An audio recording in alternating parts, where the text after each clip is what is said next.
Roswell, Alien Interview. The letter from Mrs. MacElroy. Dear Lawrence, I'm typing this letter to you on my old Underwood typewriter that I bought after I was discharged from the Army. Somehow it seems like a fitting contrast to the subject of this letter and the documents you will find enclosed in this envelope. The last time I spoke to you was about 8 years ago. During your brief telephone interview with me, you asked me to assist you with the research for the Oz Factors book you were writing, because you suspected that I might know something that would help your investigation into the possibility that extraterrestrial beings may have influenced the history of Earth. When we spoke, I told you that I did not have any information that I could share with you about anything. Since then, I have read your book and found it very interesting and compelling. You are obviously a man who has done his homework and who could understand my experiences. I've been thinking a lot about your allusion to the old philosopher whom you paraphrased in our conversation, "With great power comes great responsibility." Although I didn't think power is pertinent in my life or to my reasons for sending you the enclosed documents, you certainly did get me thinking about my responsibility. I have reconsidered my position for a variety of reasons, not the least of which is my realization that you are right. I do have a responsibility to myself at least. I cannot possibly tell you all the personal hell of ethical irresolution and spiritual ambivalence I have endured since 1947. I do not want to keep playing the game of maybe I should have or maybe I shouldn't have through the rest of eternity. Many men have been killed to extinguish the possibility of revealing the knowledge I have helped to withhold from society until now. Only a small handful of people on earth have seen and heard what I have had the burden of keeping secret for 60 years. All those years I thought that I had been entrusted with a great deal of confidence by the powers that be in our government. Although I have often felt that power is greatly misguided to protect mankind from certain knowledge that not only do intelligent extraterrestrial life forms exist, but they have and continue to aggressively monitor and invade the lives of everyone on Earth every day. Therefore, I think the time has come to pass along my secret knowledge to someone I think will understand it. I don't think it would be responsible of me to take the knowledge I have into the silent afterlife beyond reach of recognition. I think there is a greater good to be served than protecting the vested interests for whom this information is considered a matter of national security, whatever that means, and therefore justification for making it top secret. Also, I am now 83 years old. I have decided to leave this body, which has outlasted its usefulness to me, using a painless method of self-administered euthanasia.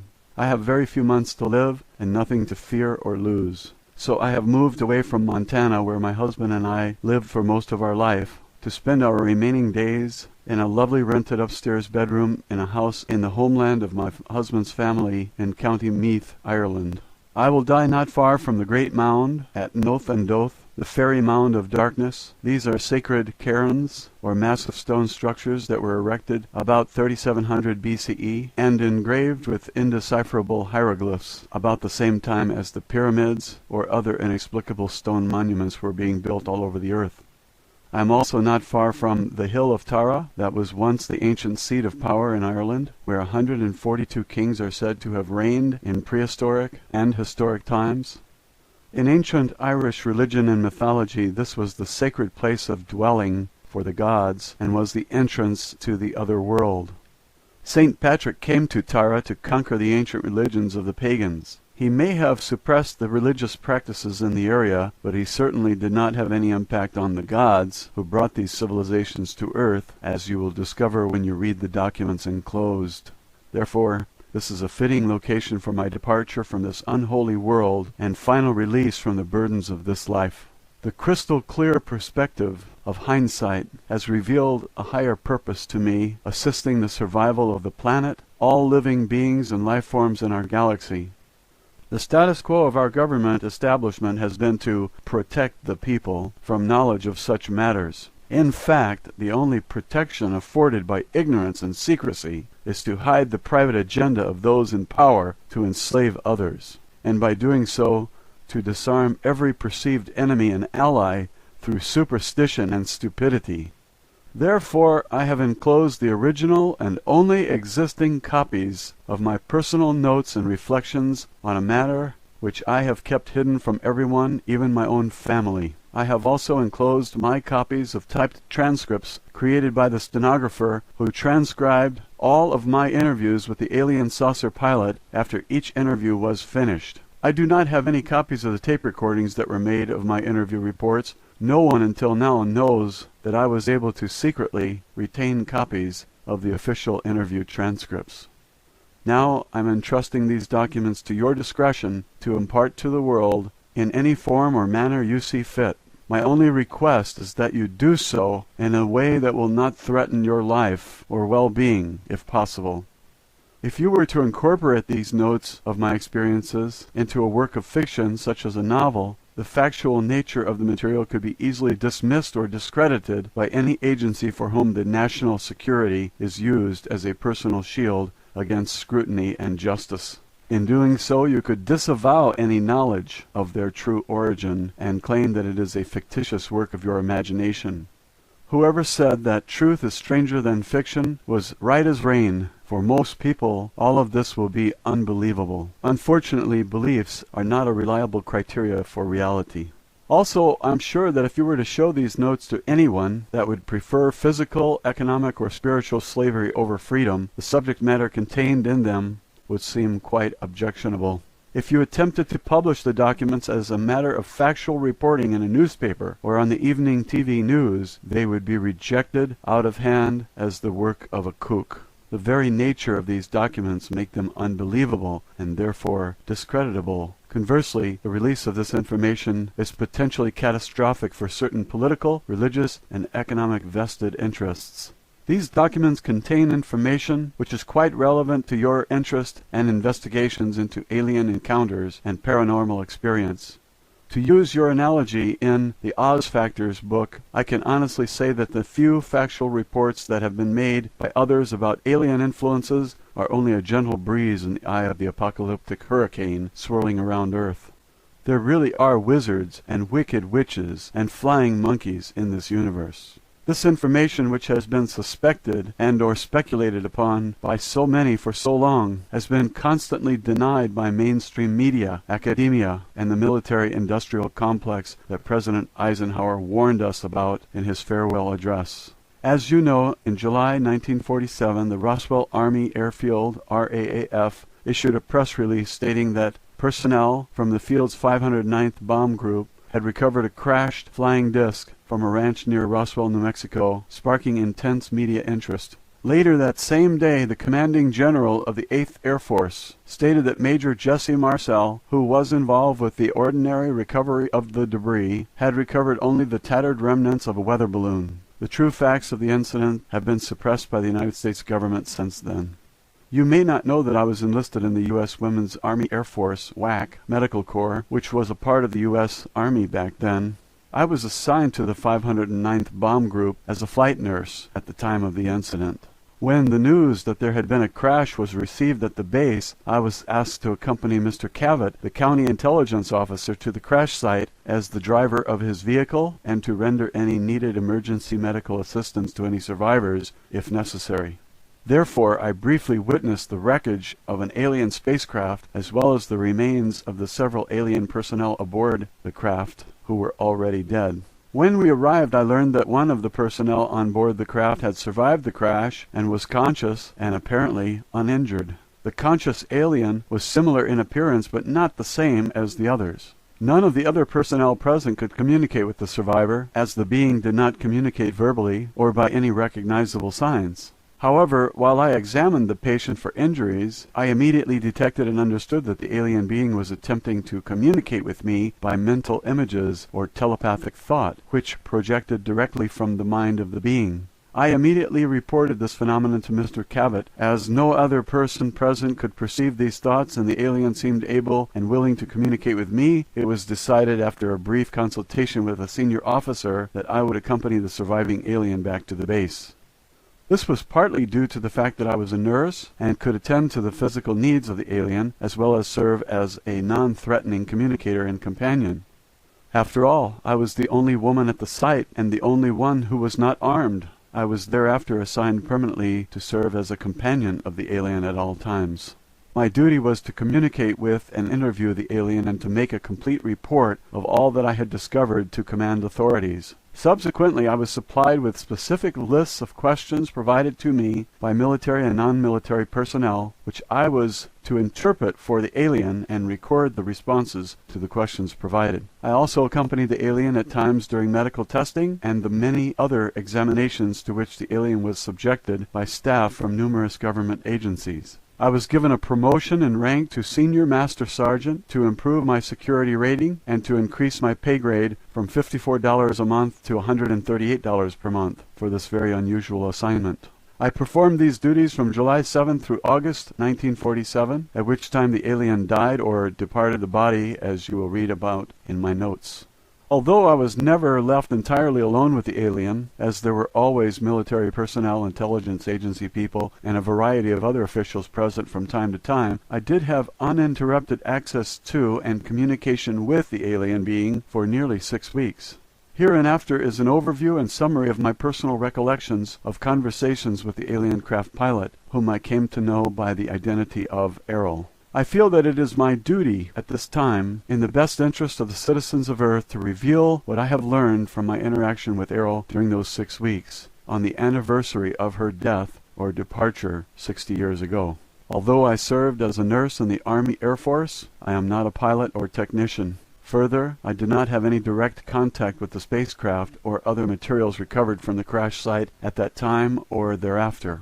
To that degree, it must be taken into consideration that my understanding of the communications I had with Airl are based on my own subjective ability to interpret the meaning of the thoughts and mental images I was able to perceive. Our communication did not consist of spoken language in the conventional sense. Indeed, the body of the alien had no mouth through which to speak. Our communication was by telepathy. At first I could not understand Airl very clearly. I could perceive images, emotions, and impressions, but it was difficult for me to express these verbally. Once Airl learned the English language, she was able to focus her thoughts more precisely using symbols and meanings of words I could understand. Learning the English language was done as a favor to me. It was more for my own benefit than hers.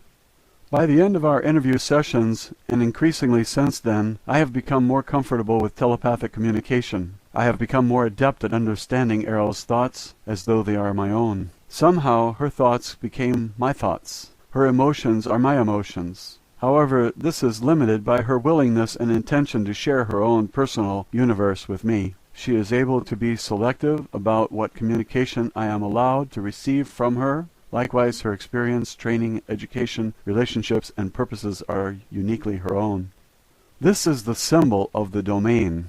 The domain is a race or civilization of which Airl, the alien I interviewed, is an officer, pilot, and engineer serving in the Domain Expeditionary Force. The symbol represents the origin and unlimited boundary of the known universe, united and integrated into a vast civilization under the control of the domain. Airl is currently stationed at a base in the asteroid belt, which she refers as a space station in the solar system of Earth. First and foremost, Airl is herself. Secondarily, she voluntarily serves as an officer, pilot, and engineer in the Domain Expeditionary Force. In that capacity, she has duties and responsibilities, but she is at leave to come and go as she pleases also.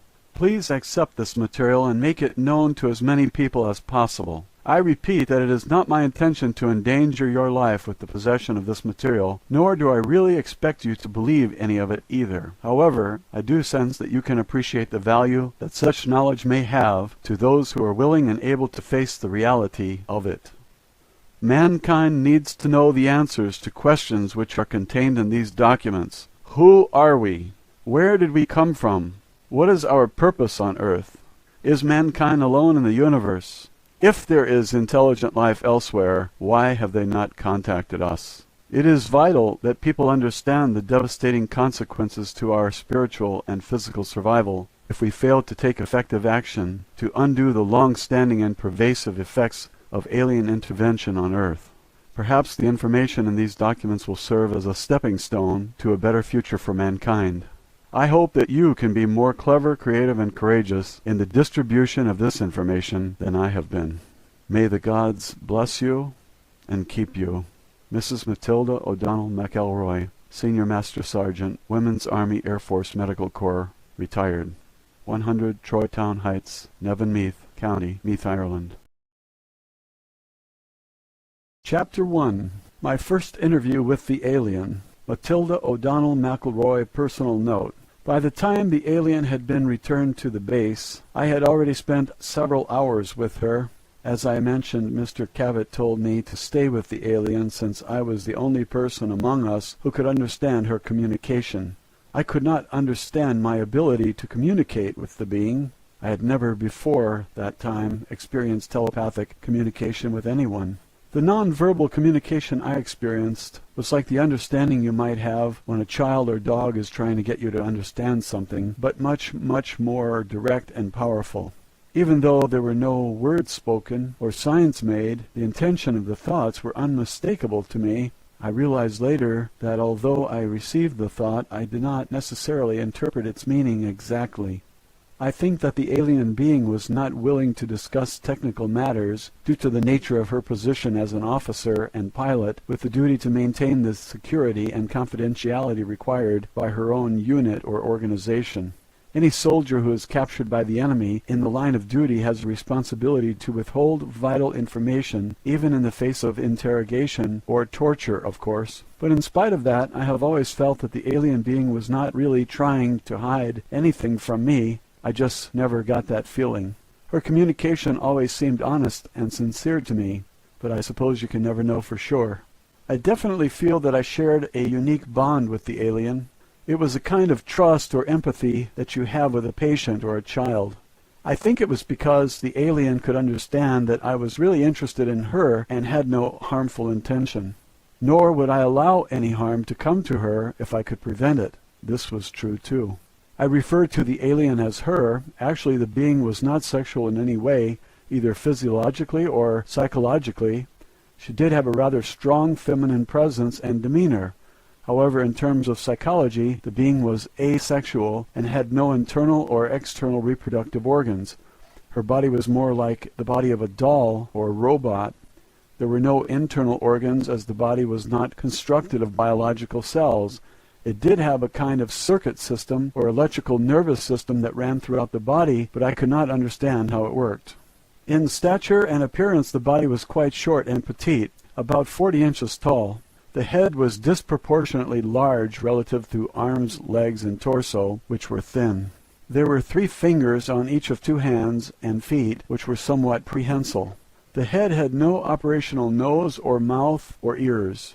I understand that a space officer does not need these, as space has no atmosphere to conduct sound. Therefore, sound-related sensory organs are not built into the body, nor does the body need to consume food, hence the absence of a mouth. The eyes were quite large. I was never able to determine the exact degree of visual acuity of which the eyes were capable, but I observed that her sense of sight must have been extremely acute. I think the lens of the eyes, which were very dark and opaque, may have also been able to detect waves or particles beyond the visual spectrum of light. I suspect that this may have included the full range of the electromagnetic spectrum, or more, but I don't know this for sure.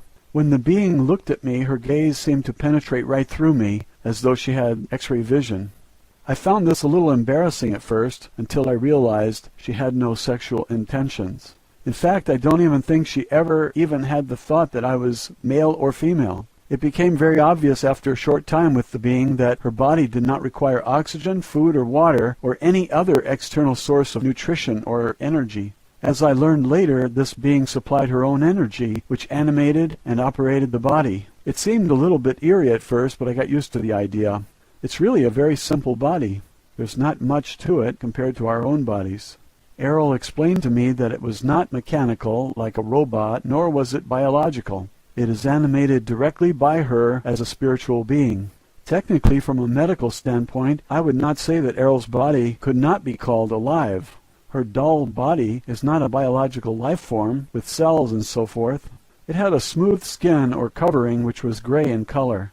The body was highly tolerant to changes in temperature, atmospheric conditions, and pressure. The limbs were quite frail, without musculature.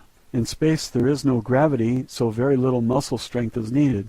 The body was used almost entirely on a spacecraft or in low or no gravity environments. Since Earth has a heavy gravity, the body was not able to walk around very well, as the legs were not really suited to that purpose. The feet and hands were quite flexible and agile, however. Overnight before my first interview with the alien, the area had been transformed into a buzzing hive of activity. There were a dozen men working on setting up lights and camera equipment. A motion picture camera and microphone and tape recorder was there, also set up in the interview room. I don't know why a microphone was needed, since there were no verbal communications possible with the alien. There was also a stenographer and several people busy typing on typewriters. I was informed that an expert foreign language interpreter and a code-breaking team had been flown to the base during the night to assist with my efforts to communicate with the alien. There were also several medical personnel, specialists in various fields, to examine the alien.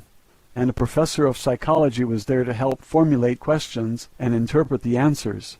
As I was just a nurse, I was not considered to be a qualified interpreter, even though I was the only one there who could understand anything the alien was thinking. There were many subsequent conversations between us. Each interview resulted in an exponential increase in the understanding between us, as I will discuss later on in my notes. This is the first transcript, with the answers to a list of questions provided to me by the intelligence officer at the base, which I debriefed to the stenographer immediately following the interview. Official transcript of interview, top secret. Official transcript of the U.S. Army, Air Force Roswell Army Airfield, 509th Bomb Group. Subject, alien interview, July 9th, 1947. Question, are you injured? Answer, no. Question, what medical assistance do you require? Answer, none. Question, do you need food or water or other sustenance? Answer, no. Question, do you have any special environmental needs such as air temperature, atmospheric chemical content, air pressure, or waste elimination? Answer, no, I am not a biological being. Question, does your body or spacecraft carry any germs or contamination that might be harmful to humans or other Earth life forms? Answer, no germs in space. Question, does your government know you are here? Answer, not at this time. Question, are others of your kind going to come looking for you? Answer, yes. Question, what is the weapons capability of your people? Answer, very destructive. I did not understand the exact nature of the kind of arms or weapons that they might have, but I did not feel that there was any malevolent intention in her reply, just a statement of fact. Question, why did your spacecraft crash? Answer, it was struck by an electrical discharge from the atmosphere, which caused us to lose control. Question, why was your spacecraft in this area? Answer, investigation of burning clouds, radiation, explosions. Question, how does your spacecraft fly? Answer, it is controlled through mind, responds to thought commands. Mind or thought command are the only English language words I can think of to describe the thought. Their bodies, and I think the spacecraft, are connected directly to them through some kind of electrical nervous system that they control with their own thoughts. Question, how do your people communicate with each other? Answer, through mind, thought. The words mind and thought combined together are the closest English language words I can think of to describe the idea at this time. However, it is very obvious to me that they communicate directly from the mind, just as she is communicating with me. Question, do you have a written language or symbols for communication? Answer, yes. Question, what planet are you from? Answer, the home, birthplace world of the domain. Since I am not an astronomer, I have no way of thinking in terms of stars, galaxies, constellations, and directions in space. The impression I received was of a planet in the center of a huge cluster of galaxies that is to her like home or birthplace. The word domain is the closest word I can think of to describe her concept, images, and thoughts about where she is from. It could as easily be called the territory or the realm. However, I'm sure that it was not just a planet or a solar system or a cluster of stars, but an enormous number of galaxies. Question, will your government send representatives to meet with our leaders? Answer, no. Question, what are your intentions concerning Earth?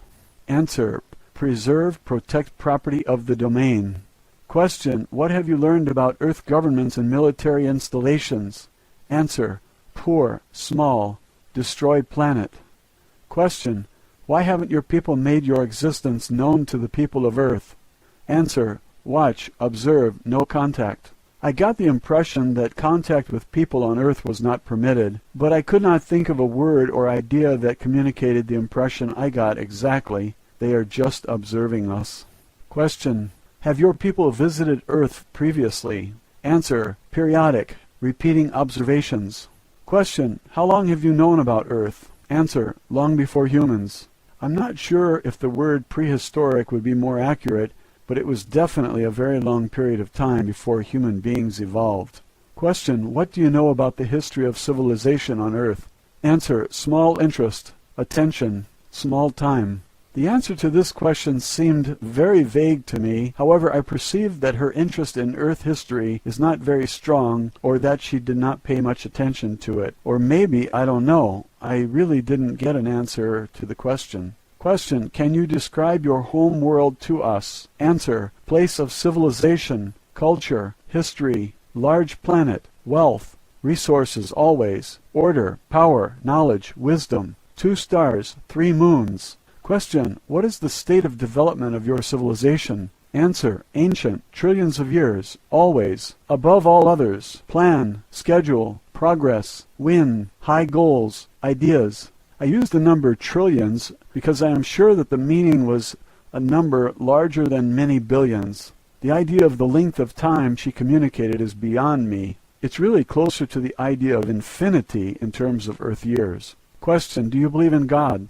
Answer: we think. It is. Make it continue. Always. I am sure that the alien being does not understand the concept of God or worship as we do.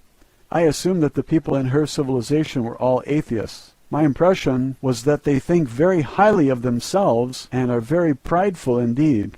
Question: what type of society do you have?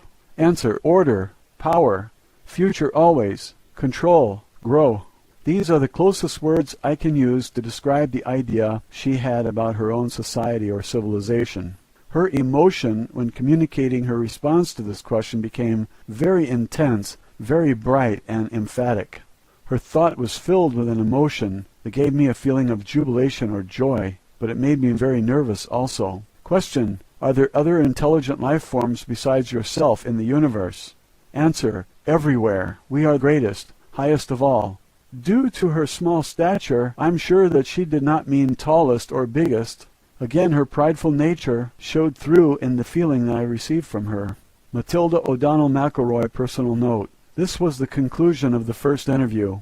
When the answers to the first list of questions were typed and given to the people who were waiting for them, they were very excited that I was able to get the alien to say anything. However, after they finished reading my answers, they were disappointed that I could not understand more clearly. Now they had a lot of new questions because of the answers I received to the first list of questions. An officer told me to await further instructions. I waited several hours in the adjoining office. I was not allowed to continue my interview with the alien. However, I was always well treated and allowed to eat and sleep and use the restroom facilities whenever I wanted.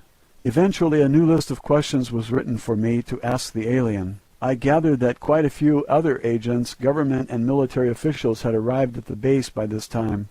They told me that several other people would be in the room with me during the next interview, so they could prompt me to ask for more detail during the interview. However, when I attempted to conduct the interview with these people in the room, I received no thoughts, emotions, or any other perceptible communication from the alien. Nothing. The alien just sat in a chair without moving.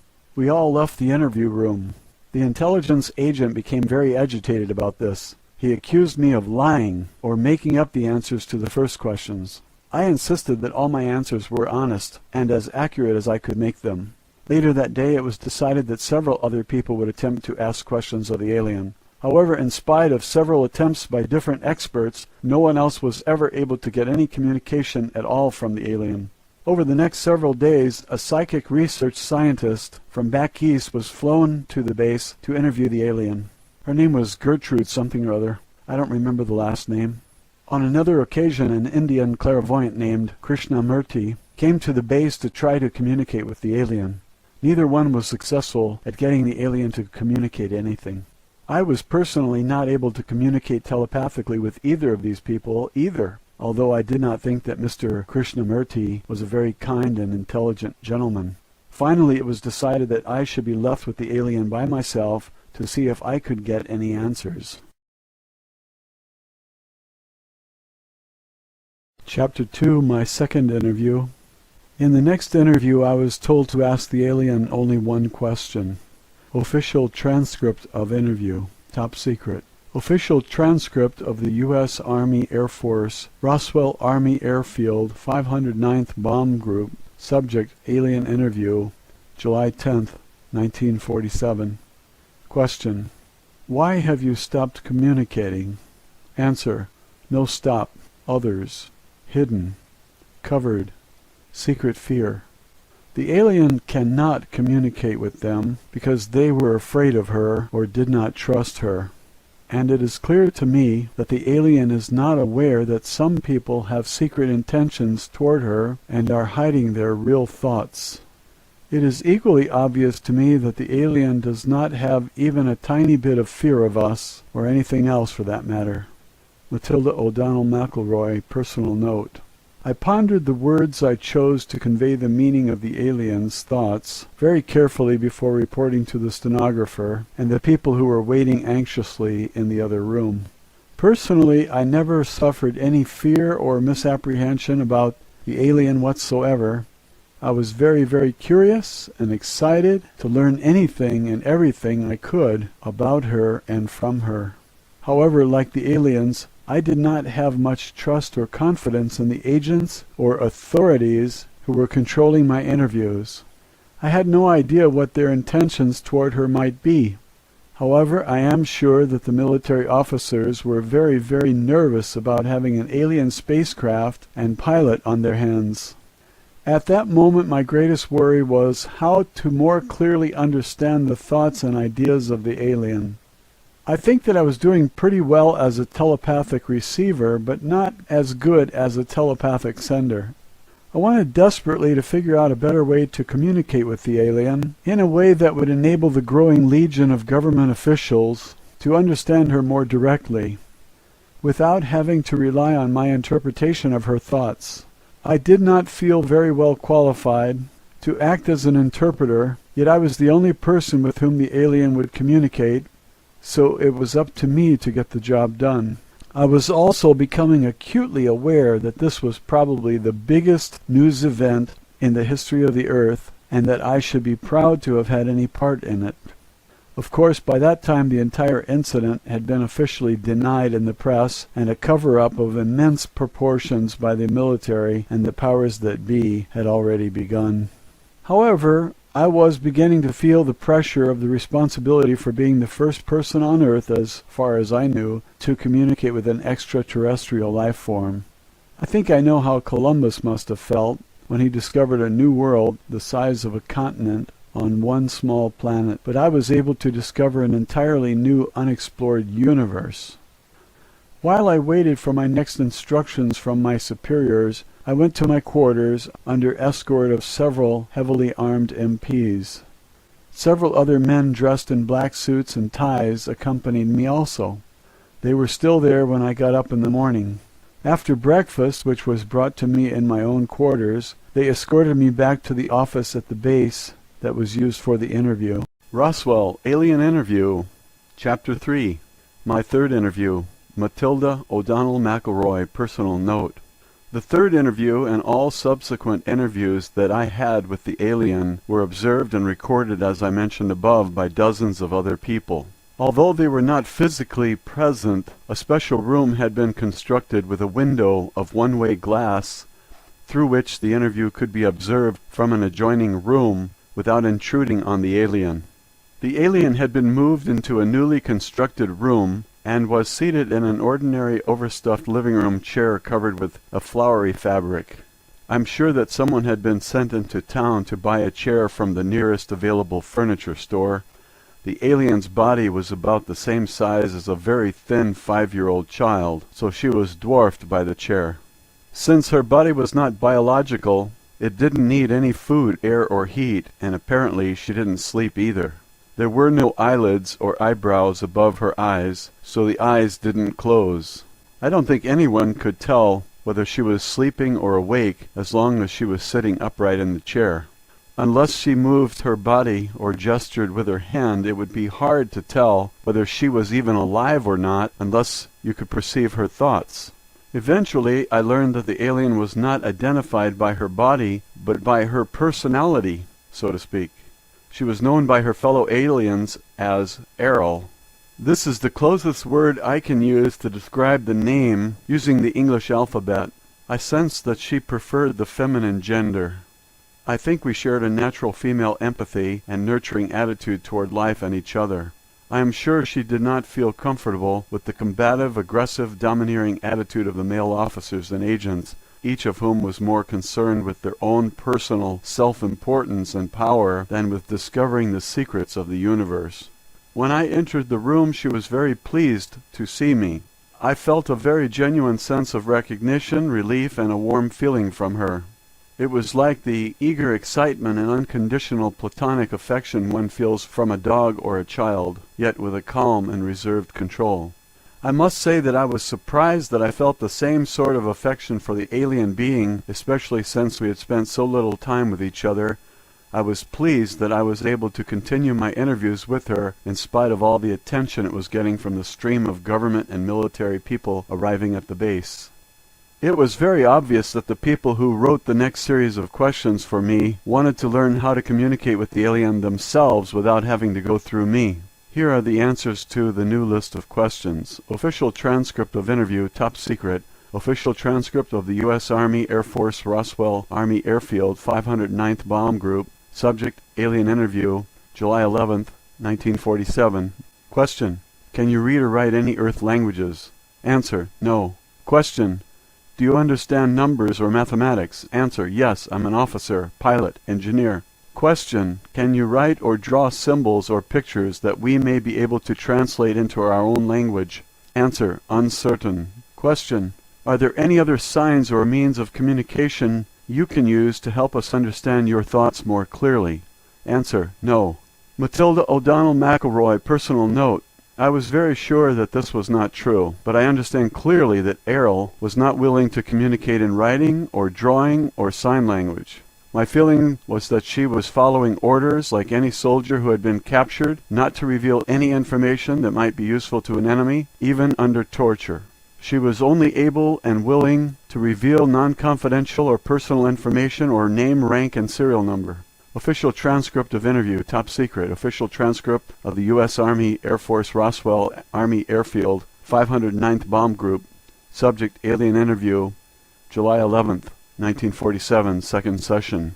Question, can you show us on a map of the stars which is the star of your home planet? Answer, no. This is not because she does not know the directions from Earth to her home planet. She was unwilling to reveal the location.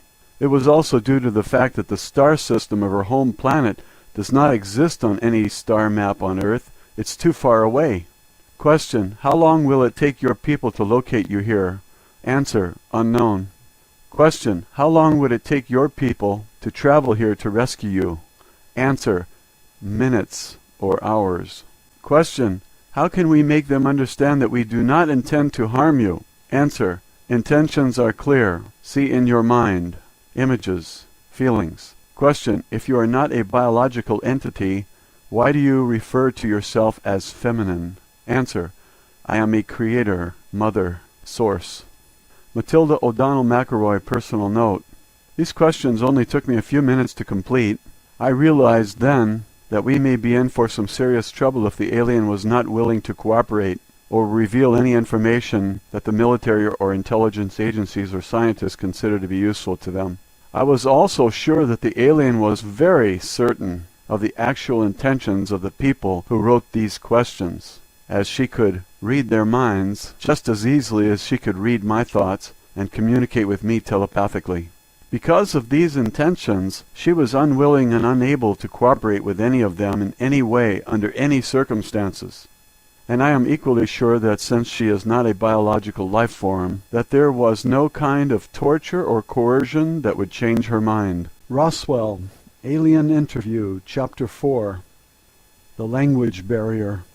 Matilda O'Donnell MacElroy, personal note. After I explained what I thought were the reasons for the no answer to the intelligence agents. There was a great deal of upset and turmoil. A very heated discussion took place between some of the intelligence officers, military officials, psychologists, and the language interpreters. This lasted for several hours. It was finally decided that I should be allowed to continue to interview the alien, provided I could get a satisfactory answer from her to the following question. Official transcript of interview, top secret. Official transcript of the U.S. Army Air Force, Roswell Army Airfield, 509th Bomb Group. Subject, alien interview, July 11th, 1947, third session. Question. What assurance or proof do you require from us that will make you feel safe enough to answer our questions? Answer. Only she speaks, only she hears. Only she questions, no others. Must learn, know, understand. Matilda O'Donnell MacElroy, personal note. When I returned to the interview room to report the alien response to this question, I received a grim and skeptical reception from the assembled intelligence agents and military personnel. They could not understand what the alien meant by this. I admitted that I really couldn't understand what she meant either, but I was doing the best that I could to articulate her telepathic intentions. I told the officials that perhaps the communication problem had to do with my inability to understand the telepathic language of the alien clearly enough to be satisfactory. I was so discouraged at that point I almost felt like giving up.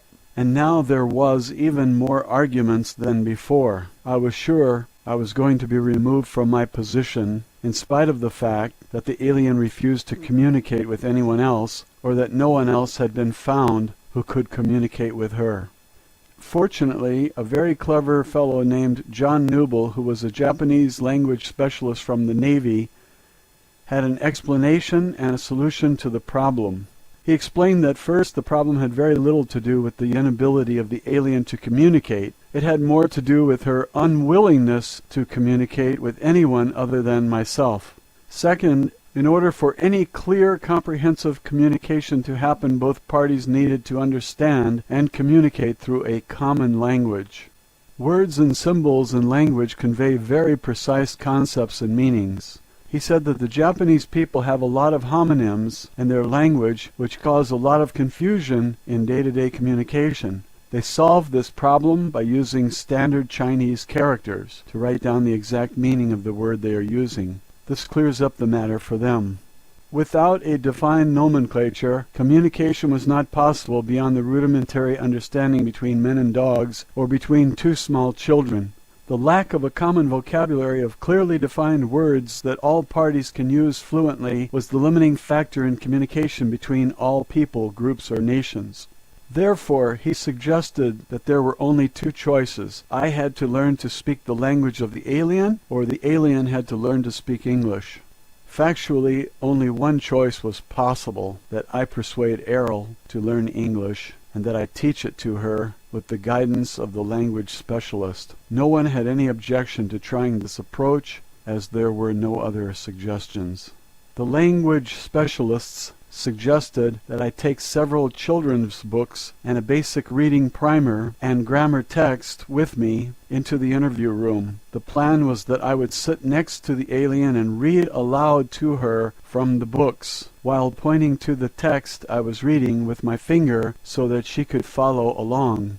The theory was that the alien could eventually be taught to read just as a child is taught to read, by word and sound association with the written word, as well as instruction in fundamental grammar. They also assumed, I think, that if the alien was intelligent enough to communicate with me telepathically and fly a spacecraft across the galaxy, that she could probably learn to speak a language as quickly as a 5-year-old or faster. I returned to the interview room and proposed this idea to Airl. She did not object to learning the language, although she did not make any commitment to answer questions either. No one else had a better idea, so we went ahead. Roswell, Alien Interview, Chapter 5, Reading Lessons, Matilda O'Donnell MacElroy, Personal Note. I began the reading lessons with the first pages of a book that had been used to teach pioneer children in the 1800s on the frontiers of America. It is called McGuffey's Eclectic Reader, primer through 6th. Since I am a nurse and not a teacher, the language expert who gave me the books also gave me an extensive briefing, a course that took an entire day, on how to use the books to teach the alien. He said the reason he chose these particular books was because the original 1836 version of these books were used for 3/4 of a century to teach about 4/5 of all American school children how to read. No other books ever had so much influence over American children for so long. McGuffey's educational course begins in the primer by presenting the letters of the alphabet to be memorized in sequence. Children were then taught step by step to use the building blocks of the language to form and pronounce words using the phonics method, which involves teaching children to connect sounds with letters. Each lesson begins with a study of the words used in the reading exercise and with markings to show the correct pronunciation for each word. I discovered that the stories in the first and second readers picture children in their relationship with family members, teachers, friends, and animals. The third, fourth, fifth, and sixth readers expanded on those ideas. One of the stories I remember was The Widow and the Merchant. It's kind of a morality tale about a merchant who befriends a widow in need. Later, when the widow proves herself to be honest, the merchant gives her a nice gift. The books do not necessarily teach you to believe that charity is expected only of wealthy, though. We all know that generosity is a virtue that should be practiced by everyone. All of the stories were very wholesome, and they gave very good explanations to illustrate virtues like honesty, charity, thrift, hard work, courage, patriotism, reverence for God, and respect for parents. Personally, I would recommend this book to anyone. I also discovered that the vocabulary used in the book was very advanced compared to the relatively limited number of words people use commonly in our modern age. I think that we have lost a lot of our own language since our founding fathers wrote the Declaration of Independence over 200 years ago. As instructed, I sat next to Airl in the interview room, reading aloud to her from each successive book in the series of the McGuffey Readers. Each of the books had excellent, simple illustrations of the stories and subjects being taught, although they are very outdated by today's standards. Nonetheless, Airl seemed to understand and absorb every word, sound, syllable, and meaning as we progressed.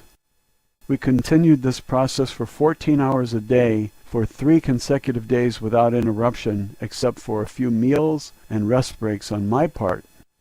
Airl did not take breaks for anything. She did not sleep. Instead, she remained sitting in the overstuffed chair in the interview room, reviewing the lessons we had already covered. When I returned each morning to begin where we'd left off, she had already memorized the previous lessons and was well into the next pages.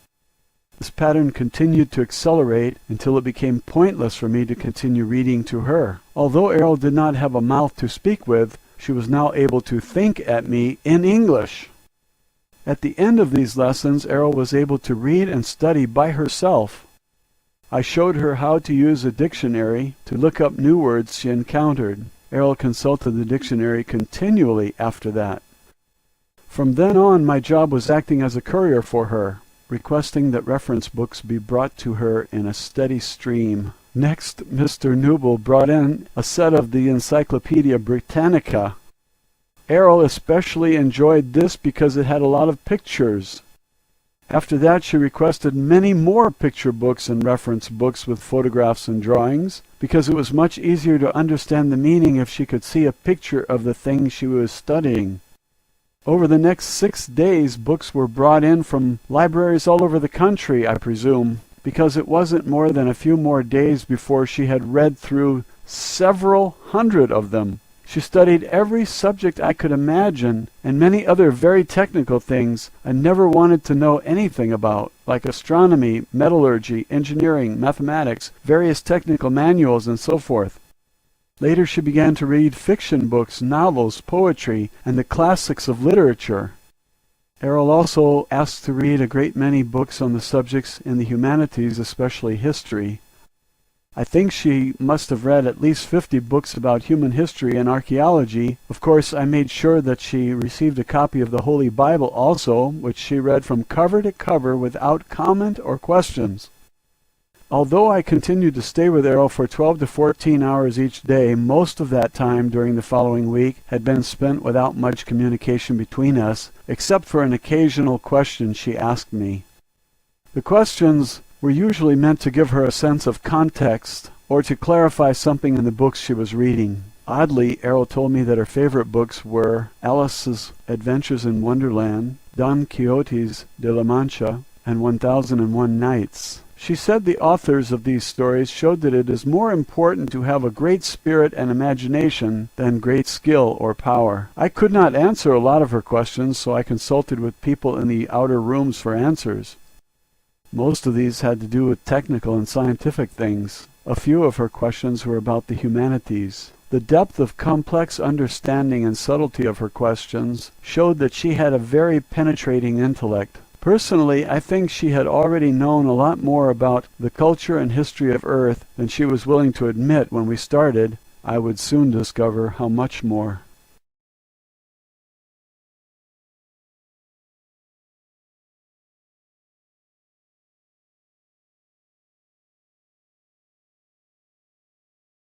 Roswell, Alien Interview, Chapter 6, My Education Begins. Matilda O'Donnell MacElroy personal note. By the 15th day after rescuing Airl from the crash site, I was able to communicate fluidly and effortlessly with her in English. She had absorbed so much more written material by this time that her academic education far exceeded my own. Although I graduated from high school in Los Angeles in 1940 and attended college for 4 years of pre-medical and nursing training, the variety of my own reading had been fairly limited. I had not studied most of the subjects to which Airl had now been exposed, especially considering her acute understanding, very intense study habits, and a nearly photographic memory. She was able to recall long passages from books she read. She was especially fond of sections of her favorite stories from classic literature like The Adventures of Huckleberry Finn, Tales from Gulliver's Travels, and Peter Pan, and The Legend of Sleepy Hollow. By this time Airl had become the teacher and I was the student. I was about to learn what men of Earth don't know and have no way of knowing. The throng of scientists and agents who observed us through the one-way glass of our interview room, whom Airl and I now referred to as the gallery, were growing increasingly impatient to ask her questions. But Airl continued to refuse to allow any questions to be asked of her by anyone other than myself, even vicariously through me as an interpreter or in writing. On the afternoon of the 16th day, Airl and I sat next to each other as she read. She closed the last page of a book she was reading and placed it aside. I was about to hand her the next book from a large pile waiting to be read, when she turned and said, or thought to me, "I'm ready to speak now." At first I was a little confused by the remark.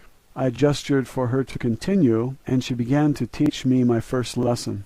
Official transcript of interview, top secret. Official transcript of the U.S. Army Air Force, Roswell Army Airfield, 59th Bomb Group. Subject, alien interview, July 24th, 1947. First session. "What would you like to say, Airl?" I asked. "I have been part of a domain expeditionary force in this sector of space for several thousand years. However, I have not personally had intimate contact with beings on Earth since 5965 BCE. It is not my primary function to interact with inhabitants of planets within the domain. I am an officer, pilot, and engineer, with many duties to perform. Nonetheless, although I'm fluent in 347 other languages within the domain, I have not been exposed to your English language. The last Earth language with which I was conversant was the Sanskrit language of the Vedic hymns. At that time I was a member of a mission sent to investigate the loss of a domain base located in the Himalaya Mountains. An entire battalion of officers, pilots, communications, and administrative personnel disappeared and the base destroyed.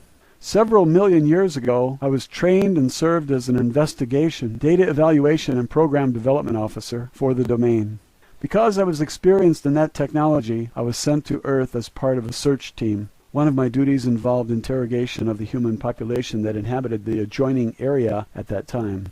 Many of the people in that region reported sighting Vimanas, or spacecraft, in the area.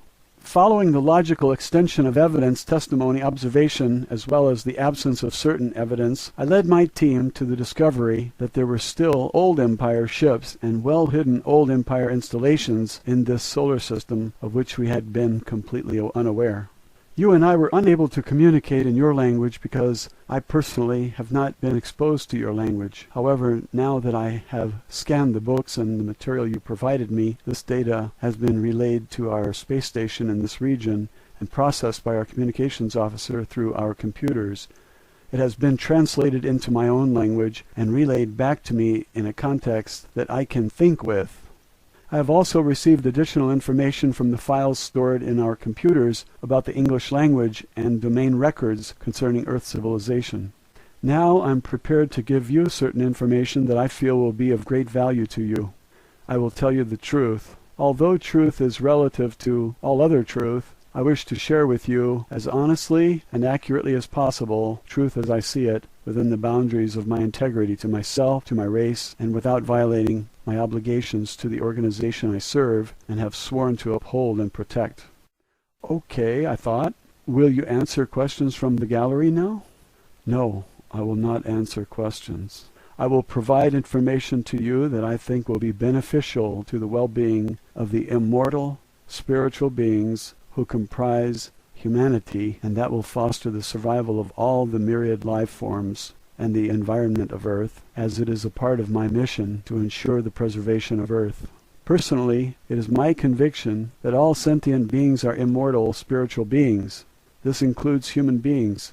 For the sake of accuracy and simplicity, I will use a made-up word, is-be, because the primary nature of an immortal being is that we live in a timeless state of is, and the only reason for their existence is that they decide to be. No matter how lowly their station in a society, every is-be deserves the respect and treatment that I myself would like to receive from others. Each person on Earth continues to be an is-be, whether they are aware of the fact or not. Matilda O'Donnell MacElroy, personal note. I will never forget this conversation. Her tone was very matter-of-fact and emotionless. However, for the first time I sensed the presence of a warm and real personality in Airl. Her reference to immortal spiritual beings struck me like a flash of light in a dark room. I had never before considered that a human being could be an immortal being. I thought that status or power was reserved solely for the Father, the Son, and the Holy Ghost. And because I am a devout Catholic and subject to the word of the Lord Jesus and the Holy Father, I have never thought of a woman as an immortal spiritual being either, not even the Holy Mother Mary. Yet when Airl thought that thought, I became vividly aware for the first time that she personally was an immortal spiritual being, and so are we all. Airl said that she sensed that I was confused about the idea. She said she would demonstrate to me that I am also an immortal spiritual being. She said, "Be above your body." Immediately I realized that I was outside of my body, looking down from the ceiling at the top of my body's head. I was also able to see the room around me, including Airl's body, sitting in the chair next to my own body. After a moment I realized the simple but shocking reality that I am not a body. In that moment a black veil lifted, and for the first time in my life, and for a very long time into the past, I realized that I am not my soul, but that I am me, a spiritual being. This was an unexplainable epiphany, but one that fills me with joy and relief I cannot recall having experienced ever before. As for the immortal part, I do not understand her meaning, as I have always been taught that I am not immortal, a spirit perhaps, but certainly not immortal. After a moment, I'm not sure how long, Airl asked me if I had a better understanding of the idea. Suddenly, I was back inside my body again and said out loud, "Yes, I see what you mean." I was so taken aback by the experience that I had to get up from my chair and walk around the room for a few minutes. I made an excuse that I needed to get a drink of water and go to the restroom, which I did. In the restroom I looked at myself in the mirror. I used the toilet, refreshed my makeup, and straightened my uniform. After 10 or 15 minutes, I felt more normal again and returned to the interview room. After that, I felt as though I was no longer an interpreter for Airl. I felt as though I was a kindred spirit. I felt like I was safe at home with a trusted friend or a family member, as close as any I had ever had. Airl sensed and understood my confusion about the concept of personal immortality. She began her first lesson with me by explaining this to me. Official transcript of interview continued. Airl told me her reasons for coming to Earth and for being in the area of the 509th Bomber Squadron. She was sent by her superior officers to investigate the explosions of nuclear weapons, which have been tested in New Mexico. Her superiors ordered her to gather information from the atmosphere that could be used to determine the extent of radiation and potential harm this might cause to the environment. During her mission, the spacecraft was struck by a lightning, which caused her to lose control and crash. The spacecraft is operated by ISBs, who use doll bodies in much the same way that an actor wears a mask and costume. It is like a mechanical tool through which to operate in the physical world. She, as well as all the other ISBs of the officer class and their superiors, inhabit these doll bodies when they are on duty in space. When they are not on duty, they leave the body and operate, think, communicate, travel, and exist without the use of a body. The bodies are constructed of synthetic materials, including a very sensitive electrical nervous system, to which each ISB adjusts themselves or tune in to an electronic wavelength that is matched uniquely to the wavelength or frequency emitted by each ISB. Each ISB is capable of creating a unique wave frequency which identifies them much like a radio signal frequency. This serves in part as identification like a fingerprint. The doll body acts like a radio receiver for the ISB. No two frequencies or doll bodies are exactly the same. The bodies of each ISB crew member are likewise tuned into and connected to a nervous system built into the spacecraft. The spacecraft is built in much the same way as the doll body. It is adjusted specifically to the frequency of each ISB crew member. Therefore, the craft can be operated by the thoughts or energy emitted by the ISB. It is really a very simple direct control system, so there are no complicated controls or navigation equipment on board the spacecraft. They operate as an extension of the ISB. When the lightning bolt struck the spacecraft, this caused a short circuit and consequently disconnected them from the control of the ship momentarily, which resulted in the crash. Airl was and still is an officer, pilot, and engineer in an expeditionary force which is part of a space opera civilization which refers to itself as the Domain. This civilization controls the vast number of galaxies, stars, planets, moons, and asteroids throughout an area of space that is approximately 1/4 of the entire physical universe. The continuing mission of her organization is to secure, control, and expand the territory and resources of the Domain. Airl pointed out that their own activities were very similar in many ways to the European explorers who discovered and claimed the New World for the Holy Father, the Pope, and for the kings of Spain, Portugal, and later Holland, England, France, and so forth. Europe benefited from the property acquired from the native inhabitants. However, the native inhabitants were never consulted with or asked for their permission to become a part of the domain of the European nations, and the soldiers and priests they sent to acquire territory and wealth in order to advance their interests. Airl said she read in a history book that the Spanish king regretted the brutal treatment of the native inhabitants by his soldiers. He feared retribution from the gods he worshipped, as described in the various testaments of the Bible. He asked the Pope to prepare a statement called the Requirement, which was supposed to be read to each of the newly encountered native inhabitants. The king hoped that the statement, whether it was accepted or rejected by the natives, would absolve the king of all responsibility for the resulting slaughter and enslavement of these people. He used this statement as justification to confiscate their lands and possessions by his soldiers and the Pope's priests. Apparently, the Pope, personally, did not have any feelings of guilt or responsibility in the matter. Airl thought that such actions were those of a coward, and that it is no surprise that the territory of Spain was diminished so quickly. Only a few years later the king was dead, and his empire had been assimilated by other nations.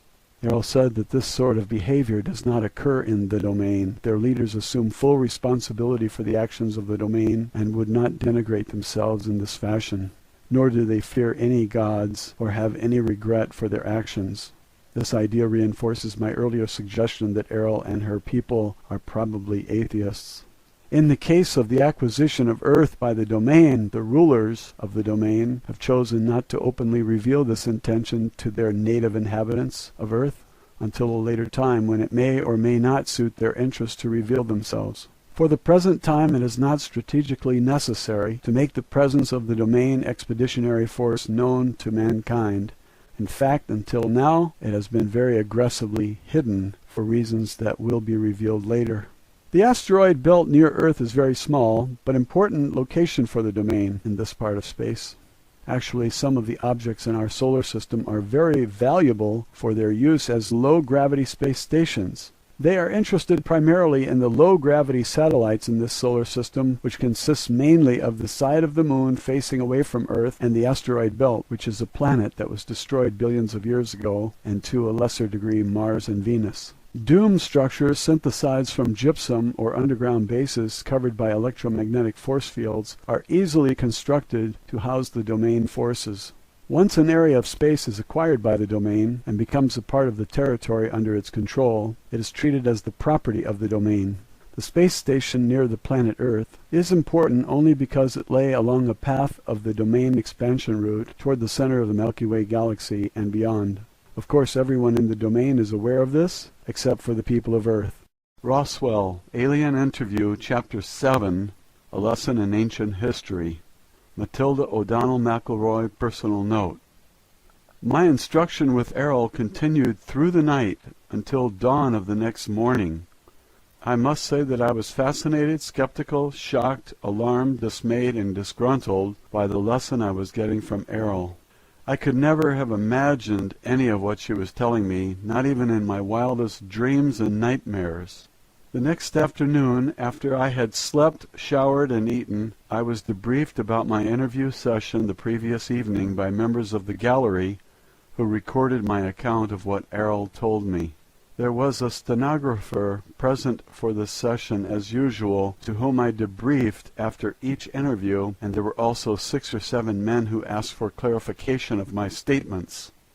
As always, there was constant pressure applied to me to use my influence with Airl to persuade her to answer specific questions prompted by members of the gallery. I did my best to reassure everyone that I would give my very best efforts to do so. Nevertheless, only 3 things happened every day thereafter. Airl resolutely refused to answer any questions that she sensed had been posed by or suggested to me by the gallery. 2. Airl continued to instruct me in the subject matter of her own choice. 3. Every evening after my interview with or instruction from Airl, she would give me a new list of subject matter about which she wanted more information. Each evening I presented this list to the gallery. The next day Airl received a large stack of books, magazines, articles, and so forth. She would study all of these during the night while I slept. This pattern repeated every day during the remainder of the time I spent with her. The subject matter of my next interview or lesson from Airl continued with a brief history of Earth, our solar system, and nearby space from the perspective of the domain. Official transcript of interview, top secret. Official transcript of the U.S. Army Air Force Roswell Army Airfield 509th Bomb Group. Subject Alien Interview, July 25, 1947, first session. Before you can understand the subject of history, you must first understand the subject of time. Time is simply an arbitrary measurement of the motion of objects through space. Space is not linear. Space is determined by point of view of an ISB when viewing an object. The distance between an ISB and the object being viewed is called space. Objects or energy masses in space do not necessarily move in a linear fashion. In this universe, objects tend to move randomly or in a curving or cyclical pattern, or as determined by agreed-upon rules.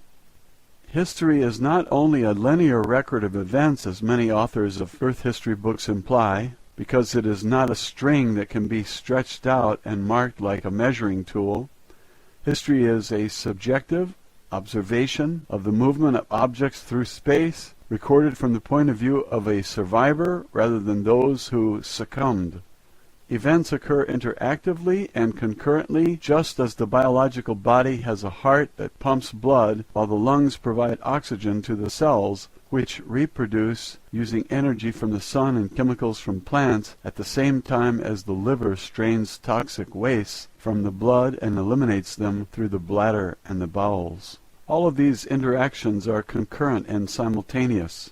Although time runs consecutively, events do not happen in an independent linear stream.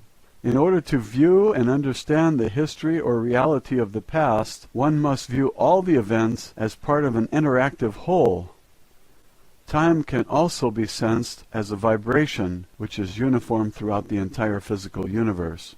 Airl explained that ISBs have been around since before the beginning of the universe. The reason that they are called immortal is because a spirit is not born and cannot die, but exists in a personally postulated perception of is, will be. She was careful to explain that every spirit is not the same. Each is completely unique in identity, power, awareness, and ability. The difference between an ISB like Airl and most of the ISBs inhabiting bodies on Earth is that Airl can enter and depart from her doll at will. She can perceive at selective depths through matter. Airl and other officers of the domain can communicate telepathically. Since an ISB is not a physical universe entity, it has no location in space or time. An ISB is literally immaterial. They can span great distances of space instantly. They can experience sensations more intensely than a biological body without the use of physical sensory mechanisms. An ISB can exclude pain from their perception. Airl can also remember her identity, so to speak, all the way back into the dim mists of time for trillions of years. She says that the existing collection of suns in this immediate vicinity of the universe have been burning for the last 200 trillion years. The age of the physical universe is nearly infinitely old, but probably at least 4 quadrillion years since its earliest beginnings. Time is a difficult factor to measure as it depends on the subjective memory of ISBs, and there has been no uniform record of events throughout the physical universe since it began. As on Earth, there are many different time measurement systems defined by various cultures, which use cycles of motion and points of origin to establish age and duration. The physical universe itself is formed from the convergence and amalgamation of many other individual universes, each of which were created by an ISB or group of ISBs. The collision of these illusionary universes commingled and coalesced and were solidified to form a mutually created universe. Because it is agreed that energy and forms can be created but not destroyed, this creative process has continued to form an ever-expanding universe of nearly infinite physical proportions. Before the formation of the physical universe, there was a vast period during which universes were not solid, but wholly illusionary. You might say that the universe was a universe of magic illusions, which were made to appear and vanish at the will of the magician. In every case, the magician was one or more ISBs. Many ISBs on Earth can still recall vague images from that period. Tales of magic, sorcery, and enchantment. Fairy tales and mythology speak of such things, although in very crude terms. Each ISB entered into the physical universe when they lost their own home universe. That is, when an ISB's home universe was overwhelmed by the physical universe, or when the ISB joined with other ISBs to create or conquer the physical universe.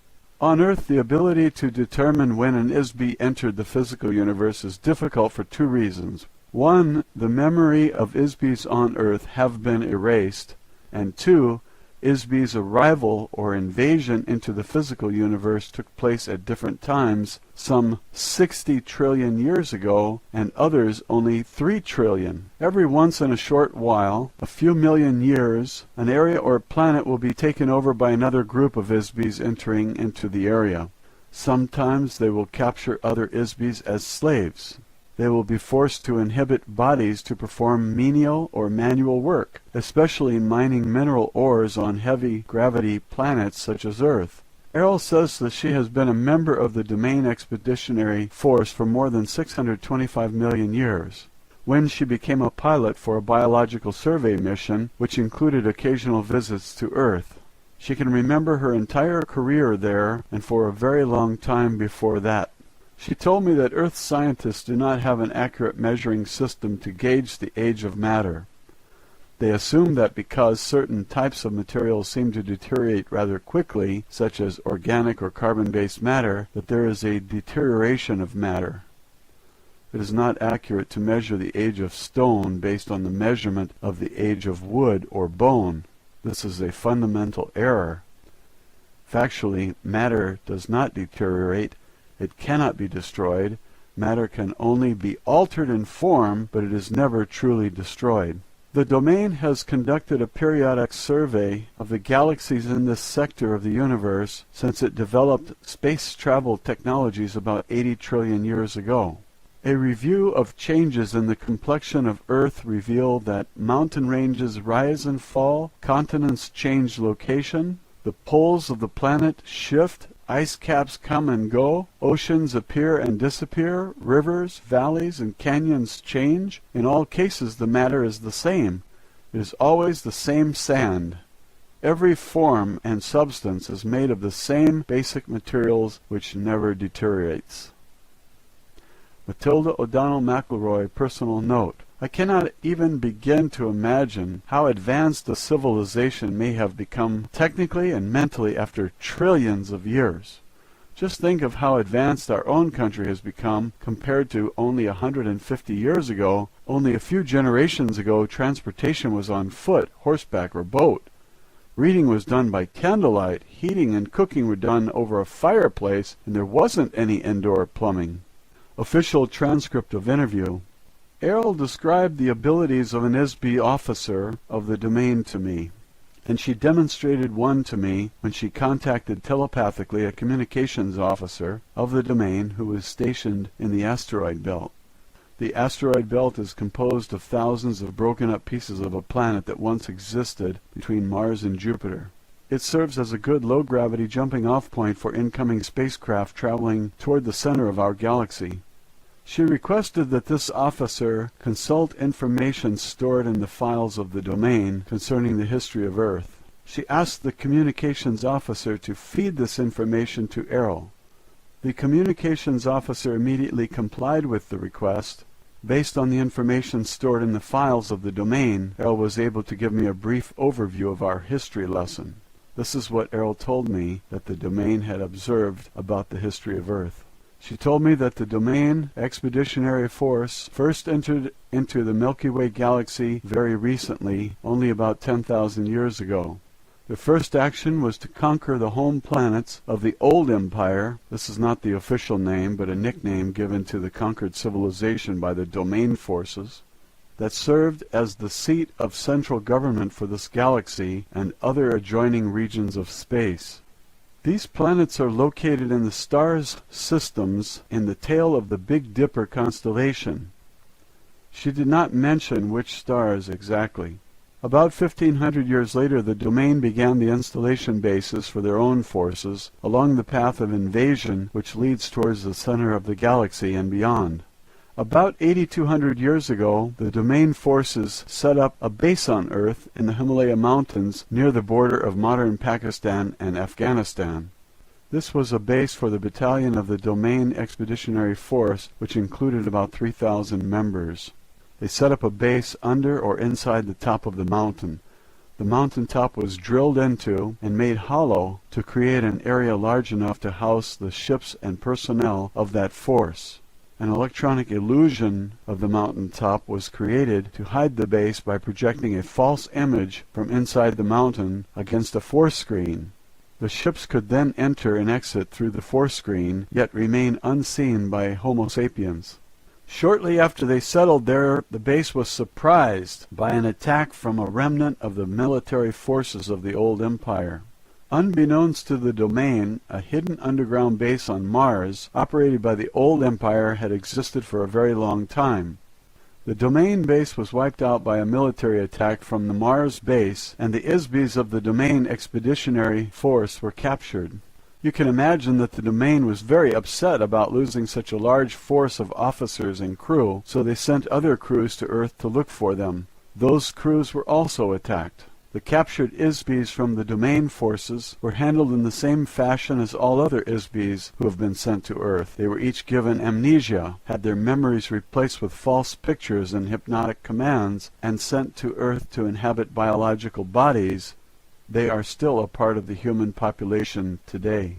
After a very persistent and extensive investigation into the loss of their crews, the domain discovered that Old World Empire has been operating a very extensive and very carefully hidden base of operations in this part of the galaxy for millions of years. No one knows exactly how long. Eventually the spacecraft of the Old Empire forces and the domain engaged each other in open combat in the space of the solar system. According to Airl, there was a running battle between the Old Empire forces and the domain until about 1235 AD, when the domain forces finally destroyed the last of the spacecraft of the Old Empire force in this area. The domain expeditionary force lost many of its own ships in this area during that time also. About 1,000 years later, the Old Empire base was discovered by accident in the spring of 1914 AD. About 1,000 years later, the Old Empire base was discovered by accident in the spring of 1914 AD. The discovery was made when the body of the Archduke of Austria was taken over by an officer of the domain expeditionary force. This officer, who was stationed in the asteroid belt, was sent to Earth on a routine mission to gather reconnaissance. The purpose of this takeover was to use the body as a disguise through which to infiltrate human society in order to gather information about current events on Earth. The officer, as an ISB, having greater power than the being inhabiting the body of the Archduke, simply pushed the being out and took over control of the body. However, this officer did not realize how much the Habsburgs were hated by feuding factions in the country, so he was caught off guard when the body of the Archduke was assassinated by the Bosnian student. The officer, or ISB, was suddenly knocked out of the body when it was shot by the assassin. Disoriented, the ISB inadvertently penetrated one of the amnesia force screens and was captured. Eventually, the domain discovered that a wide area of space is monitored by an electronic force field which controls all of the ISBs in this end of the galaxy, including Earth. The electronic force screen is designed to detect ISBs and prevent them from leaving the area. If an ISB attempts to penetrate the force screen, it captures them in a kind of electronic net. The result is that the captured ISB is subjected to very severe brainwashing treatment, which erases the memory of the ISB. This process uses a tremendous electrical shock, just like the Earth psychiatrists use electrical shock therapy to erase the memory and personality of a patient and to make them more cooperative. On Earth, this therapy uses only a few hundred volts of electricity. However, the electrical voltage used by the Old Empire operation against ISBs is on the order of magnitude of billions of volts. This tremendous shock completely wipes out all the memory of the ISB. The memory eraser is not just for one life or one body. It wipes out all the accumulated experiences of a nearly infinite past, as well as the identity of the ISB. The shock was intended to make it impossible for the ISB to remember who they are, where they came from, their knowledge or skills, their memory of the past, and ability to function as a spiritual entity. They are overwhelmed into becoming a mindless, robotic non-entity. After the shock, a series of post-hypnotic suggestions are used to install false memories and a false time orientation in each ISB. This includes the command to return to the base after the body dies, so that the same kind of shock and hypnosis can be done again and again and again forever. The hypnotic command also tells the patient to forget to remember. What the domain learned from the experience of this officer is that the old empire has been using Earth as a prison planet for a very long time. Exactly how long is unknown, perhaps millions of years. So when the body of the ISB dies, they depart from the body. They are detected by the force screen, they are captured, and ordered by hypnotic command to return to the light. The idea of heaven and the afterlife are part of the hypnotic suggestion, a part of the treachery which makes the whole mechanism work. After the ISB has been shocked and hypnotized to erase the memory of the life just lived, the ISB is immediately commanded hypnotically to report back to the Earth as though they were on a secret mission to inhabit a new body. Each ISB is told that they have a special purpose for being on Earth, but of course there is no purpose for being in a prison, at least not for the prisoner. Any undesirable ISBs who are sentenced to Earth were classified as untouchable by the old empire. This included anyone that the old empire judged to be criminals who are too vicious to be reformed or subdued, as well as other criminals such as sex perverts or beings unwilling to do any productive work. An untouchable classification of ISBs also includes a variety of political prisoners. This includes ISBs who are considered to be non-compliant freethinkers or revolutionaries who make trouble for the governments of the various planets of the old empire. Of course, anyone with a previous military record against the old empire is also shipped off to Earth. A list of untouchables includes artists, painters, singers, musicians, writers, actors, and performers of every kind. For this reason, Earth has more artists per capita than any other planet in the old empire. Untouchables also include intellectuals, inventors, and geniuses in almost every field. Since everything the old empire considers valuable has long since been invented or created over the last few trillion years, they have no further use for such beings. This includes skilled managers also, which are not needed in a society of obedient robotic citizens. Anyone who is not willing or able to submit to mindless economic, political, and religious servitude as a tax-paying worker in the class system of the old empire are untouchable and sentenced to receive memory wipeout and permanent imprisonment on Earth. The next result is that an ISB is unable to escape because they can't remember who they are, where they came from, where they are. They have been hypnotized to think that they are someone, something, sometime, and somewhere other than where they really are. The domain officer who was assassinated while in the body of Archduke of Austria was likewise captured by the old empire force. Because this particular officer was a high-powered ISB compared to most, he was taken away to a secret old empire base under the surface of the planet Mars. They put him into a special electronic prison cell and held him there. Fortunately, this domain officer was able to escape from the underground base after 27 years in captivity. When he escaped from the old empire base, he returned immediately to his own base in the asteroid belt. His commanding officer ordered that a battle cruiser be dispatched to the coordinates of that base provided by this officer and to destroy that base completely. This old empire base was located a few hundred miles north of the equator on Mars in the Cydonia region. Although the military base of the old empire was destroyed, unfortunately much of the vast machinery of the ISB force screens, the electroshock, amnesia, hypnosis machinery, continues to function in other undiscovered locations right up to the present moment. The main base or control center for this mind-control prison operation has never been found, so the influences of this base or bases are still in effect. The domain has observed that since the old empire space forces were destroyed, there is no one left to actively prevent other planetary systems from bringing their own untouchable ISBs to Earth from all over this galaxy and from other galaxies nearby. Therefore, Earth has become a universal dumping ground for this entire region of space. This in part explains the very unusual mix of races, cultures, languages, moral codes, religious and political influences among the ISB population on Earth.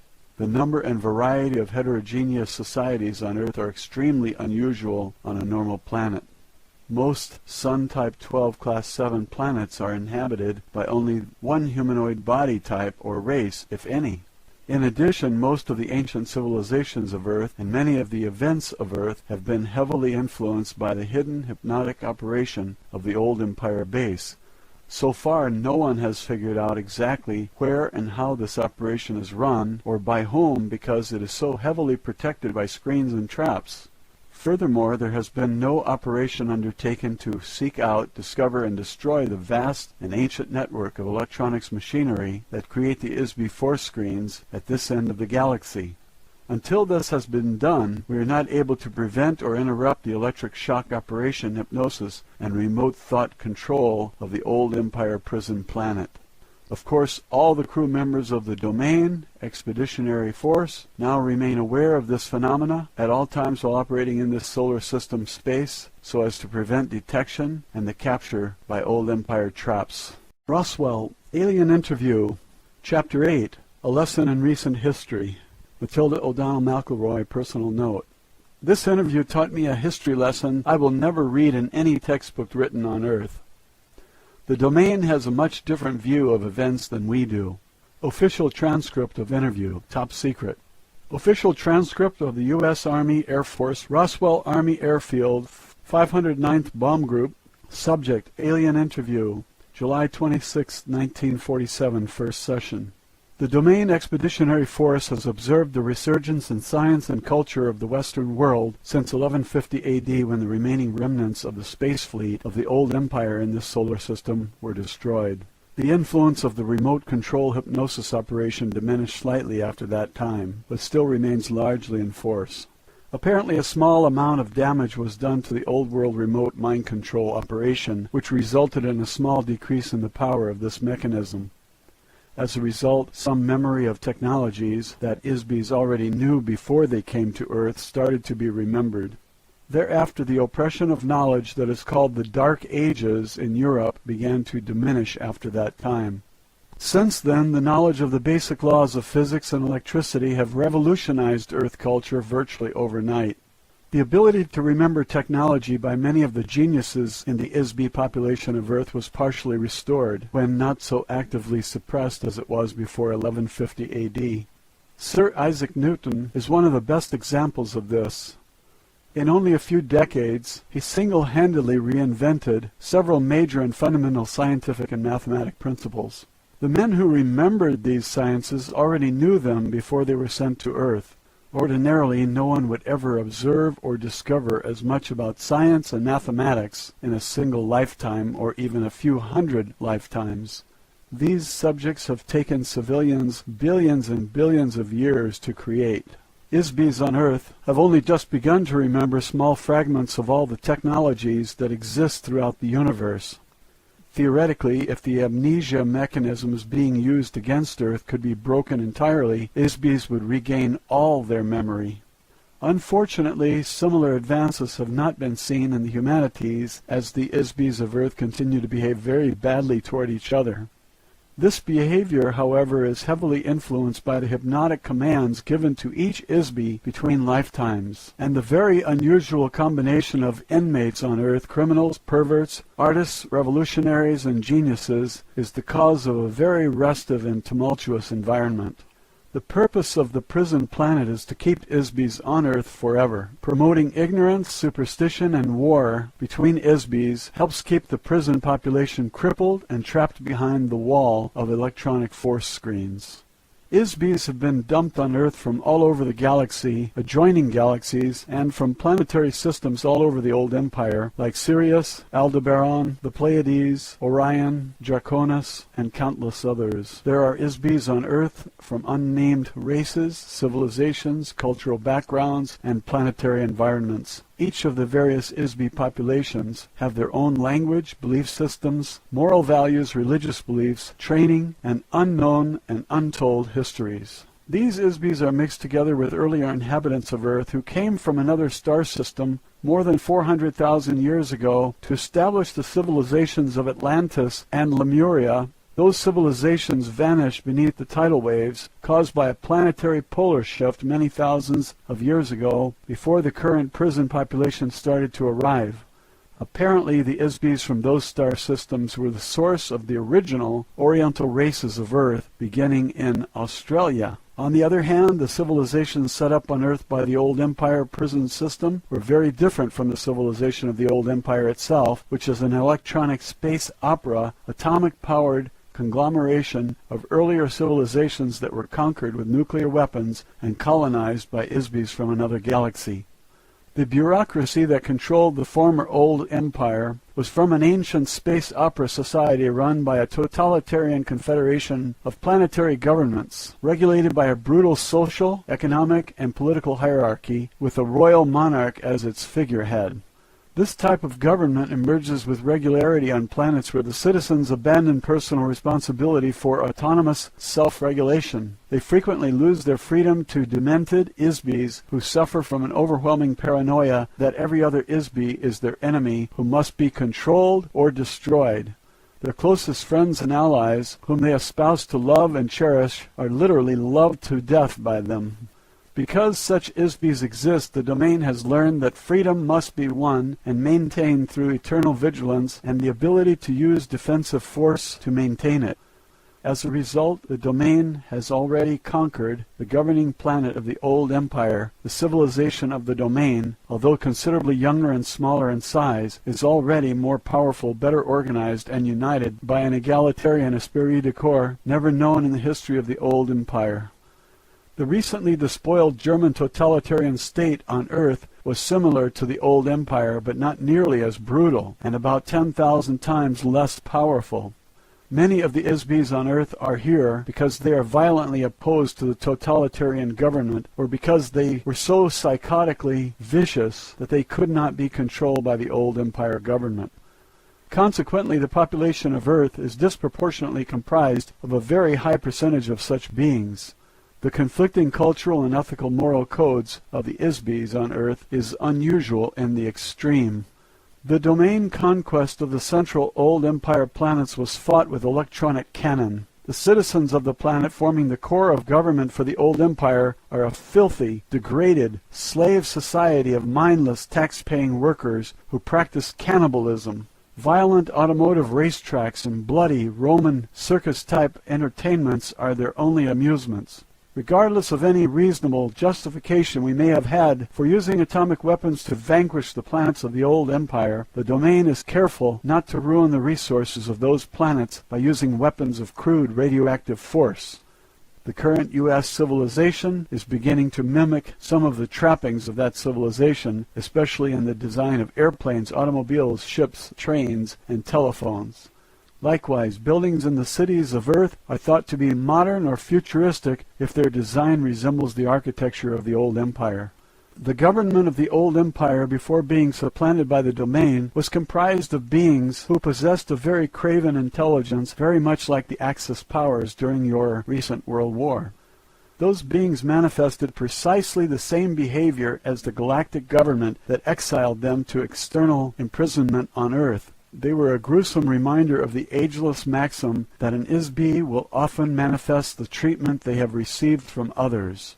Kindness fosters kindness, cruelty begets cruelty. One must be able and willing to use force tempered with intelligence to prevent harm to the innocent. However, extraordinary understanding, self-discipline, and courage are required to effectively prevent brutality without being overwhelmed by the malice that motivated the brutality. Only a demonic, self-serving government would employ a logic or science to conceive that an ultimate solution to any problem is to murder and permanently erase the memory of every artist, genius, skilled manager, and inventor, and cast them into a planetary prison, together with political opponents, killers, thieves, perverts, and disabled beings of an entire galaxy. Once the Isbys expelled from the Old Empire arrived on Earth, they were given amnesia and hypnotically tricked into thinking that something else had happened to them. The next step was to implant the Isbys into biological bodies on Earth. The bodies became the human populations of false civilizations which were designed and installed in the minds of the Isbys to look completely unlike the Old Empire. All of the Isbis of India, Egypt, Babylon, Greece, Rome, and medieval Europe were guided to a pattern and build the cultural elements of these societies based on standard patterns developed by the Isbis of many earlier similar civilizations on Sun-type 12 Class 7 planets that have existed for trillions of years throughout the universe. In the earliest times, the Isbis sent to prison Earth lived in India. They gradually spread into Mesopotamia, Egypt, Mesoamerica, Archaea, Greece, Rome, medieval Europe, and to the New World. They were hypnotically commanded to follow the pattern of a given civilization by the old empire prison operators. This is an effective mechanism to disguise the actual time and location from the Isbis imprisoned on Earth. The languages, customs, and culture of each false civilization are intended to reinforce amnesia because they do not remind the Isbis on Earth of the original Old Empire planets from which they were deported. On the very far back track of time, these types of civilizations tended to repeat themselves over and over because the Isbis who created them became familiar with certain patterns and styles and stayed with them. It is a lot of work to invent an entire civilization complete with culture, architecture, language, customs, mathematics, moral values, and so forth. It is much easier to replicate a copy based on a familiar and successful pattern. A Sun-type 12 Class 7 planet is the designation given to a planet inhabited by carbon-oxygen-based life forms. The class of the planet is based on the size and radiation intensity of the star, the distance of the planetary orbit from the star, and the size, density, and gravity and chemical composition of the planet. Likewise, flora and fauna are designated and identified according to the star type and class of the planet they inhabit. On the average, the percentage of planets in the physical universe with a breathable atmosphere is relatively small. Most planets do not have an atmosphere upon which life forms feed, as on Earth, where the chemical composition of the atmosphere provides nutrition to plants and other organisms which in turn support other life forms. When the domain force brought the Vedic hymns to the Himalayas region 8,200 years ago, some human societies already existed. The Aryan people invaded and conquered India, bringing the Vedic hymns to the area. The Vedas were learned by them, memorized, and carried forward verbally for 7,000 years before being committed to written form. During that span of time, one of the officers of the Domain Expeditionary Force was incarnated on Earth as a Vishnu. He is described many times in the Rig Veda. He is still considered to be a god by the Hindus. Vishnu fought in the religious wars against the Old Empire forces. He is a very able and aggressive Isbi, as well as a highly effective officer, who has since been reassigned to other duties in the domain. This entire episode was orchestrated as an attack and revolt against the Egyptian pantheon installed by Old Empire administrators. The conflict was intended to help free humankind from implanted elements of the false civilization that focused attention on many gods and superstitious ritual worship demanded by the priests who managed them. It is all part of the mental manipulation by the Old Empire to hide their criminal actions against the Isbis on Earth. A priesthood, or prison guards, were used to help reinforce the idea that an individual is only a biological body and is not an immortal spiritual being. The individual has no identity. The individuals have no past lives. The individual has no power. Only the gods have power, and the gods are the contrivance of the priests who intercede between men and the gods they serve. Men are slaves to the dictates of the priests who threaten eternal spiritual punishment if men do not obey them. What else would one expect on a prison planet where all the prisoners have amnesia and the priests themselves are prisoners? The intervention of the domain force on Earth has not been entirely successful due to the secret mind control operation of the Old Empire that still continues to operate. A battle was waged between the Old Empire forces and the domain through religious conquest between 1500 BCE and about 1200 BCE. The domain forces attempted to teach the concept of an individual, immortal spiritual being to several influential beings on Earth. One such instance resulted in a very tragic misunderstanding, misinterpretation, and misapplication of the concept. The idea was perverted and applied to mean that there is only one Isby instead of the truth that everyone is an Isby. Obviously, this was a gross incomprehension and an utter unwillingness to take responsibility for one's own power. The old empire priests managed to corrupt the concept of the individual immortality into the idea that there is only one all-powerful Isby, and that no one else is or is allowed to be an Isby. Obviously, this is the work of the old empire amnesia operation. It is easy to teach this altered notion to beings who do not want to be responsible for their own lives. Slaves are such beings. As long as one chooses to assign responsibility for creation, existence, and personal accountability for one's own thoughts and actions to others, one is a slave. As a result, the concept of a single monotheistic God resulted and was promoted by many self-proclaimed prophets, such as the Jewish slave leader Moses, who grew up in the household of the Pharaoh Amenhotep III, and his son Akhenaten, and his wife Nefertiti, as well as his son Tutankhamun.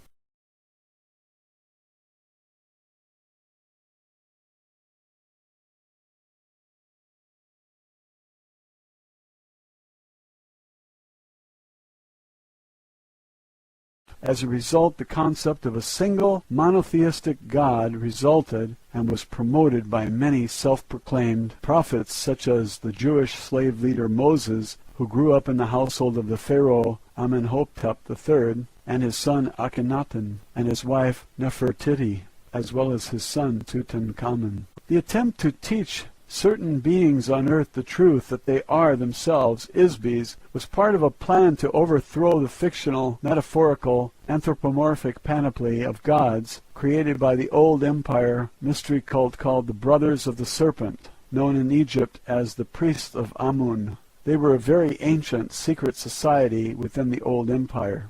The Pharaoh, Akhenaten, was not a very intelligent being and was heavily influenced by his personal ambition for self-glorification. He altered the concept of the individual spiritual being and embedded the concept in the sun god Aten. His pitiful existence was soon ended.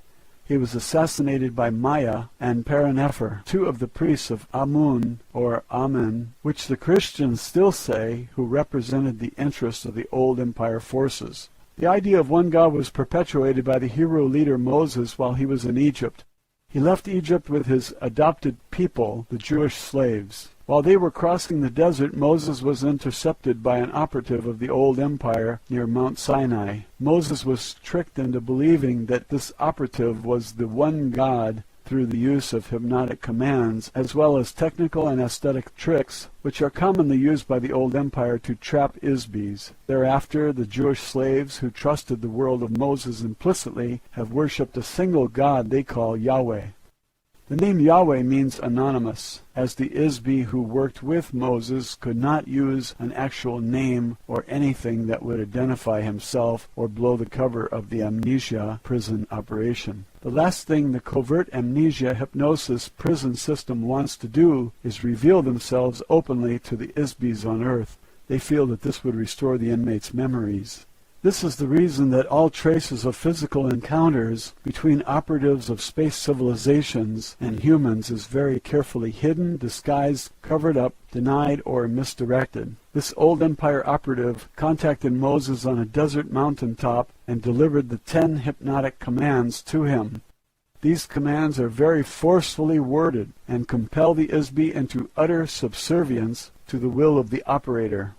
These hypnotic commands are still in effect and influence the thought patterns of millions of Isbys thousands of years later. Incidentally, we later discovered that the so-called Yahweh also wrote, programmed, and encoded the text of the Torah, which, when it is read literally or in its decoded form, will provide a great deal of more false information to those who read it. Ultimately, the Vedic hymns became the source of nearly all Eastern religions and were the philosophical source of the ideas common to Buddha, Laozi, Zoroaster, and other philosophers. The civilizing influences of these philosophies eventually replaced the brutal idolatry of the old empire religions and were the true genius of kindness and compassion. You asked me earlier why the domain and other space civilizations do not land on Earth or make their presence known.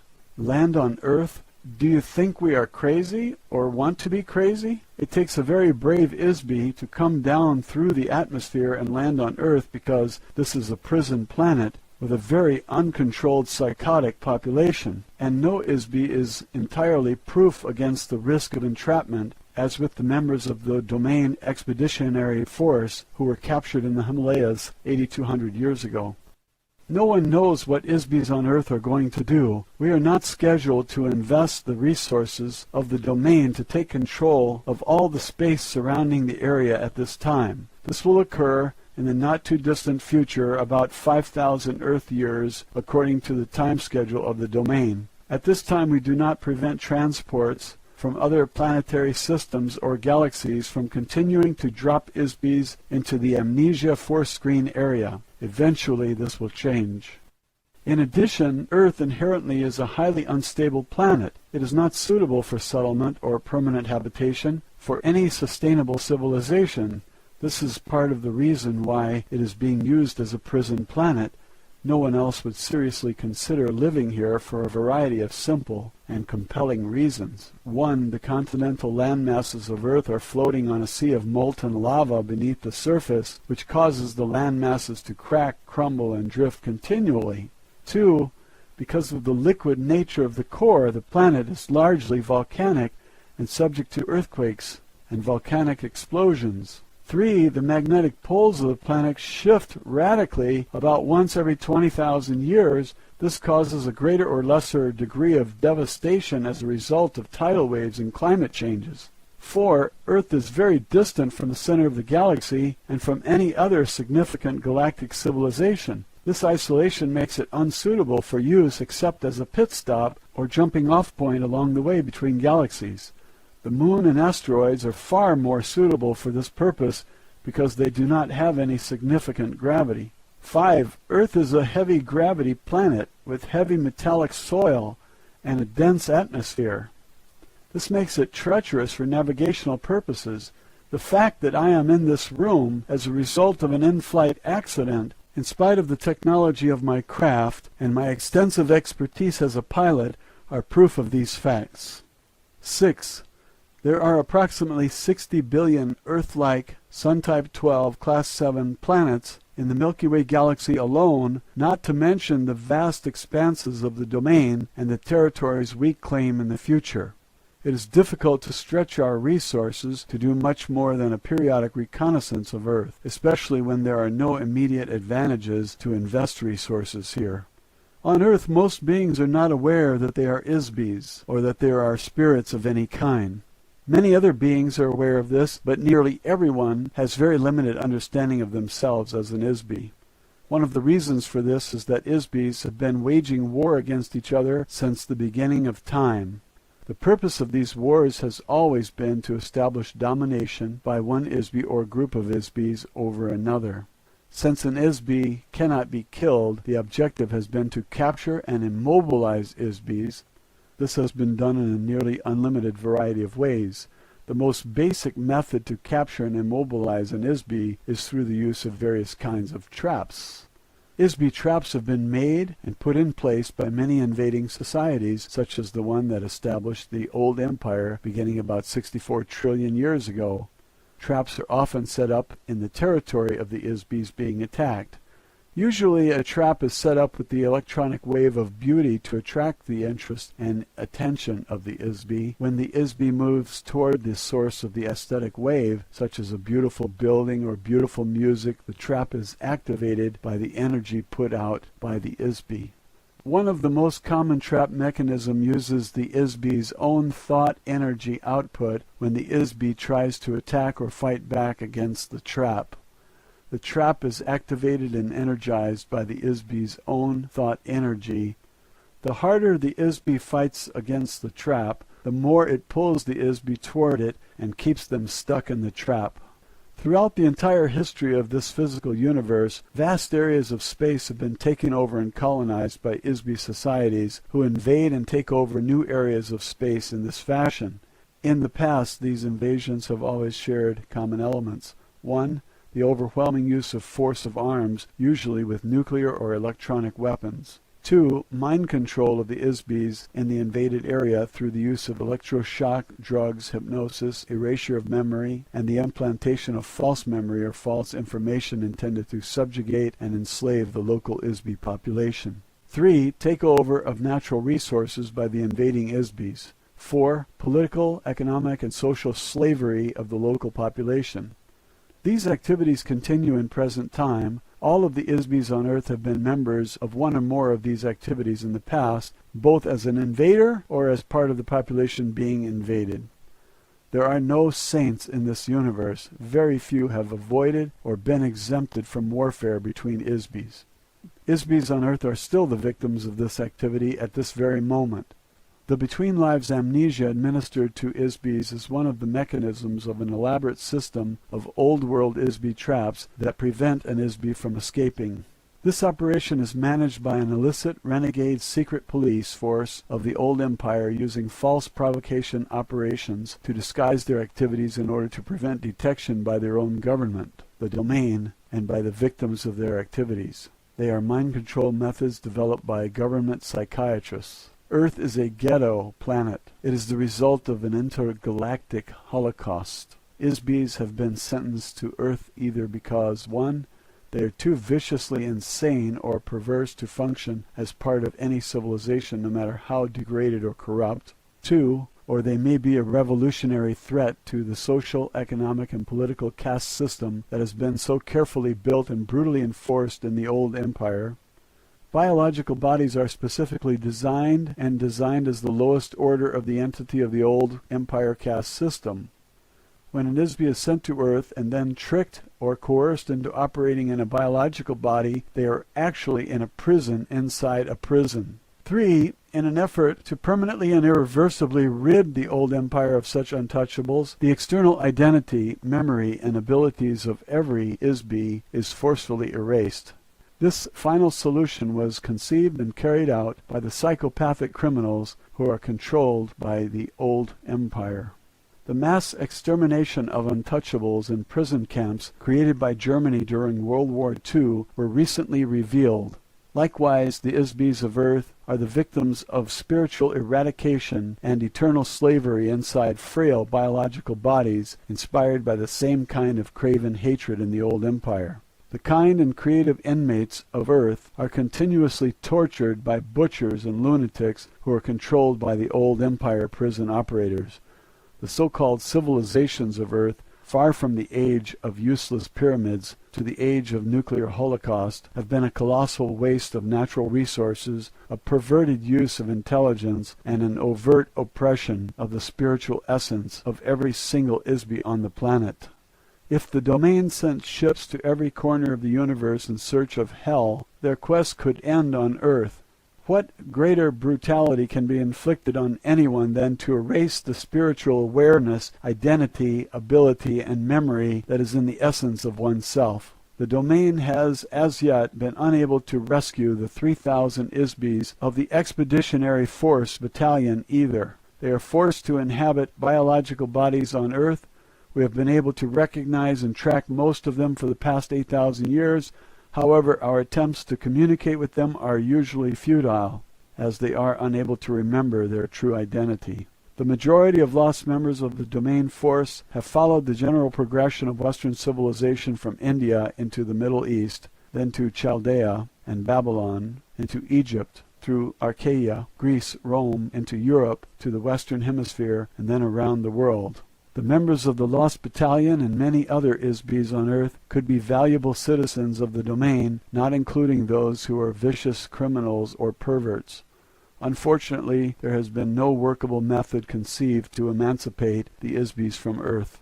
Therefore, as a matter of common logic as well as the official policy of the domain, it is safer and more sensible to avoid contact with the ISB population of Earth until such time as the proper resources can be allocated to locate and destroy the old empire force screen and amnesia machinery and develop a therapy to restore the memory of an ISB. Roswell, Alien Interview. Chapter 9. A Timeline of Events. Matilda O'Donnell MacElroy, personal note. For this interview, I took written notes because Airl gave me a lot of dates and names that I couldn't possibly remember without writing them down. I didn't usually take notes, but during this lesson I thought it was important to get the information exactly as she gave it to me. However, I discovered that my note-taking made it much more difficult for me to focus on receiving the communication from Airl. I was sometimes so distracted by my own writing that I lost the train of her thought, so I had to ask her to repeat herself several times. Airl continued to stay in communication with the communications officer on the asteroid belt station, from which she received much of this information. Since Airl was an officer, pilot, and engineer of the domain, and not a historian, she had to get this information from records of reconnaissance missions conducted by other officers of the Domain Expeditionary Force. Official transcript of interview, top secret. The actual history of Earth is very bizarre. It's so nonsensical that it is incredible to anyone on Earth who attempts to investigate it. A myriad of vital information is missing from it. A huge conglomeration of non sequitur relics and mythology has been arbitrarily introduced into it. The volatile nature of the Earth itself cyclically covers, drowns, mixes, and shreds physical evidence. These factors, combined with amnesia, post-hypnotic suggestions, false facades, and cover manipulation, make a reconstruction of the factual origins and history of Earth civilizations virtually indecipherable. Any investigator, no matter how brilliant, is doomed to wallow in a quagmire of inconclusive assumptions, unworkable hypotheses, and perpetual mystery. Since the domain does not suffer these afflictions, having the advantage of memory, longevity, and an exterior point of view, I will add some clarification to your fragmentary knowledge of the history of Earth. These are some of the dates and events that are not mentioned in Earth history textbooks. These dates are significant because they provide some information concerning the influences of the old empire and of the domain on Earth. Although I have attended several briefings by our mission control personnel on the general background of the Earth within the past few hundred years, I will rely principally on data gathered from records captured after our invasion of the old Empire planetary headquarters. Since that time, the Domain Expeditionary Force has tracked the general progress of events on Earth. As I mentioned, in some cases the domain has chosen to intervene in certain affairs on Earth in order to ensure the success of our long-term expansion plans. Although the domain has no interest in Earth per se, or the population of Isbys on this planet, it does serve our interests to ensure that the resources of Earth are not destroyed or spoiled. To that end, certain officers of the domain have been sent to Earth on reconnaissance missions from time to time to gather information. However, the following dates and events have been extrapolated from the accumulated information in the data files of the domain, at least those that are accessible to me through the Space Station Communications Center.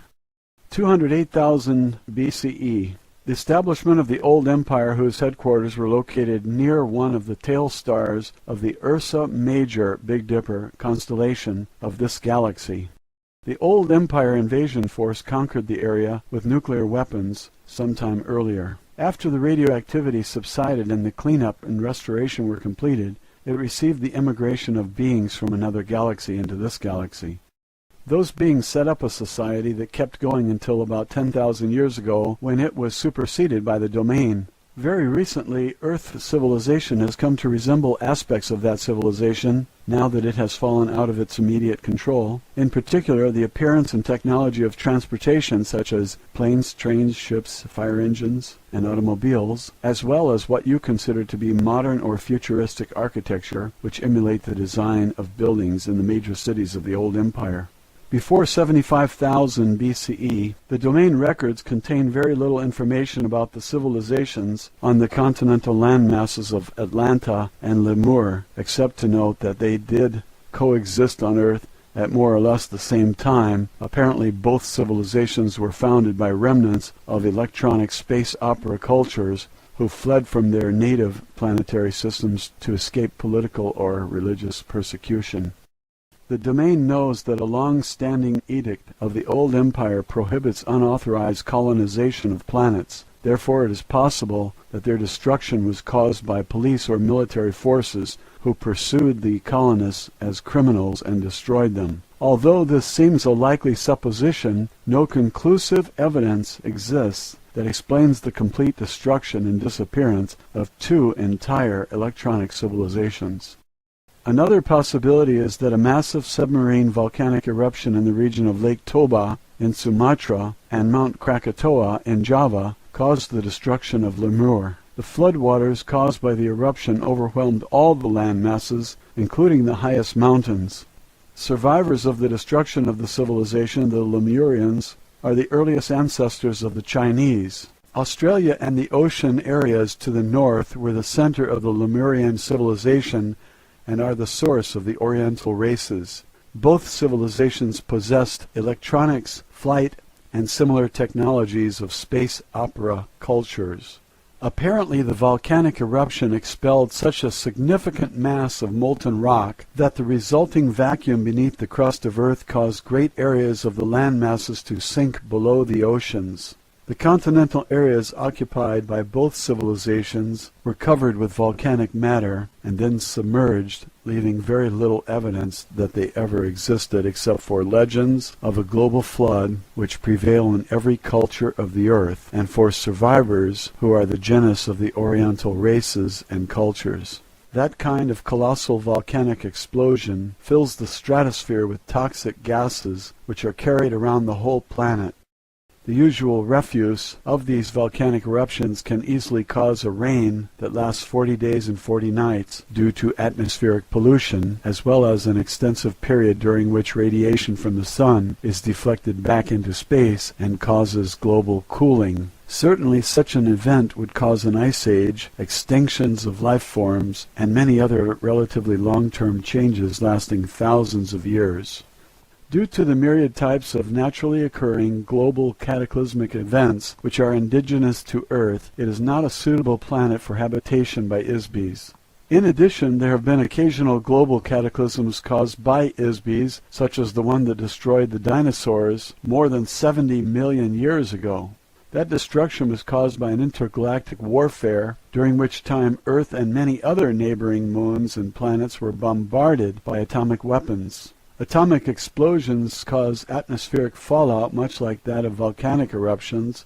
Most of the planets in this sector of the galaxy have been uninhabitable deserts since then.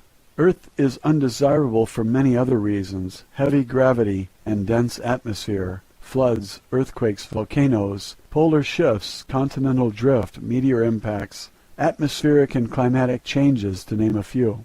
What kind of lasting civilization could any sophisticated culture propose to develop in such an environment? In addition, Earth is a small planet of a rim star of a galaxy. This makes Earth very isolated geographically from the more concentrated planetary civilizations which exist toward the center of the galaxy. These obvious facts have made Earth suitable for use only as a zoological or botanical garden, or for its current use as a prison, but not much else. Before 30,000 years BCE, Earth started being used as a dumping ground and prison for ISBs who were judged untouchable, meaning criminal or nonconformists. ISBs were captured, encapsulated in electronic traps, and transported to Earth from various parts of the old empire. Underground amnesia stations were set up on Mars and on Earth in the Rwenzori Mountains in Africa, in the Pyrenees Mountains of Portugal, and in steppes of Mongolia. These electronic monitoring points create force screens designed to detect and capture ISBs when the ISB departs the body at death. ISBs are brainwashed using extreme electronic force in order to maintain Earth's population in a state of perpetual amnesia. Further population controls are installed through the use of long-range electronic thought control mechanisms. These stations are still in operation, and they are extremely difficult to attack or destroy, even for the domain, which will not maintain a significant military force in this area until a later date. The pyramid civilizations were intentionally created as a part of the ISB prison system on Earth. The pyramid is alleged to be the symbol for wisdom. However, the wisdom of the old empire on planet Earth is intended to operate as part of the elaborate amnesia trap consisting of mass, meaning, and mystery. These are opposite to the qualities of an immortal spiritual being which has no mass or meaning. An ISB is solely because it thinks that it is. Mass represents the physical universe, including objects such as stars, planets, gases, liquids, energy particles, and teacups. The pyramids were very, very solid objects, as were all the structures created by the old empire. Heavy, massive, dense, solid objects create the illusion of eternity. Dead bodies wrapped in linen, soaked in resin, placed inside engraved golden coffins, and entombed with earthly possessions amid cryptic symbols create an illusion of eternal life. However, dense, heavy physical universe symbols are the exact opposite of an ISBE. An ISBE has no mass or time. Objects do not endure forever. An ISBE is forever. Meaning. False meanings prevent knowledge of the truth. The pyramid cultures of Earth are a fabricated illusion. They are nothing more than false civilizations contrived by the old empire, mystery cult, called the Brothers of the Serpent. False meanings were invented to create the illusion of a false society to further reinforce the amnesia mechanism among the inmates in the Earth prison system. Mystery is built of lies and half-truths. Lies cause persistence because they alter facts which are comprised of exact dates, places, and events. When truth is known, a lie no longer persists. If the exact truth is revealed, it is no longer a mystery. All of the pyramid civilizations of Earth were carefully contrived of layer upon layer of lies skillfully combined with a few truths. The priest cult of the old empire combined sophisticated mathematics and space opera technology with their theatrical metaphors and symbolism. All of these are complete fabrications of truth baited with the allure of aesthetics and mystery. The intricate rituals, astronomical alignments, secret rites, massive monuments, marvelous architecture, artistically rendered hieroglyphs, and man-animal gods were designed to create an unsolvable mystery for the ISBE prison population on Earth. The mystery diverts attention away from the truth that ISBEs have been captured, given amnesia, and imprisoned on a planet far, far away from their home. The truth is that every single ISBE on Earth came to Earth from some other planetary system. Not one person on Earth is a native inhabitant. Human beings did not evolve on Earth. In the past, Egyptian society was run by the prison administrators or priests, who in turn manipulated a pharaoh, controlled the treasury, and kept the inmate population enslaved physically and spiritually. In modern times, the priests have changed, but the function is the same. However, now the priests are prisoners too. Mystery reinforces the walls of the prison. The old empire feared that the ISBEs on Earth might regain their memory. Therefore, one of the primary functions of the old empire priesthood is to prevent ISBEs on Earth from remembering who they really are, how they came to Earth, where they came from. The old empire operators of the prison system and their superiors do not want ISBEs to remember who murdered them, captured them, stole all of their possessions, sent them to Earth, gave them amnesia, and condemned them to eternal imprisonment. Imagine what would happen if all the inmates in the prison suddenly remembered that they have the right to be free. What if they suddenly realize that they have been falsely imprisoned and rise up as one against the guards? They are afraid to reveal anything that looks like the civilization of the inmates' home planets. A body, a piece of clothing, a symbol, a spaceship, an advanced electronics device, or any other remnant of civilization from a home planet could remind a being and rekindle his memory. Sophisticated technologies of entrapment and enslavement, which were developed over millions of years in the old empire, have been applied to the ISBEs on Earth with the intention to create a false facade for the prison. These facades were installed on Earth in totality all at once. Every piece is a fully integrated part of the prison system. This includes a religion of mumbo-jumbo doublespeak. Every pyramid civilization uses this as part of a control mechanism to keep the population enslaved by force, by fear, and by ignorance.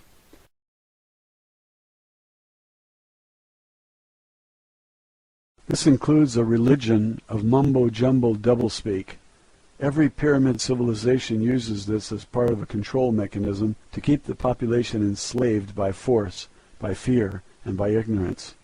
The indecipherable muddle of irrelevant information, geometric designs, mathematical calculation, astronomical alignments are part of the false spirituality based on solid objects rather than immortal spirits, in order to confuse and disorient the Isbis on earth. When the body of a person died, they were buried with their earthly possessions, including their former body wrapped in linen, to sustain their soul, or ka, after death.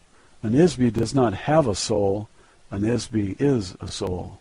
On the home planet of an Isbi, their material possessions were not lost, stolen, or forgotten when the being died or left the body. An Isbi could return and claim the possessions.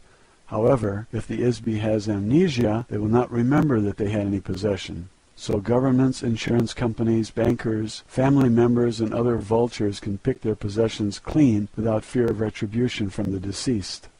The only reason for these false meanings is to instill the idea that an Isbi is not a spirit but a physical object. This is a lie. This is a trap for an Isbi. Countless people have spent endless hours attempting to solve the jigsaw puzzle of Egypt and other old empire civilizations. They are puzzles made of pieces that do not fit. A question states its own answer. What is the mystery of Egypt and other pyramid cultures? Mystery. Circa 15,000 BCE. The old empire forces supervised the construction of hydraulic mining operations in the Andes Mountains in present-day Bolivia near Lake Titicaca, Lake of 10 Stones, at Tiwanaku, including construction of the massive stone complex of carved stone buildings known as Kalasasaya and its Gate of the Sun at the elevation of nearly 14,000 feet. 11,600 BCE. The polar axis of Earth shifted. The polar axis of Earth shifted to a sea area. The last ice age came to an end abruptly as the polar ice caps melted and the level of the ocean rose to submerge large sections of the land masses of Earth. The last remaining vestiges of Atlantis and Lemuria were covered by water. Massive extinctions of animals occurred in the Americas, Australia, and the Arctic regions due to the shift of the poles. 10,450 BCE. Plans were made by the old empire Isbi called Thoth for construction of a great pyramid of Giza. The 4 air shafts of the pyramid point precisely to key stars in the old empire as seen from Giza this year. The alignment of the pyramids of Giza on the ground matches perfectly the alignment of the constellation of Orion as seen in the sky from Giza relative to the Nile as the earthly representation of the Milky Way in the sky. 10,400 BCE. According to the Earth historian Herodotus, records from the ruined civilizations of Atlantis containing electronic technology and other technology of that society were buried in a vault beneath the paws of the Sphinx. The Greek historian wrote that he was told about this by some of his friends who were priests of Anu, the Sumerian god, at the Egyptian city of Heliopolis. However, it is highly unlikely that any traces of an electronic civilization would be allowed to be left intact on Earth by the old empire prison system administrators. 8,212 BCE. The Veda or Vedic hymns are a set of religious hymns that were introduced to the societies of Earth. They came forward in spoken tradition, memorized from generation to generation. The hymn to the dawn child includes an idea called the cycle of the physical universe, the creation, growth, conservation, decay, and death, or destruction of energy and matter in a space. These cycles produce time. The same set of hymns describes the theory of evolution. Here is a tremendous body of knowledge which contains a great deal of spiritual truth. Unfortunately, it has been incorrectly evaluated by humans and altered with lies and reversals of fact by priests, which are a booby trap to prevent anyone from using the wisdom to discover a way to escape from the prison planet. 8050 BCE. Destruction of the old empire home planet government in this galaxy. This was the end of the old empire as a political entity in the galaxy. However, the vast size of the old empire will take many thousands of years for the domain to conquer completely. The inertia of the political, economic, and cultural systems of the old empire will remain in place for some time to come. However, remnants of the old empire space fleet in the solar system of Earth were finally destroyed in 1230 AD. In addition to operatives of the old empire who run the Earth prison operation, there were other beings from the old empire who came to Earth. Since Earth was no longer under the control of the old empire, after their defeat by the Domain forces, there was no police force to control military renegades, space pirates, miners, merchants, and entrepreneurs who came to Earth to exploit the resources of the planet for personal gain and many other nefarious reasons. For example, the history of the earth according to the Jewish people describes the Nephilim. Chapter 6 of the book of Genesis describes the origin of Nephilim. Now it came about, when men began to multiply on the face of the land, and daughters were born to them, that the sons of God saw that the daughters of men were beautiful, and they took wives for themselves, whomever they choose. The Nephilim were on earth in those days, and also afterward, when the sons of God came into the daughters of men, and they bore children to them. Those were the mighty men who were of old, men of renown. The ancient Jewish people who wrote the history book called the Old Testament were slaves, herders, and gatherers. Any modern technology, even a simple flashlight, would seem astounding and miraculous to them. They attributed any unexplainable phenomenon to technology of the workings of a god. Unfortunately, this behavior is universal among all ISBs who have been given amnesia and cannot remember their own experiences, training, technology, personality, or identity. Obviously, if these were men and they mated with Earth women, they were not sons of God. They were ISBs who inhabited biological bodies in order to take advantage of the political situation in the old empire, or simply to indulge in physical sensation. They set up small colonies of their own on Earth beyond the reach of the police and tax authorities. Coincidentally, one of the most serious crimes an ISB could commit in the old empire was to violate income tax regulations. Income taxes were used as a slavery mechanism and a punishment in the old empire. The slightest error in a tax report made an ISB untouchable, followed by imprisonment on Earth. 6750 BCE. Other pyramid civilizations were set up by the old empire on Earth. These were established in Babylon, Egypt, China, and Mesoamerica.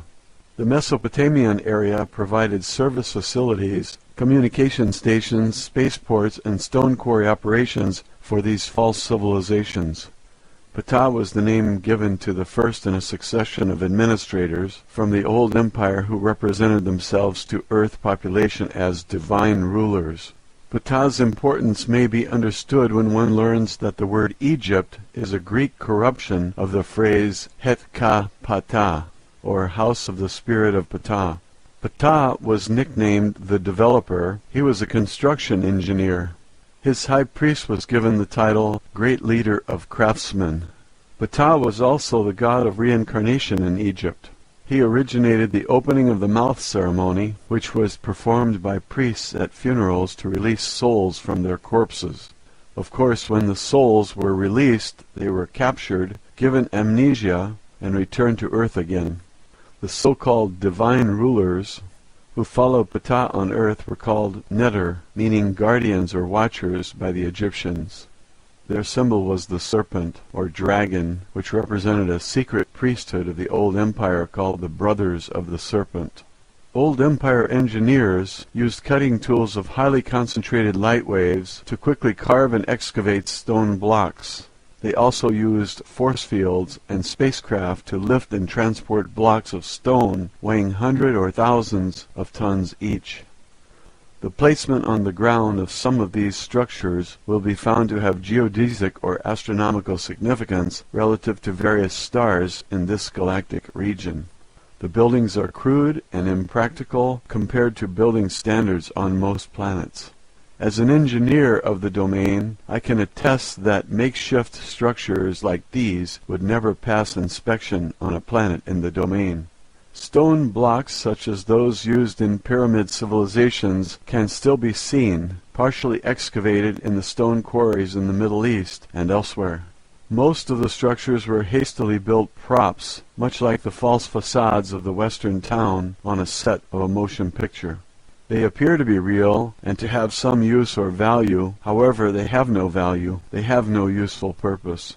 The pyramids and all of the other stone monuments erected by the old empire could be called mystery monuments. For what reason would anyone waste so many resources to construct so many useless buildings, to create a mysterious illusion? The fact of the matter is that each one of the divine rulers were Isbis who served as operatives of the old empire. They were certainly not divine, although they were Isbis. 6248 BCE. The beginning of active warfare between the Domain Space Command and the surviving remnants of the old Empire space fleet in this solar system that lasted nearly 7,500 years. It began when an installation was established in the Himalaya Mountains by a battalion of the 3,000 officers and crew members of the Domain Expeditionary Force. The installation was not fortified, as the Domain was not aware that the old Empire maintained Earth as a prison planet. The Domain installation was attacked and destroyed by space forces of the old Empire, who continued to operate in the solar system of Earth. Isbis of the Domain battalion were captured, taken to Mars, given amnesia, and sent back to Earth to inhabit human biological bodies. They are still on Earth. 5965 BCE. Investigations into the disappearance of Domain forces in this solar system led to the discovery of old Empire bases on Mars and elsewhere. The Domain took over the planet Venus as a defensive position against the space forces of the old Empire. The Domain Expeditionary Force also monitors life forms on Venus, which has a very dense, hot, heavy atmosphere of sulfuric acid clouds. There are few life forms on Earth that can endure an atmospheric environment like Venus. The Domain also established secret installations or space stations in the Earth's solar system.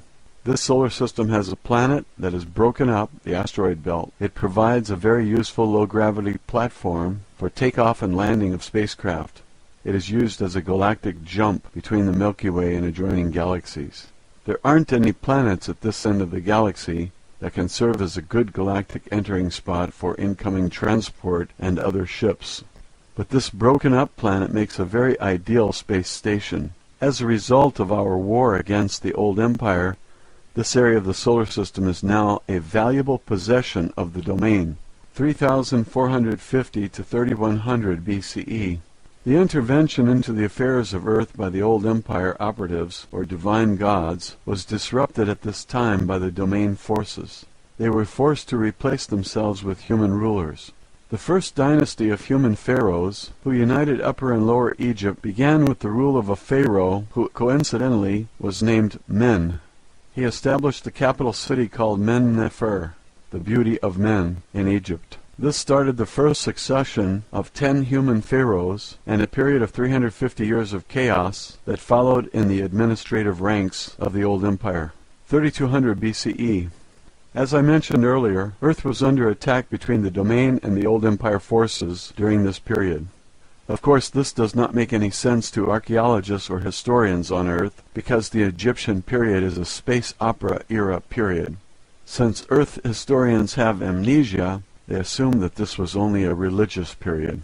Further, because the technology and civilizations installed on Earth during this period were pre-packaged, they did not evolve on Earth. Of course, there is no evidence anywhere on Earth of an evolutionary transition which resulted in sophisticated mathematics, language, writing, religion, architecture, cultural traditions in Egypt, or any of the pyramid civilizations. These cultures, complete with all the details of racial body types, hairstyles, facial makeup, rituals, moral codes, and so forth, just appeared as complete integrated packages. The physical evidence suggests that all evidence of the intervention of the Domain or the old empire forces or any other extraterrestrial activity has been carefully cleaned up so as not to create suspicion. The old empire force does not want the Isbis of Earth to suspect that they have been captured, transplanted to Earth, and brainwashed. So Earth historians continue to assume that Egyptian priests were not supposed to have ray guns or other technology of the old empire, and they suppose that there was nothing going on Earth except some priests walking around saying Amen, which the Christians still say.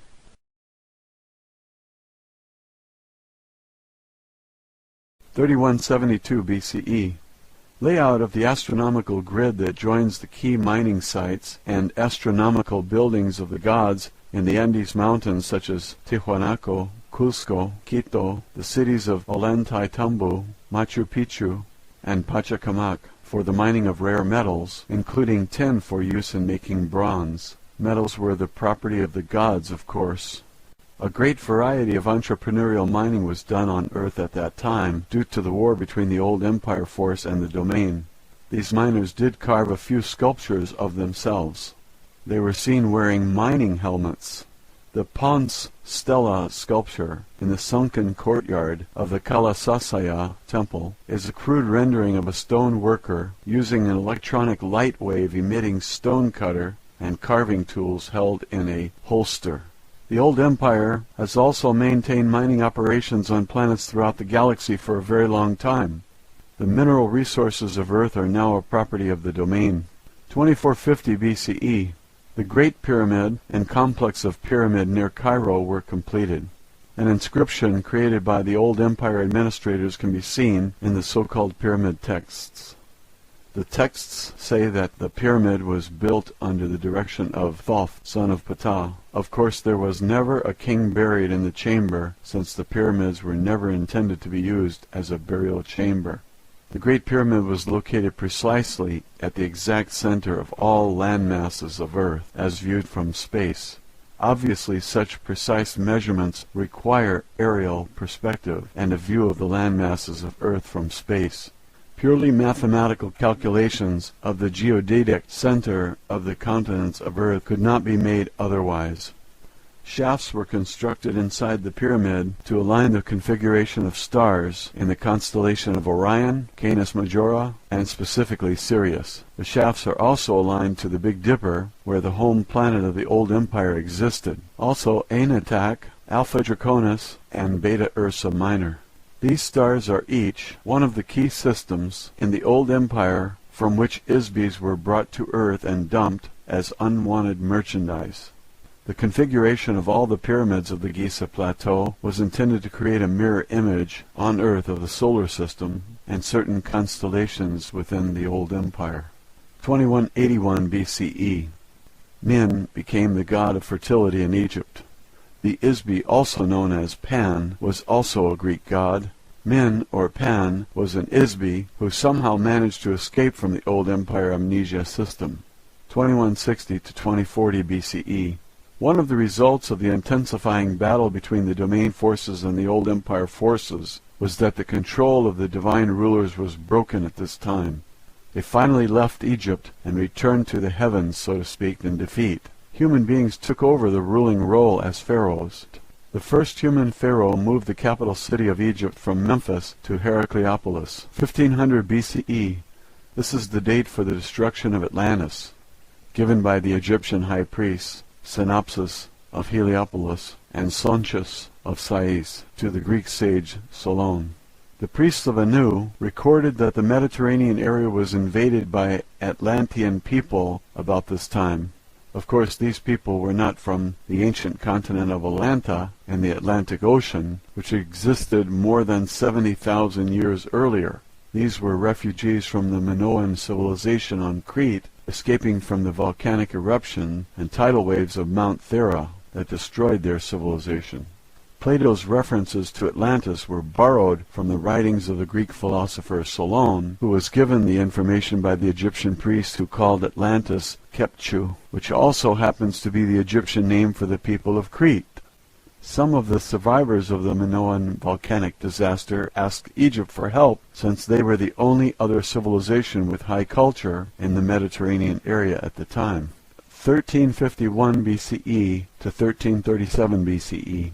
The Domain Expeditionary Force actively waged a war of religious conquest against the Egyptian mystery cult called the Priests of Amun, also known as the Old Empire Brothers of the Serpent.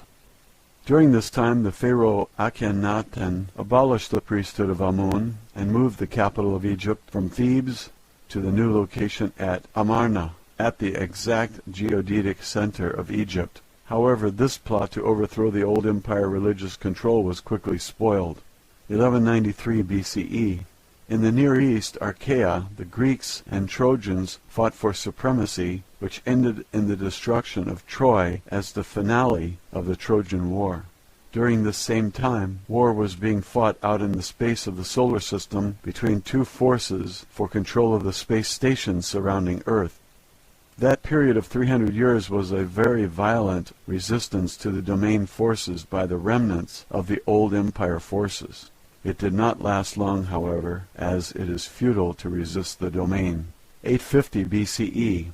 Homer, the blind Greek poet, wrote the stories, the gods, as borrowed and modified from earlier sources in the Vedic texts, Sumerian texts, Babylonian and Egyptian mythology. His poems, as well as many other myths of the ancient world, are very accurate descriptions of the exploits of Isbis on Earth, who were able to avoid the old empire amnesia operation and operate without biological bodies. 700 BCE, the Vedic hymns were first translated in the Greek language. This was the beginning of a cultural revolution in Western civilization that transformed crude and brutal tribal cultures into democratic republics based on more reasonable conduct. 638 to 559 BCE, Solon, a wise man from Greece, reported the existence of Atlantis. This was information he received from the old empire high priests Synopsis of Heliopolis and Sontius of Sais, with whom he studied in Egypt. 630 BCE, Zoroaster created religious practices in Persia around an Isbi called Ahura Mazda. This was yet another of the growing number of monotheistic gods put in place by operatives of the domain to displace a panoply of old empire gods. 604 BCE, Lao Ji, a philosopher who wrote a small book called The Way, was an Isbi of great wisdom who overcame the effects of the old empire amnesia, hypnosis machinery, and escaped from Earth. His understanding of the nature of an Isbi must have been very good to accomplish this. According to the common legend, his last lifetime as a human was lived in a small village in China. He contemplated the existence of his own life. Like Gautama Siddhartha, he confronted his own thoughts and past lives. In doing so, he recovered some of his own memory, ability, and immortality. As an old man, he decided to leave the village and go to the forest to depart the body. The village gatekeeper stopped him and begged him to write down his personal philosophy before leaving. Here is a small piece of the advice he gave about the way he rediscovered his own spirit. He who looks will not see it. He who listens will not hear it. He who gropes will not grasp it. The formless non-entity, the motionless source of motion, the infinite essence of the spirit, is the source of life. Spirit is self. Walls form and support a room, yet the space between them is most important. A pot is formed of clay, yet the space formed therein is most useful. Action is caused by the force of nothing on something, just as the nothing of spirit is the source of all form. One suffers great afflictions because one has a body. Without a body, what afflictions could one suffer? When one cares more for the body than for his own spirit, one becomes the body and loses the way of the spirit. The self, the spirit, creates illusion. The delusion of man is that reality is not an illusion. One who creates illusions and makes them more real than reality follows the path of the spirit and finds the way of heaven. 593 BCE, the Genesis story written by the Jewish people, described angels or sons of God mating with women of earth who bore them children. These were probably renegades from the old empire.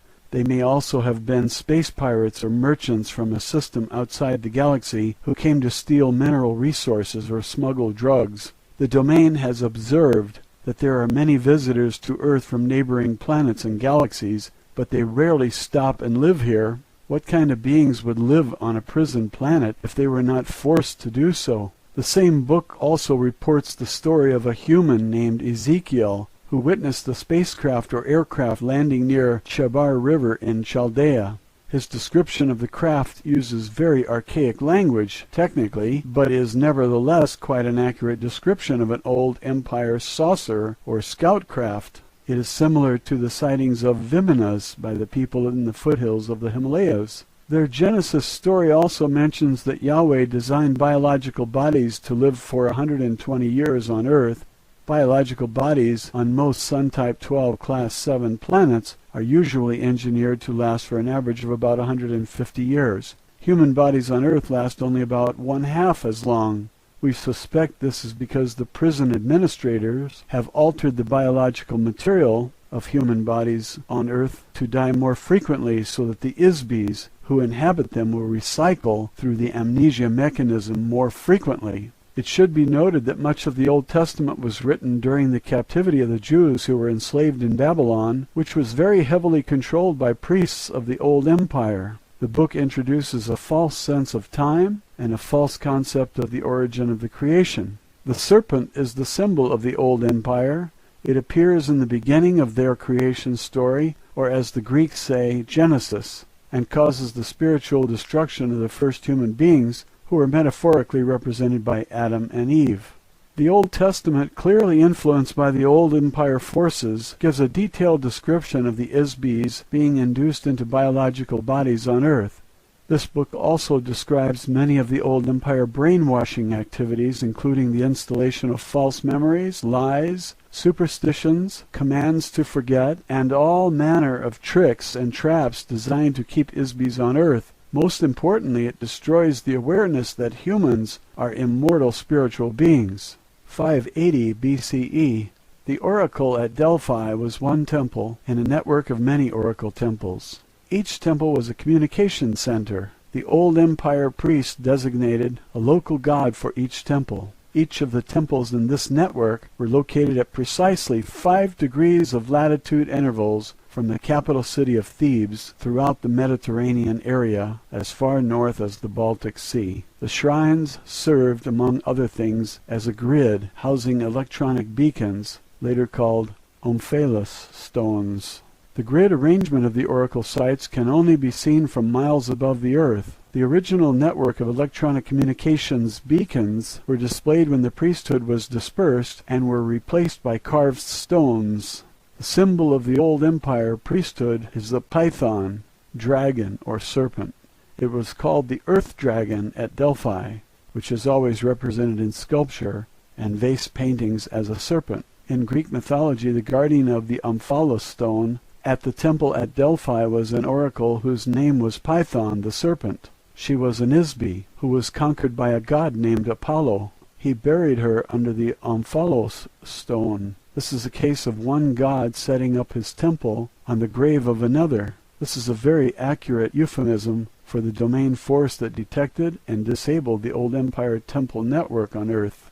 It was one of the fatal blows to the Old Empire force in the solar system of Earth. 559 BCE, the commanding officer of the Domain Battalion, who was lost in 5965 BCE, was detected and located by a search party sent to Earth from the Domain Expeditionary Force. He was incarnated as Cyrus II of Persia during this time. A unique system of organization was used by Cyrus II and the members of that battalion who followed him from India through his progression of human lives on Earth. In part, it enabled them to build the largest empire in the history of the Earth to that date. The Domain search party who located him traveled around the Earth searching for the lost battalion for several thousand years. The party consisted of 900 officers of the Domain, divided into teams of 300 each. One team searched the land, another team searched the oceans, and the third team searched the space surrounding Earth. There are many reports made in various human civilizations concerning their activities, which humans did not understand, of course. The Domain Search Party devised a wise variety of electronic detection devices needed to track the electronic signature or wavelength of each of the missing members of the battalion. Some were used in space, others on land, and special devices were invented to detect Isbis underwater. One of these electronic detection devices is referred to as a tree of life. The device is literally a tool designed to detect the presence of life, which is an Isbi. This was a large electronic screen generator designed to permeate wide areas. To the ancient humans on Earth, it resembled a sort of tree, since it consists of an interwoven lattice of electronic field generators and receivers. The electronic field detects the presence of ISBs, whether the ISB is occupying a body or if they are outside a body. A portable version of this detection device was carried by each of the members of the Domain Search Party. Stone carvings in Sumeria showed winged beings using pine cone-shaped instruments to scan the bodies of human beings. They are also shown carrying the power unit for the scanner, which are depicted as stylized baskets or water buckets being carried by eagle-headed winged beings. Members of the aerial unit of the Domain Search Party, led by Ahura Mazda, were often called winged gods in human interpretations. Throughout the Persian civilization there are a great many stone relief carving that depict winged spacecraft that they call a Faravahar. Members of the aquatic unit of the Domain Search Party were called Ons by local humans. Stone carvings of the so-called Ons are shown wearing silver diving suits. They lived in the sea and appeared to the human population to be men dressed to look like fish. Some members of the Lost Battalion were found in the oceans inhabiting the bodies of dolphins or whales. On land, the Domain Search Party members were referred to as Anunnaki by the Sumerians and Nephilim in the Bible. Of course, their true mission and activities were never disclosed to Homo sapiens. Their activities have been purposely disguised. Therefore, the human stories and legends about the Anunnaki and the other members of the Domain Search Party have not been understood and were badly misinterpreted. In the absence of complete and accurate data, anyone observing a phenomenon will assume or hypothesize explanations in an attempt to make sense of the data. Therefore, although mythology and history may be based on factual events, they are likewise full of misunderstood and misinterpreted evaluations of the data and embellished with assumptions, theories, and hypotheses which are false. The space unit of the Domain Expeditionary Force are shown flying in a winged disc. This is an allusion to the spiritual power of the ISBs as well as to the spacecraft used by the Domain Search Party. The commander of the Lost Battalion, as Cyrus II, was an ISB who was regarded as a messiah on Earth by both the Jews and the Muslims. In less than 50 years he established a highly ethical and humanitarian philosophy which pervaded all of Western civilization. His territorial conquests, organization of people, and monumental building projects were unprecedented before or since. Such sweeping accomplishments in a short period of time could only have been achieved by a leader and a team of trained officers, pilots, engineers, and crew members of a unit of the domain acting as a team who had been trained and worked together for thousands of years. Although we have discovered the location of many of the ISBs in the Lost Battalion, the domain has been unable to restore their memory and return them to active duty as yet. Of course, we cannot transport ISBs who are inhabiting biological bodies to the space stations of the domain since there is no oxygen in our spacecraft. Also, we do not maintain life support facilities for biological entities there. Our only hope has been to locate and rekindle the awareness, memory, and identity of the ISBs of the Lost Battalion. One day they will be capable of rejoining us. 200 BCE. The last remnant of the old empire, pyramid civilization, is at Teotihuacan. The Aztec name means place of the gods, or where the men were transformed into gods. Like the astronomical configuration of the Giza pyramids in Egypt, the entire complex is a precise scale model of the solar system that accurately reflects the orbital distances of the inner planets, the asteroid belt, Jupiter, Saturn, Uranus, Neptune, and Pluto. Since the planet Uranus had only been discovered with the modern Earth telescopes in 1787 and Pluto not until 1930, it is apparent that the builders had information from other sources. A common element of the pyramid civilizations around the Earth is the constant use of the image of the snake, dragon, or serpent. This is because the beings who planted these civilizations here want to create an illusion that the gods are reptilian. This is also part of an illusion designed to perpetuate amnesia. The beings who placed false civilizations on Earth are ISBs just like you. Many of the biological bodies inhabited by ISBs and the old empire are very similar in appearance to the bodies on Earth. The gods are not reptiles, although they often behave like snakes. 1034 to 1124 AD. The entire Arab world was enslaved by one man, Hassan ibn al-Sabah, the old man of the mountain. He established the Hashashin, who operated apart Mohammedanism, which controlled by terror and fear much of India, Asia Minor, and most of the Mediterranean basin. They became a priesthood that used an extremely effective mind control mechanism, an extortion tool that enabled the assassins to control the civilized world for several hundred years. Their method was simple. Young men were kidnapped and knocked unconscious with hashish. They were taken to a garden filled with beautiful black-eyed houris, in a harem decorated with rivers of milk and honey. The young men were told that they were in paradise.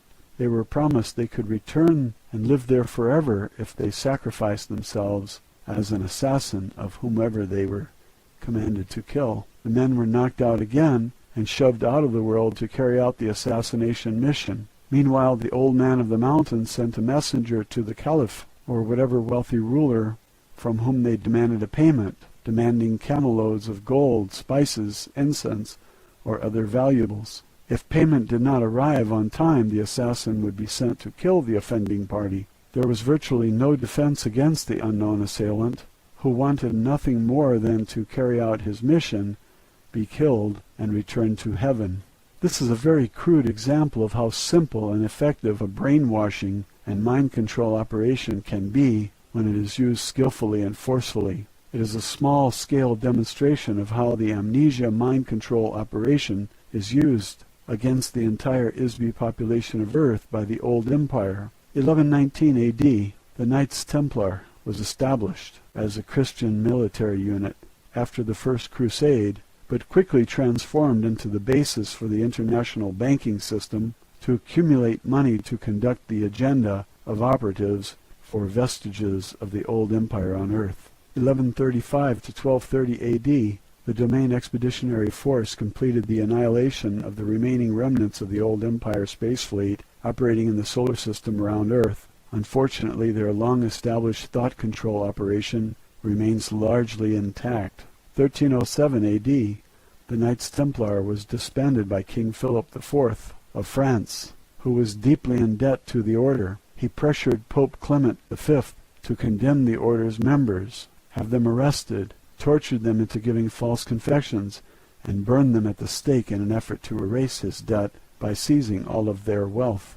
The majority of the Templars fled to Switzerland, where they established an international banking system which secretly controls the economy of Earth. Old empire operatives act as an unseen influence on international bankers.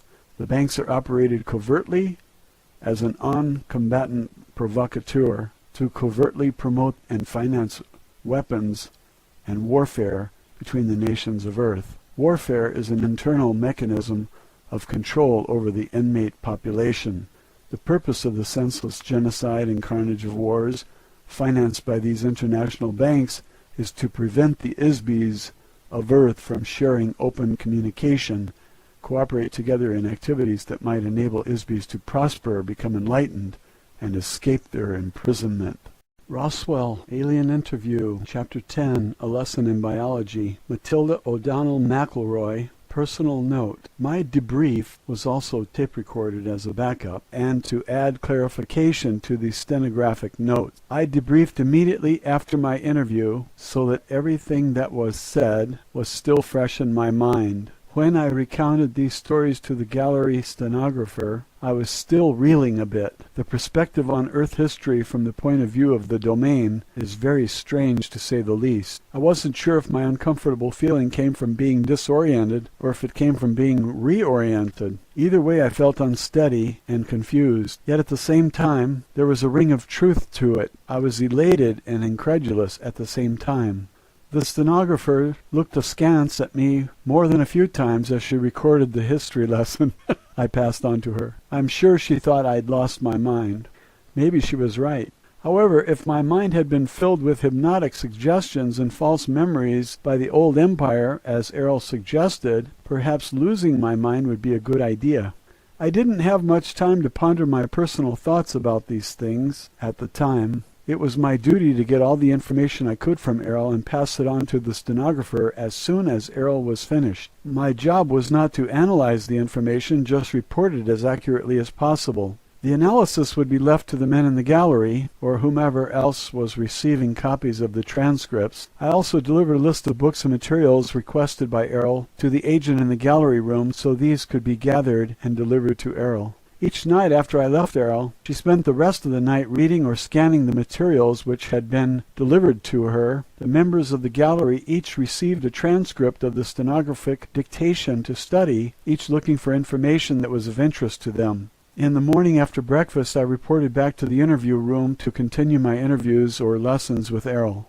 Official transcript of interview, top secret, official transcript of the U.S. Army Air Force, Roswell Army Airfield, 509th Bomb Group, subject alien interview, July 28, 1947, first session. The origins of this universe and life on Earth, as discussed in the textbooks I have read, are very inaccurate. Since you serve your government as a medical personnel, your duties require that you understand biological entities, so I am sure that you will appreciate the value of the material I will share with you today. The texts of books I have been given on the subjects related to the function of life forms contain information that is based on false memories, inaccurate observation, missing data, unproven theories, and superstition.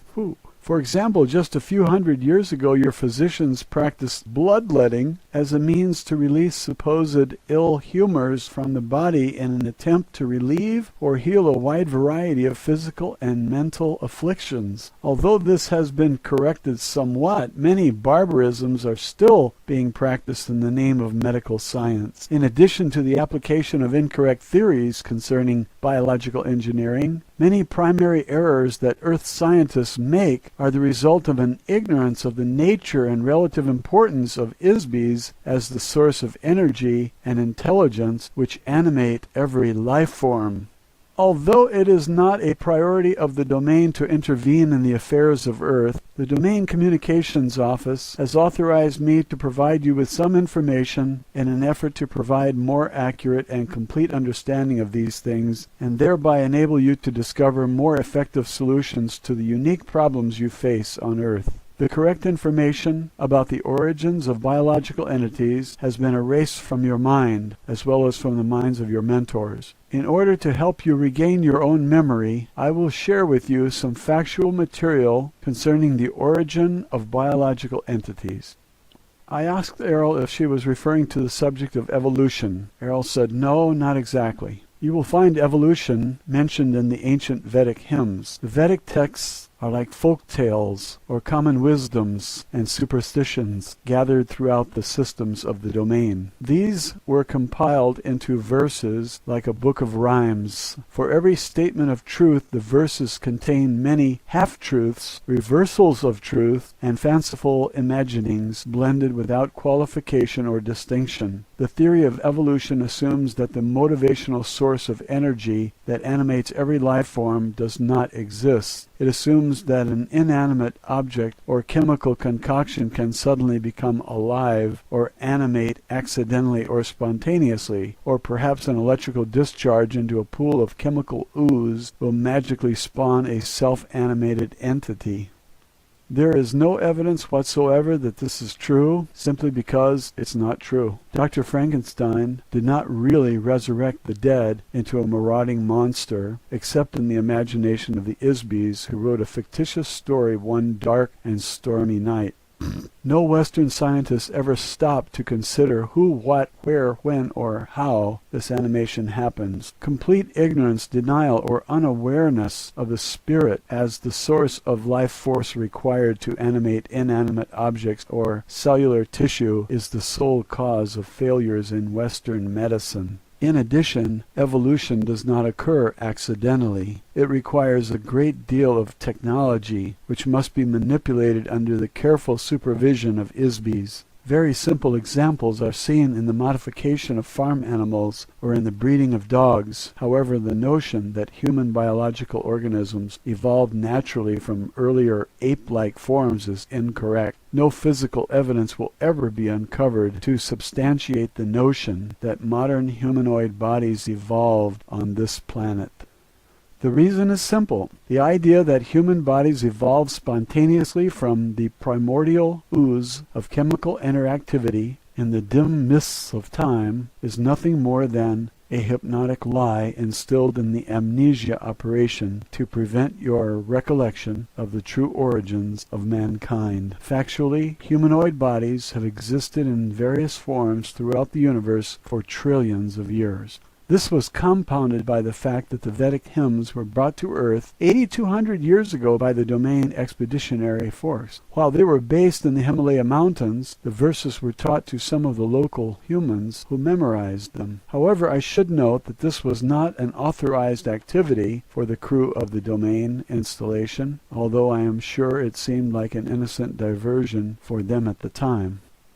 The verses were passed along verbally from one generation to the next for thousands of years in the foothills and eventually spread throughout India. No one in the domain credits any of the material in the Vedic hymns as factual material any more than you would use Grimm's fairy tales as a guide for rearing children. However, on a planet where all of the Isbys have had their memory erased, one can understand how these tales and fantasies could be taken seriously. Unfortunately, the humans who learned the Vedic verses passed them along to others, saying that they came from the gods. Eventually, the content of the verses were adopted verbatim as truth. The euphemistic and metaphorical content of the Veda were accepted and practiced as dogmatic fact. The philosophy of the verses were ignored, and the verses became the genesis of nearly every religion practiced on the planet except Hinduism. As an officer, pilot, and engineer of the domain, I must always assume a very pragmatic point of view. I could not be effective or accomplish my missions if I were to use philosophical dogma or rhetoric as my operations manual. Therefore, our discussion of history is based on actual events that occurred long before any Isbys arrived on Earth, and long before the old empire came into power. I can relate part of this history from my personal experience. Many billions of years ago, I was a member of a very large biological laboratory in a galaxy far from this one. It was called the Arcadia Regeneration Company. I was a biological engineer working with a large staff of technicians. It was our business to manufacture and supply new life forms to uninhabited planets. There were millions of star systems with millions of uninhabited planets in the region at that time. There were many other biological laboratory companies at that time also. Each of them specialized in producing different kinds of life forms depending on the class of the planet being populated. Over a long span of time, these laboratories developed a vast catalog of species throughout the galaxies. The majority of the basic genetic material is common to all species of life.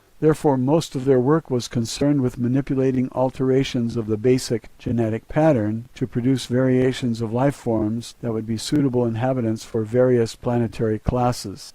The Arcadia Regeneration Company specialized in mammals for forested areas and birds for tropical regions. Our marketing staff negotiated contracts with various planetary governments and independent buyers from all over the universe. The technicians created animals that were compatible with the variations in the climate, atmospheric and terrestrial density, and chemical content. In addition, they were paid to integrate our specimens with biological organisms engineered by other companies already living on a planet. In order to do this, our staff was in communication with other companies who created life forms. There were industry trade shows, publications, and a variety of other information supplied through an association that coordinated related projects. As you can imagine, our research required a great deal of interstellar travel to conduct planetary surveys. This is when I learned my skills as a pilot. The data gathered was accumulated in huge computer databases and evaluated by biological engineers.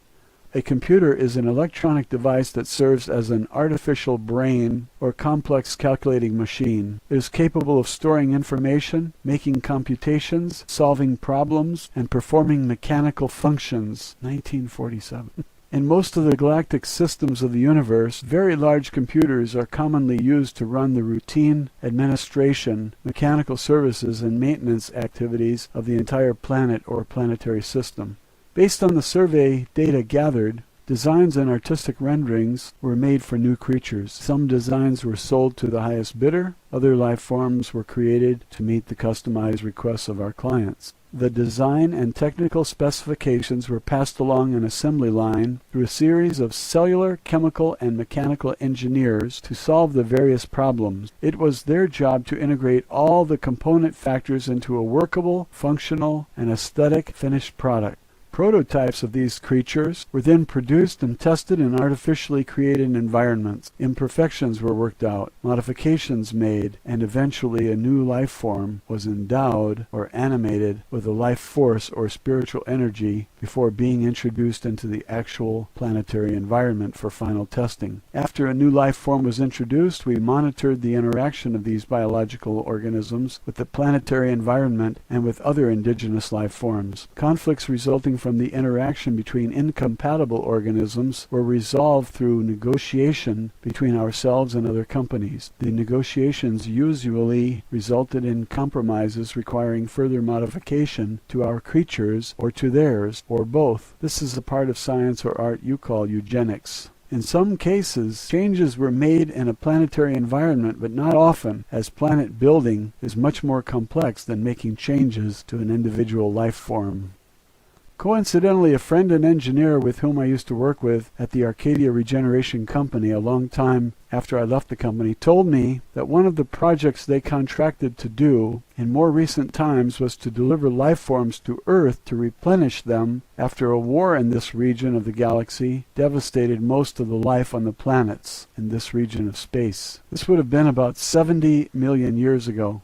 The skill required to modify the planet into an ecologically interactive environment that will support billions of diverse species was an immense undertaking. Specialized consultants from nearly every biotechnology company in the galaxy were brought in to help with the project. What you now see on Earth is the huge variety of life forms left behind. Your scientists believe that the fallacious theory of evolution is an explanation for the existence of all life forms here. The truth is that all life forms on this and any other planet in this universe were created by companies like ours. How else can you explain the millions of completely divergent and unrelated species of life on land and in the oceans of this planet? How else can you explain the source of spiritual animation which defines every living creature? To say it is the work of God is far too broad. Every Isby has many names and faces in many times and places. Every Isby is a god. When they inhabit a physical object, they are the source of life.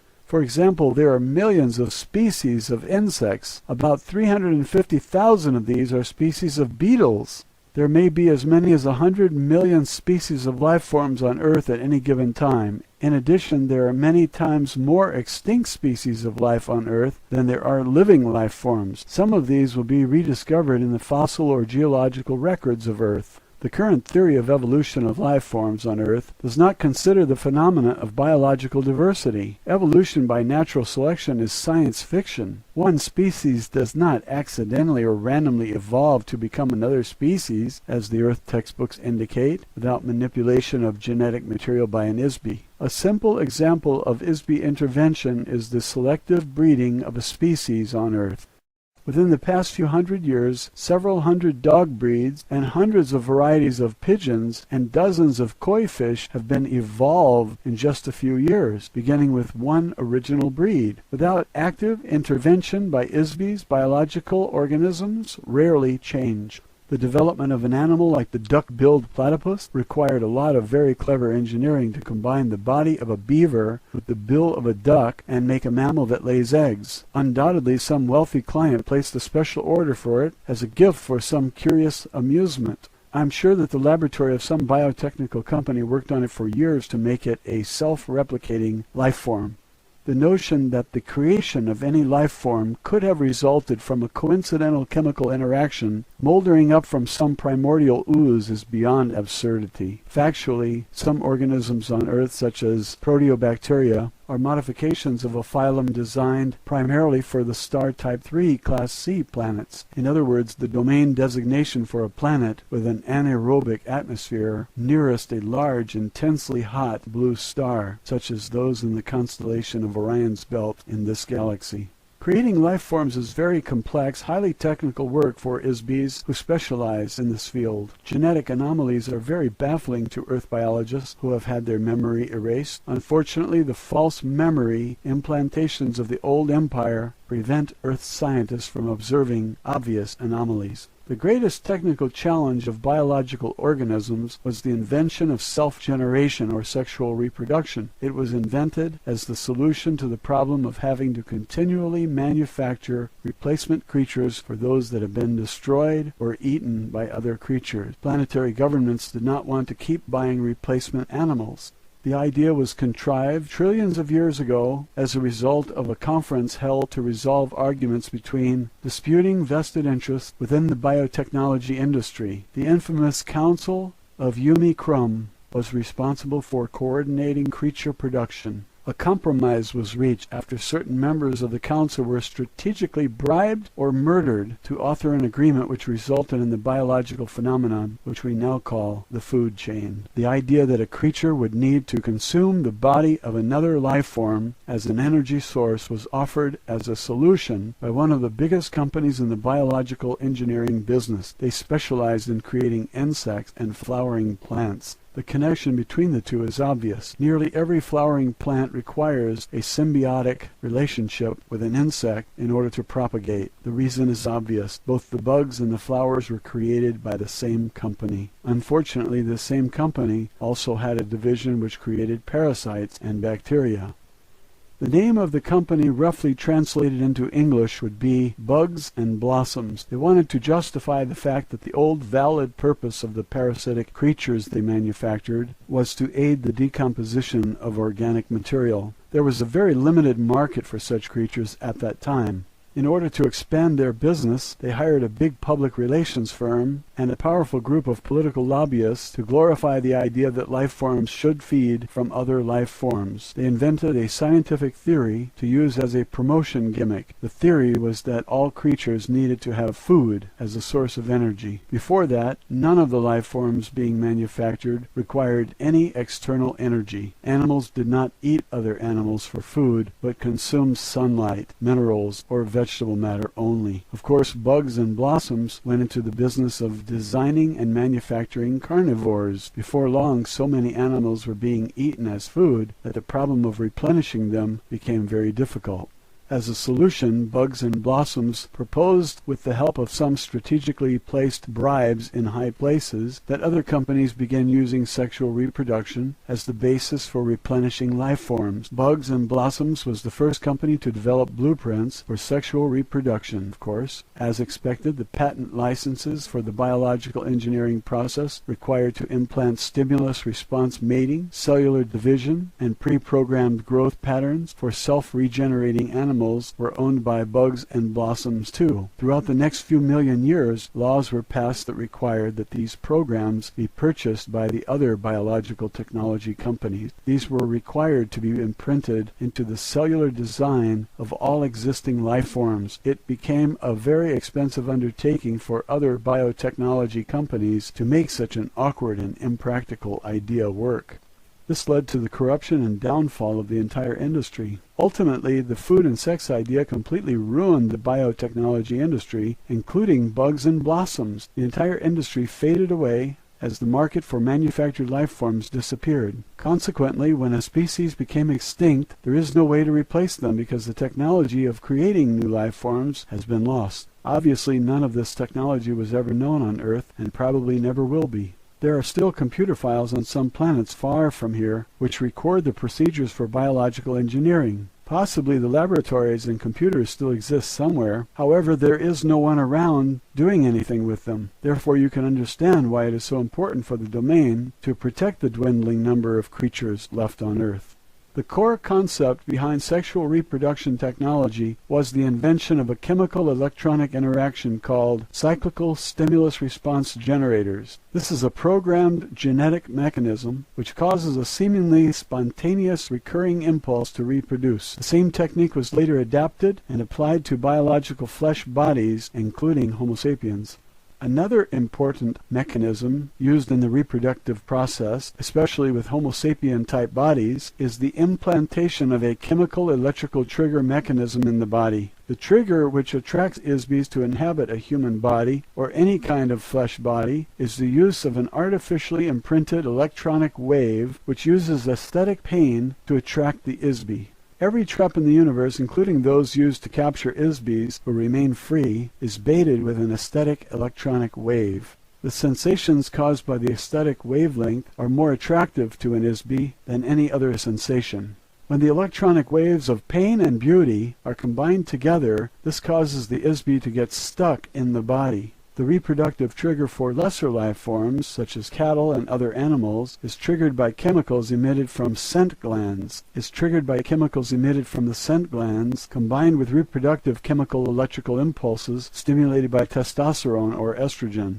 These are also interactive with nutrition levels, which cause the life form to reproduce more when deprived of food sources. Starvation promoted reproductive activity as a means of perpetuating survival through future generations when the current organism fails to survive. These fundamental principles have been applied throughout all species of life. The debilitating impact and addiction to the sexual aesthetic pain electronic wave is the reason that the ruling class of the domain do not inhabit flesh bodies. This is also why officers of the domain forces only use doll bodies. This wave has proven to be the most effective trapping device ever created in the history of the universe as far as I know. The civilizations of the domain and the old empire both depend on this device to recruit and maintain a workforce of ISBs who inhabit flesh bodies on planets and installations. These ISBs are the working class beings who do all the slavish, manual, undesirable work on planets. As I mentioned, there is a very highly regimented and fixed hierarchy or class system for all ISBs throughout the old empire and the domain as follows. The highest class are free ISBs, that is, they are not restricted to the use of any type of body and may come and go at will, provided that they do not destroy or interfere with the social, economic, or political structure. Below this class are many strata of limited ISBs who may or may not use a body from time to time. Limitations are imposed on each ISB regarding range of power, ability, and mobility they can exercise. Below these are doll body class, to which I belong. Nearly all space officers and crew members of spacecraft are required to travel through intergalactic space. Therefore, they are each equipped with a body manufactured from lightweight, durable materials. Various body types have been designed to facilitate specialized functions. Some bodies have accessories such as interchangeable tools or apparatus for activities such as maintenance, mining, chemical management, navigation, and so forth. There are many graduations of this body type, which also serve as an insignia of rank. Below these are the soldier class. The soldiers are equipped with a myriad of weapons and specialized armaments designed to detect, combat, and overwhelm any imaginable foe. Some soldiers are issued mechanical bodies. Most soldiers are merely remote-controlled robots with no class designation. The lower classes are limited to flesh bodies. Of course, it is not possible for these to travel through space for obvious reasons. Fundamentally, flesh bodies are far too fragile to endure the stresses of gravity, temperature extremes, radiation exposure, atmospheric chemicals, and the vacuum of space. There are also the obvious logistical inconveniences of food, defecation, sleep, atmospheric elements, and air pressure required by flesh bodies that doll bodies do not require. Most flesh bodies will suffocate in only a few minutes without a specific combination of atmospheric chemicals. After 2 or 3 days, the bacteria which live internally and externally on the body cause severe odors to be emitted. Odors of any kind are not acceptable in a space vessel. Flesh can tolerate only a very limited spectrum of temperatures, whereas in space the contrast of temperatures may vary hundreds of degrees within seconds. Of course, flesh bodies are utterly useless for military duty. A single shot from a handheld electronic blast gun instantly turns a flesh body into a noxious vapor cloud. ISBs who inhabit flesh bodies have lost much of their native ability and power. Although it is theoretically possible to regain or rehabilitate these abilities, no practical means has been discovered or authorized by the domain.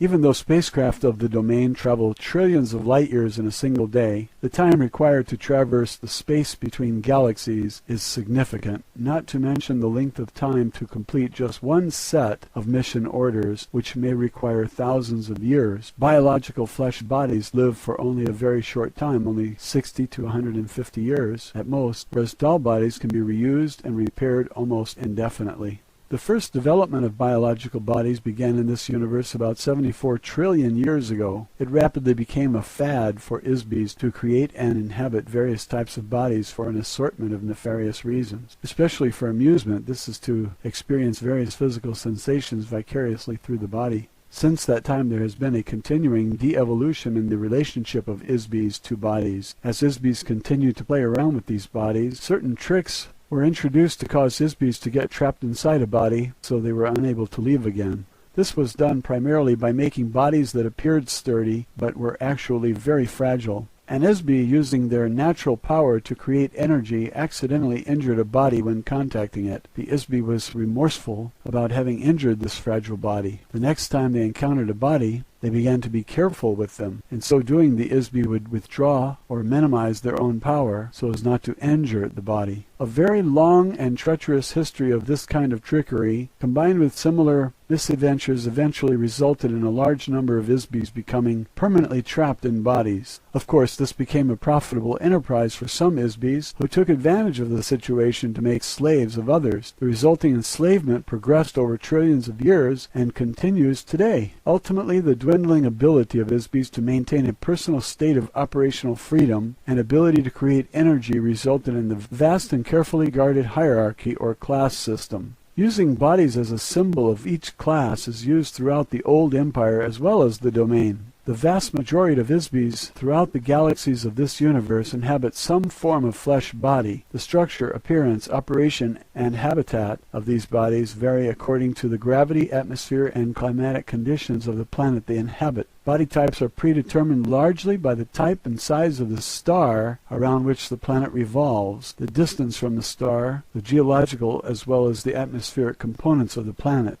On the average, these stars and planets fall into gradients of classification which are fairly standard throughout the universe. For example, Earth is identified roughly as a Sun Type 12 Class 7 planet. This is a heavy gravity, nitrogen-oxygen atmosphere planet with biological life forms in proximity to a single yellow, medium-sized, low-radiation sun or Type 12 star. The proper designations are difficult to translate accurately due to the extreme limitations of astronomical nomenclature in the English language. There are as many varieties of life forms as there are grains of sand on the beach. You can imagine how many different creatures and types of bodies have been manufactured by millions of companies such as Bugs and Blossoms for all the myriad planetary systems during the course of 74 trillion years.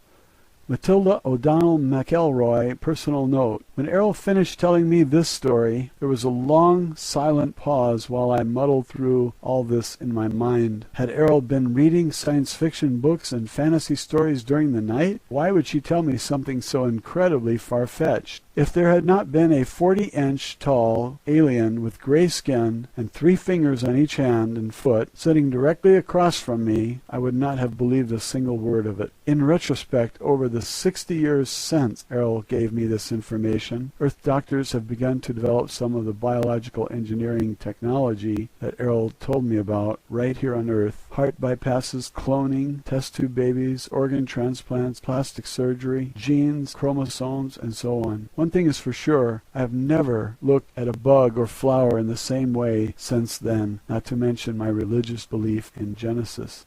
Roswell Alien Interview, Chapter 11, A Lesson in Science. Matilda O'Donnell MacElroy, personal note. The transcript of this interview is verbatim. There is nothing more I can add to it. It says everything. Official transcript of interview, top secret. Official transcript of the U.S. Army Air Force, Roswell Army Airfield, 509th Bomb Group. Subject, alien interview, July 29th, 1947, first session. Today, Airl told me some very technical things. I took a few notes to remind myself so I can repeat what she said as closely as possible. She began with an analogy about scientific knowledge knowledge. Can you imagine how much progress could have been made on Earth if people like Johannes Gutenberg, Sir Isaac Newton, Benjamin Franklin, George Washington Carver, Nikola Tesla, Jonas Salk, and Richard Trevithick, and many thousands of similar geniuses and inventors were living today? Imagine what technical accomplishments might have been developed if men like these never died. What if they were never given amnesia and made to forget everything they knew? What if they continued to learn and work forever? What level of technology and civilization could be attained if immortal spiritual beings like these were allowed to continue to create in the same place at the same time for billions or trillions of years? Essentially, the domain is one civilization that has existed for trillions of years with relatively uninterrupted progress. Knowledge has been accumulated, refined, and improved upon in nearly every field of study imaginable and beyond imagining.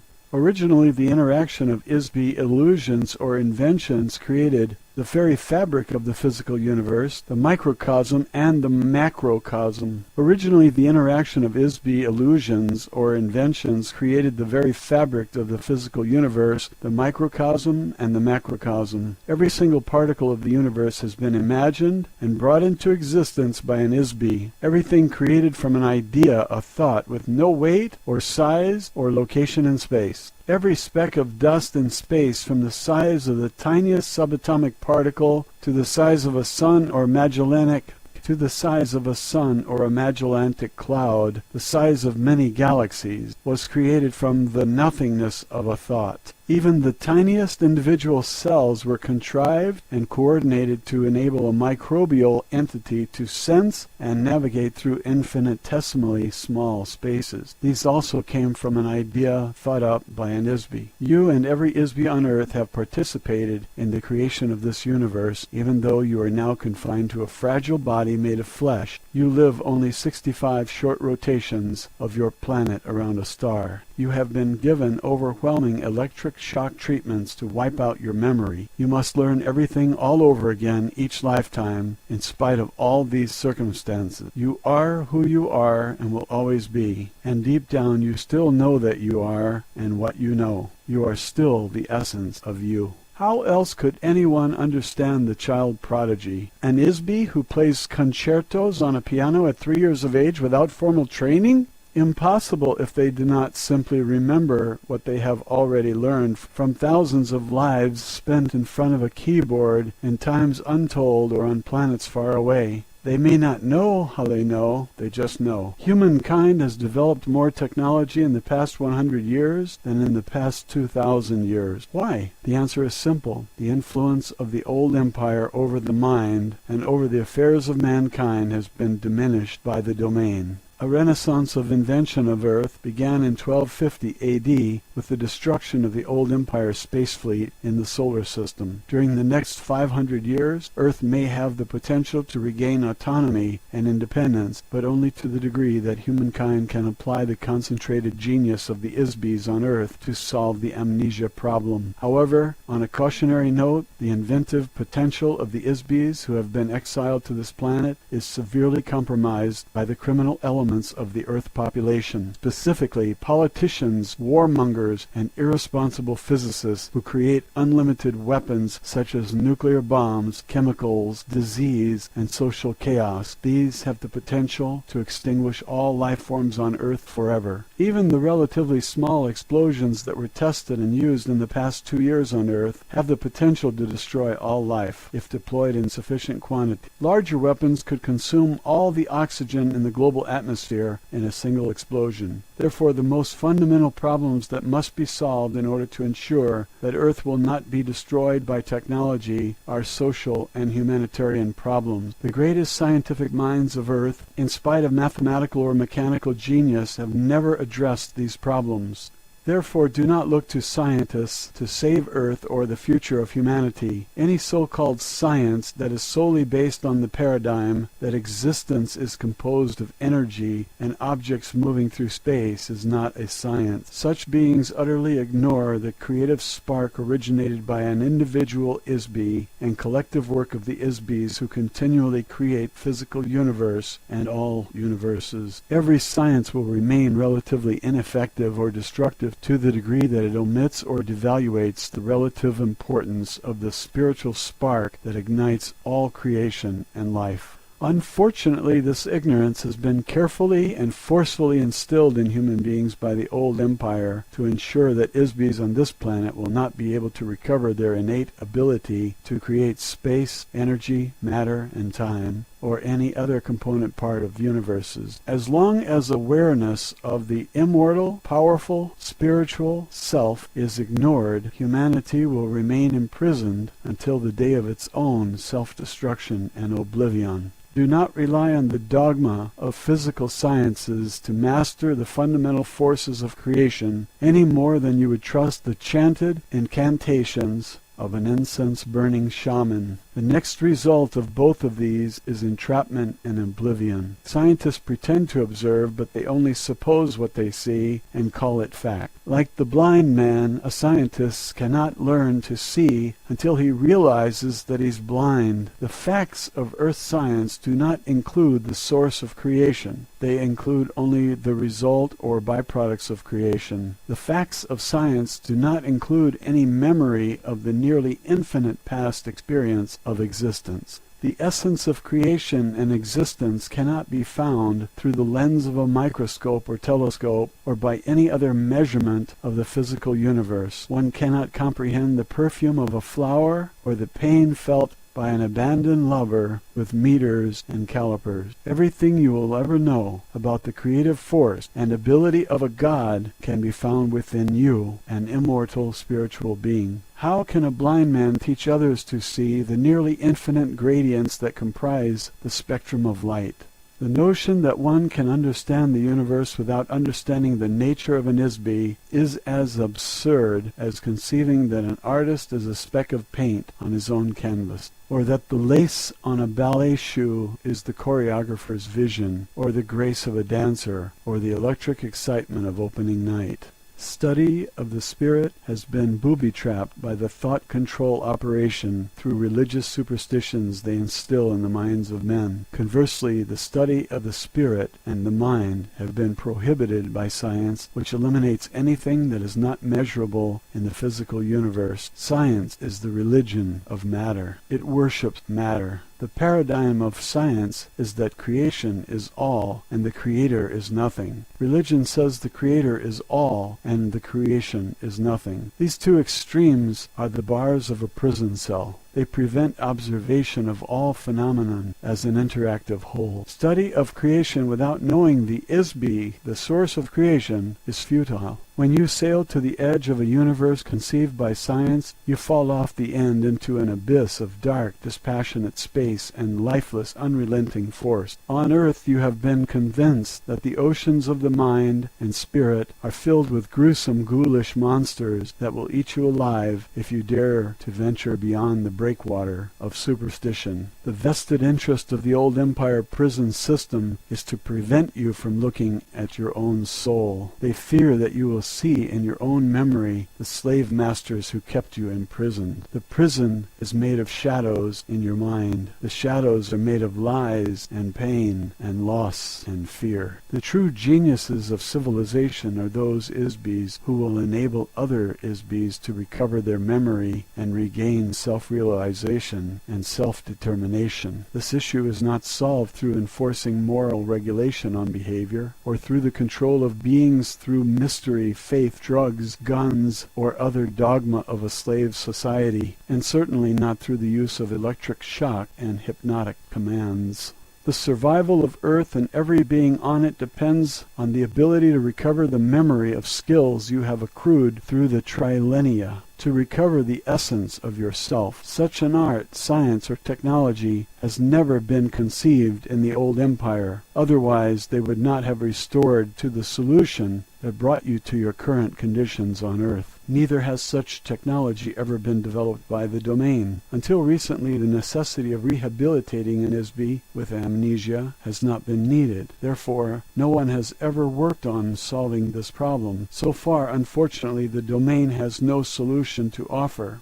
A few officers of the Domain Expeditionary Force have taken it upon themselves to provide technology to Earth during their off-duty time. These officers leave their doll at the space station and as an ISB assume or take over a biological body on Earth. In some cases, an officer can remain on duty while they inhabit and control other bodies at the same time. This is a very dangerous and adventurous undertaking. It requires a very able ISB to accomplish such a mission and return to the base successfully. One officer who did this recently while continuing to attend his official duties was known on Earth as the electronics inventor Nikola Tesla. It is my intention, although is not a part of my mission orders, to assist you in your efforts to advance scientific and humanitarian progress on Earth. My intention is to help other ISBs to help themselves. In order to solve the amnesia problem on Earth, you will need much more advanced technology, as well as social stability to allow enough time for research, and need much more advanced technology as well as social stability to allow enough time for research and development of techniques to free the ISB from the body and to free the mind of the ISB from amnesia. Although the domain has a long-term interest in maintaining Earth as a useful planet, it has no particular interest in the human population of Earth other than its own personnel here. We are interested in preventing the destruction as well as accelerating the development of technologies that will sustain the infrastructures of the global biosphere, hydrosphere, and atmosphere. To this end, you will discover on very careful and thorough examination that my spacecraft contains a wide assortment of technology that does not exist on your Earth.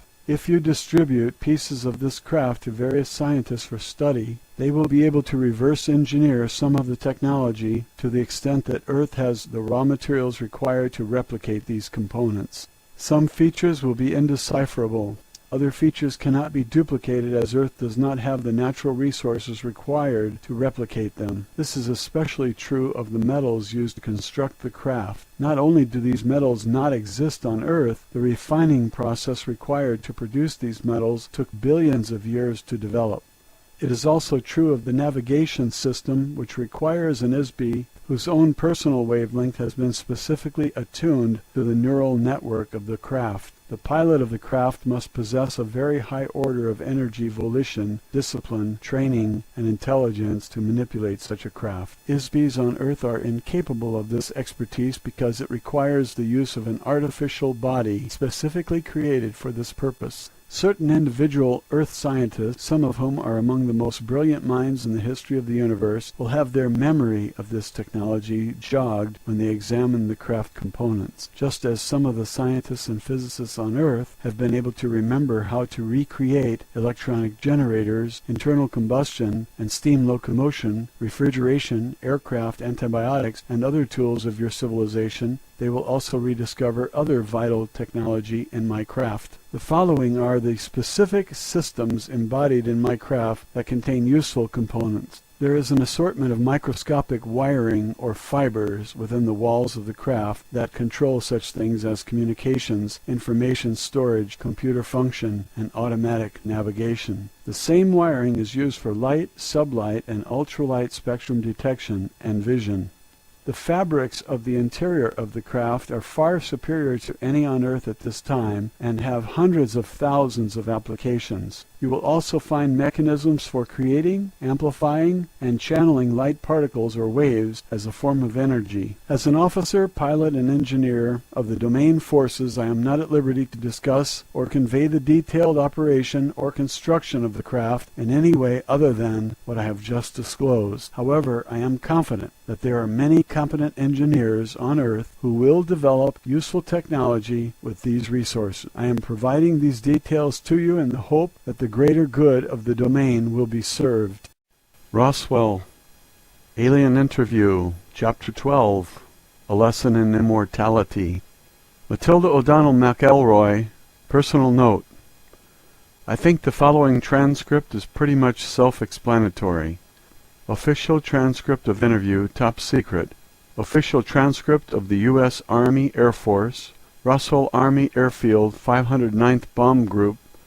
Subject, Alien Interview, July 30th, 1947, First Session. Immortal spiritual beings, which I refer to as ISBs for the sake of convenience, are the source and creators of illusions. each one individually and collectively, in their original unfettered state of being, are an eternal, all-powerful, all-knowing entity. ISBs create space by imagining a location. The intervening distance between themselves and the imagined location is what we call space. An ISB can perceive the space and objects created by other ISBs. ISBs are not physical universe entities. They are a source of energy and illusion. ISBs are not located in space or time, but can create space, place particles in space, create energy, and shape particles into various forms, cause the motion of forms, and animate forms. Any form which is animated by an ISB is called life. An ISB can decide to agree that they are located in space or time, and that they themselves are an object, or any other manner of illusion created by themselves, or another, or other ISBs. The disadvantages of creating an illusion is that an illusion must be continually created. If not continually created, it disappears. Continual creation of an illusion requires incessant attention to every detail of the illusion in order to sustain it. A common denominator of ISBs seems to be the desire to avoid boredom. A spirit only, without interaction with other ISBs, and the unpredictable motion, drama, and unanticipated intentions and illusions being created by other ISBs, is easily bored. What if you could imagine anything, perceive everything, and cause anything to happen at will? What if you couldn't do anything else? What if you always knew the outcome of every game and the answer to every question? Would you get bored? The entire back-time track of ISBs is immeasurable, nearly infinite, in terms of physical universe time. There is no measurable beginning or end for an ISB. They simply exist in an everlasting now. Another common denominator of ISBs is that admiration of one's own illusions by others is very desirable. If the desired admiration is not forthcoming, the ISB will keep creating the illusion in an attempt to get admiration. One could say that the entire physical universe is made of unadmired illusions. The origins of this universe began with the creation of individual illusionary spaces. These were the home of the ISBs. Sometimes a universe is a collaborative creation of illusions by two or more ISBs. A proliferation of ISBs in the universe they create sometimes collide or become commingled or merge to an extent that many ISBs shared in the co-creation of a universe. ISBs diminish their ability in order to have a game to play. ISBs think that any game is better than no game. They will endure pain, suffering, stupidity, privation, and all manner of unnecessary and undesirable conditions just to play a game. Pretending that one does not know all, see all, and cause all is a way to create the conditions necessary for playing a game. Unknowns, freedoms, barriers, and/or opponents and goals. Ultimately, playing a game solves the problem of boredom. In this fashion, all the space, galaxy, suns, planets, and physical phenomena of this universe, including life forms, places, and events that have been created by ISBs and sustained by mutual agreement that these things exist.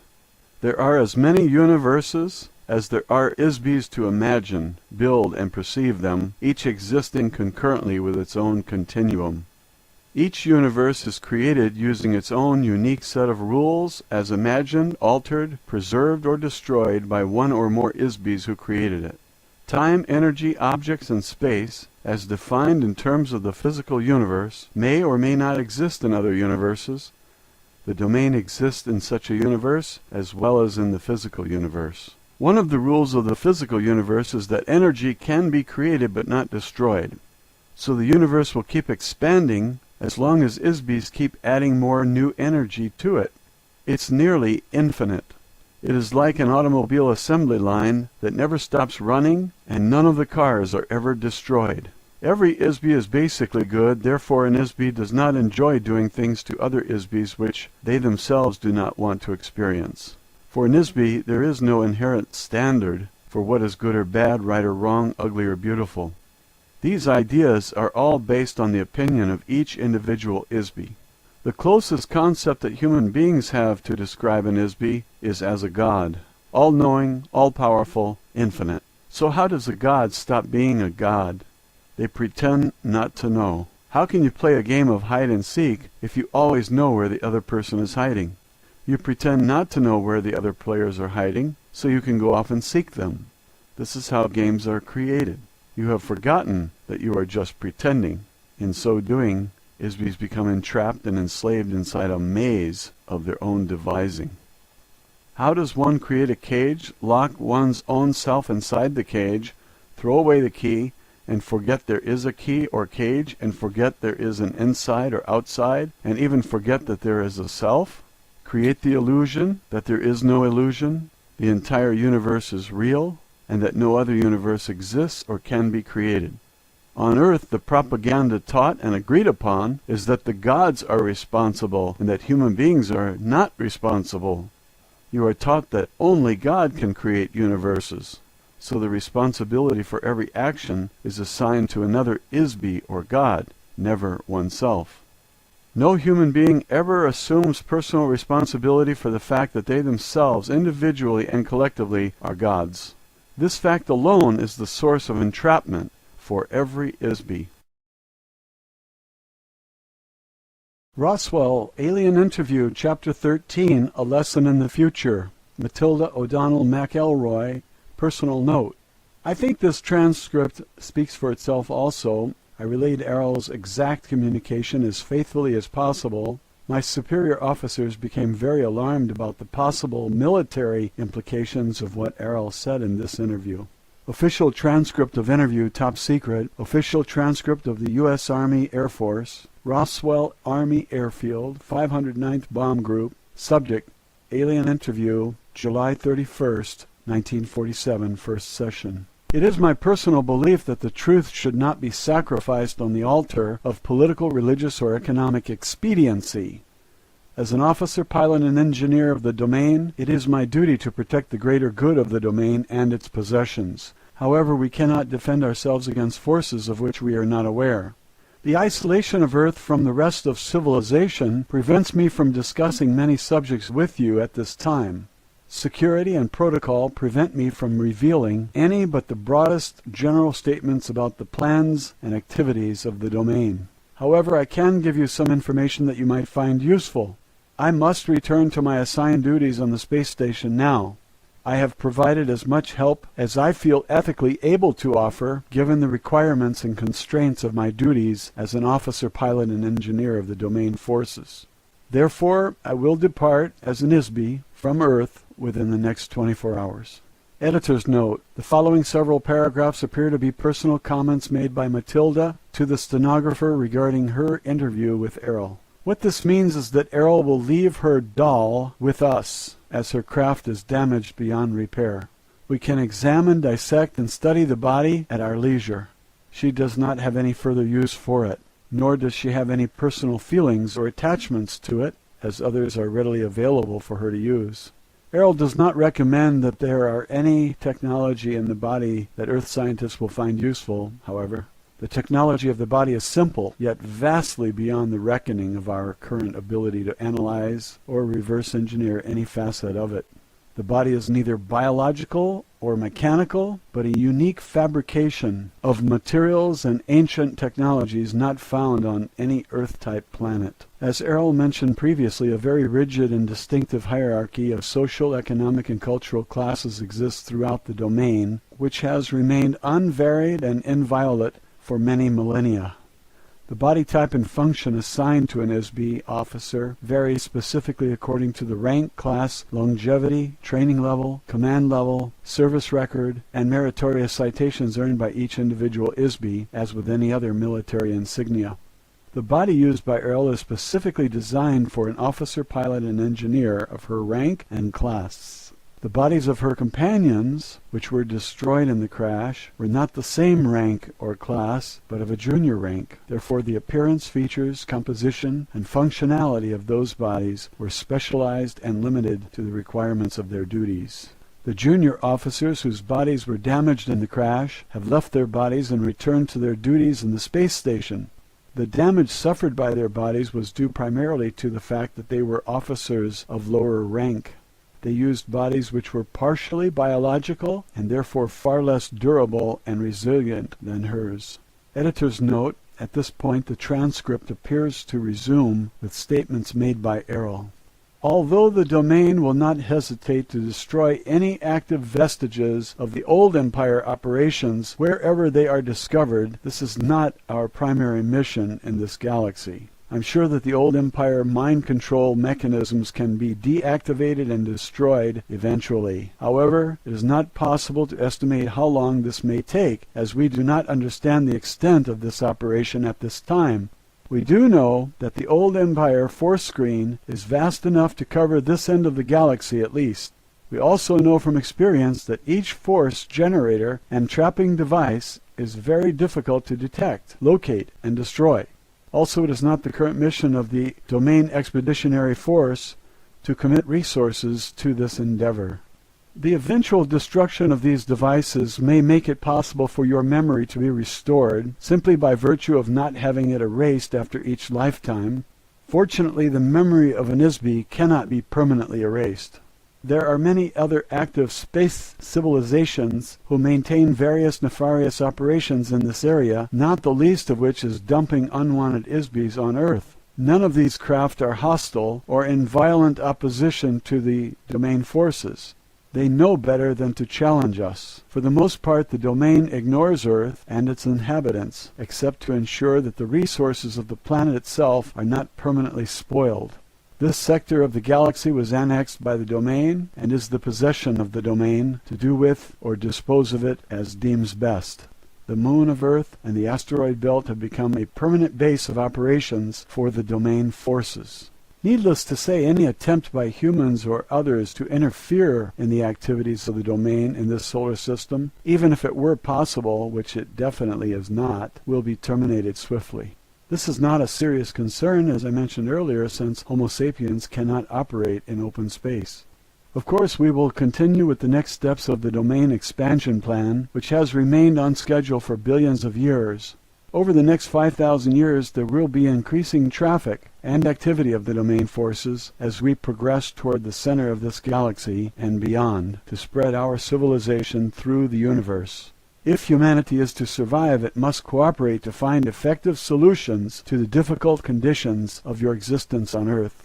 Humanity must rise above its human form and discover where they are and that they are ISBs and who they really are as ISBs in order to transcend the notion that they are merely biological bodies. Once these realizations have been made, it may be possible to escape your current imprisonment. Otherwise, there will be no future for the ISBs on Earth. Although there are no active battles or wars being waged between the domain and the old empire, there still exists the covert actions of the old empire taken against Earth through their thought control operation. When one knows that these activities exist, the effects can be observed clearly.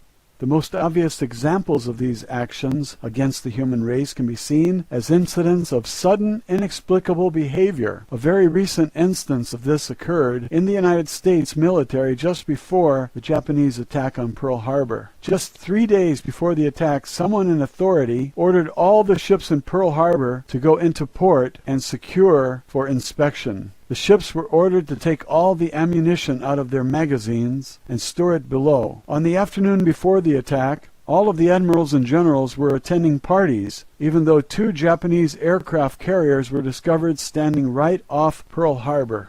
The obvious action to take would have been to contact Pearl Harbor by telephone to warn them of the danger of a fight starting and to put the ammunition back and order the ships to get out of port into the open sea. About 6 hours before the Japanese attack began, a U.S. Navy ship sank a small Japanese submarine right outside the harbor. Instead of contacting Pearl Harbor by telephone to report the incident, a warning message was put into top-secret code, which took about 2 hours to encode. Then it took another 2 hours to decode. The word of warning to Pearl Harbor did not arrive until 10 a.m. Pearl Harbor time, Sunday, 2 hours after the Japanese attack destroyed the U.S. fleet. How do things like this happen? If the men who were responsible for these obviously disastrous errors were stood up and asked bluntly to justify their actions and intentions, we would find out that they were quite sincere in their jobs. Ordinarily, they do the very best they can do for people and nations. However, all of a sudden, from some completely unknown and undetectable source, enters these wild, unexplainable situations that just can't exist. The old Empire thought control operation is run by a small group of old baboons with very small minds. They are playing insidious games with no purpose and no goal other than to control and destroy Isbies who could otherwise manage themselves perfectly well if left alone. These types of artificially created incidents are being forced upon the human race by the operations of the mind-controlled prison system. The prison guards will always promote and support oppressive and totalitarian activities of Isbies on Earth. Why not keep the inmates fighting between themselves? Why not empower madmen to run the governments of Earth? The men who run the criminal governments of Earth mirror the commands given them by covert thought controllers of the old empire. The human race will continue to shadowbox with this for a long as it remains the human race. Until then, the Isbies on Earth will continue to live a series of consecutive lives over and over and over. The same Isbi who lived during the rise and fall of civilizations in India, China, Mesopotamia, Greece, and Rome are inhabiting bodies in the present time in America, France, Russia, Africa, and around the world. In between each lifetime, an Isbi is sent back again to begin all over, as though the new life was the only life they had ever lived. They begin anew in pain, in misery, and mystery. Some Isbies have been transported to Earth more recently than others. Some Isbies have been on Earth only a few hundred years, so they have no personal experience with the earlier civilizations of Earth. They have no experiences of having lived on Earth, so could not remember a previous existence here, even if their memory was restored. They might, however, remember lives they lived elsewhere, on other planets, and in other times. Others have been here since the first days of Lemuria. In any case, the Isbies of Earth are here forever until they can break the amnesia cycle, conquer the electronic traps set up by their captors, and free themselves. Because the domain has 3,000 of their own Isbies in captivity on Earth also, they have an interest in solving this problem. This problem has never been encountered or effectively solved before in the universe as far as they know. They will continue their efforts to free those Isbies from Earth where and when it is possible, but it will require time to develop an unprecedented technology and the diligence to do so. Editor's note: the following statement is a comment by Matilda. I think that it is Airl's sincere desire, as one Isbi to another, that the rest of our eternity will be as pleasant as possible. Roswell, Alien Interview, Chapter 14. Airl reviews the interview transcripts. Matilda O'Donnell MacElroy, personal note. Shortly after I finished recounting the previous interview with Airl to the stenographer, I was summoned urgently to the office of the commanding officer of the base. I was escorted by 4 heavily armed military policemen. When I arrived, I was asked to be seated in a very large makeshift office that had been arranged with a conference table and chairs. In the office were several dignitaries I had seen at various times in the gallery. I recognized a few of them because they were famous men. I was introduced to these men, which included Army Air Force Secretary Symington, General Nathan Twining, General Jimmy Doolittle, General Vandenberg, and General Northstadt. To my surprise, Charles Lindbergh was also in the office. Secretary Symington explained to me that Mr. Lindbergh was there as a consultant to the Chief of Staff of the U.S. Air Force. There were several other men present in the room who were not introduced. I assume these men were personal aides to the officers or agents of some intelligence service. All of this sudden attention, not only from the Secretary and generals, but from world-famous people as Mr. Lindbergh and Mr. Doolittle, made me realize how critically important my role as an interpreter for Airl was, as seen through the eyes of others. Until this time I was not really aware of this except in a peripheral sense. I suppose this was because I was so absorbed in details of the extraordinary situation. Suddenly I began to grasp the magnitude of my role.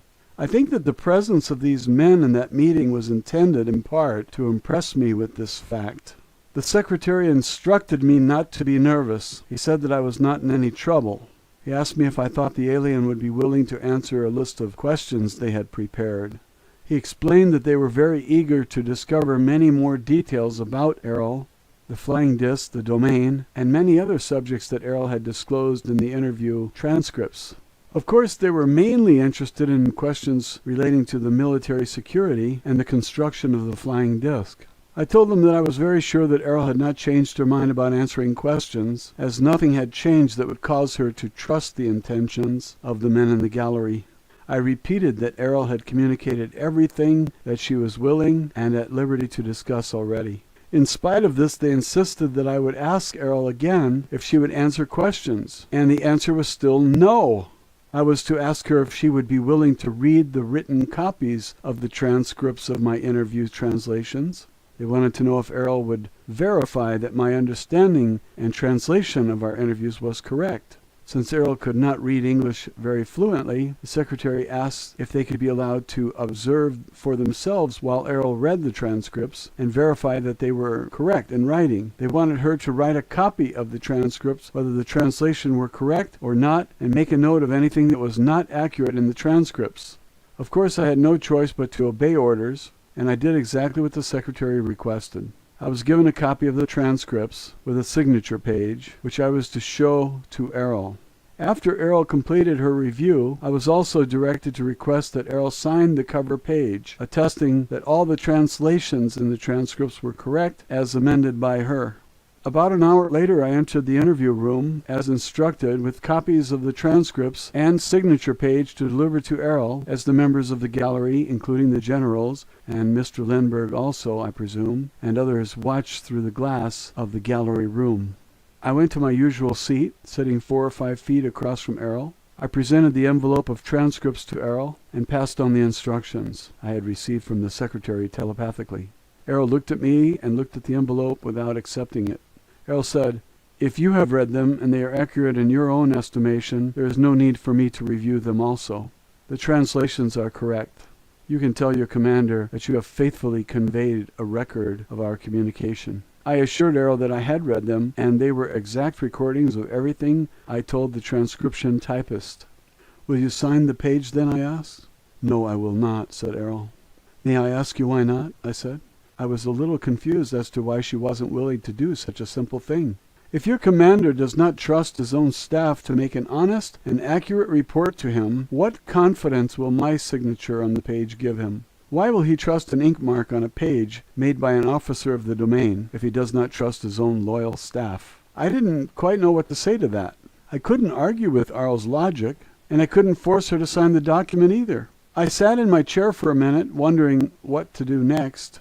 I thanked Airl and told her I needed to go ask my superiors for further instructions. I placed the envelope of the transcripts in the inside breast pocket of my uniform jacket, and I began to rise from my chair. At that moment, the door from the gallery room slammed open. 5 heavily armed military police rushed into the room. A man in a white laboratory coat followed closely behind them. He pushed a small cart that carried a box-shaped machine with a lot of dials on the face of it. Before I could act, 2 of the MPs grabbed Airl and held her firmly down on the oversized chair she had been sitting on since the first day of our interviews together.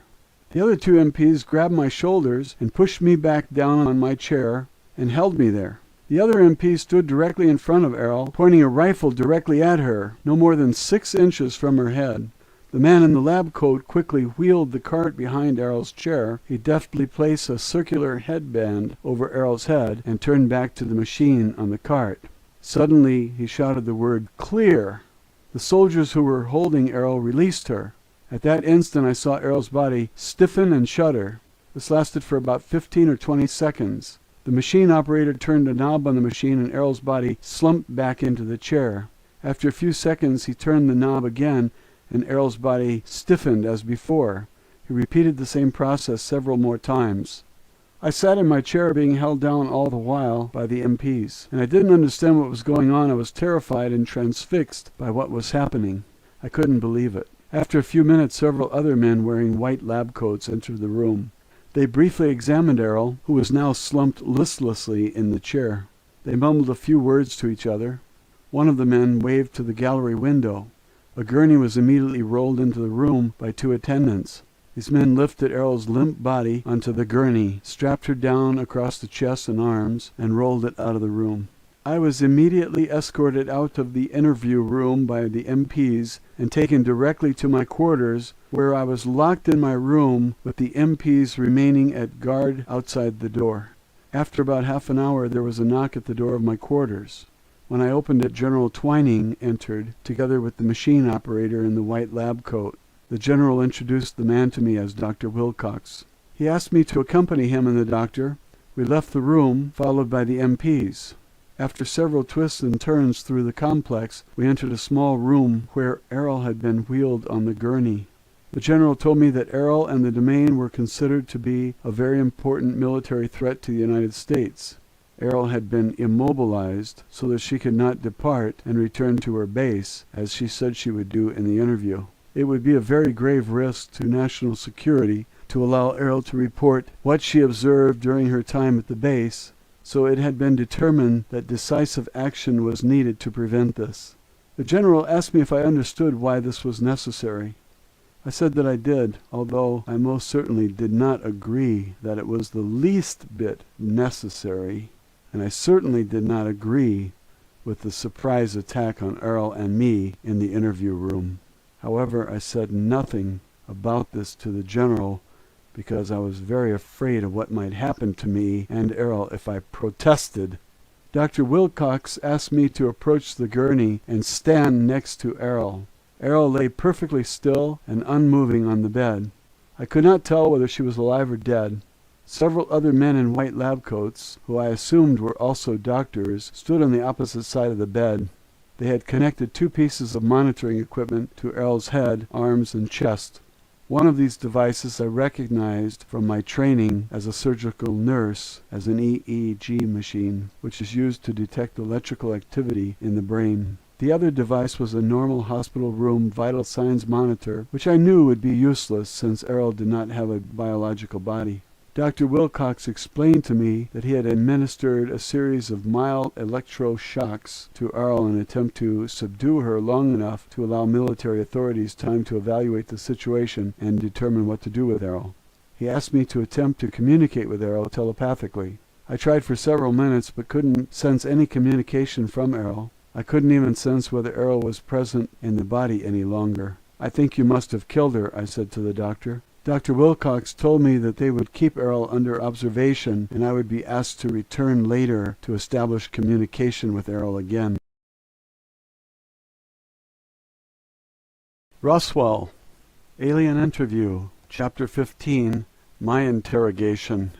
Matilda O'Donnell MacElroy, personal note. The next morning I was escorted from my quarters under guard of 4 MPs to the interview room. Airl's overstuffed chair had been removed from the room and replaced by a small desk and several office chairs. I was asked to sit down and wait to be interviewed. After a few minutes, Dr. Wilcox came into the office together with another man wearing a plain business suit. The man introduced himself as John Reed. Dr. Wilcox explained to me that Mr. Reed had been flown in from Chicago at the request of my superior officers to conduct a lie detector test on me. My surprise at this statement was so obvious that Dr. Wilcox noticed that I was obviously taken aback and insulted at the insinuation that I had ever lied about anything. Nonetheless, Mr. Reed began to set up his polygraph device on the desk next to my chair while Dr. Wilcox continued to explain in a calm voice that the test was being administered for my own protection. Since all the interviews with the alien had been conducted telepathically, and that Airl had decided to read and attest that the typed transcripts were accurate, that the truth and accuracy of the statements contained in the transcripts depended entirely upon my personal word alone, there was no other reliable way to test the accuracy of the transcripts without submitting me to a battery of tests and psychological examinations to determine, in the opinion of experts, meaning himself, whether the transcripts should be taken seriously or not. The tone of his voice said very clearly, or dismissed as the delusional ranting of a mere woman. Mr. Reed proceeded to strap a rubber tube around my chest, as well as an ordinary blood pressure cutoff around my upper arm. Then he placed electrodes on the fingers and surfaces of my hands.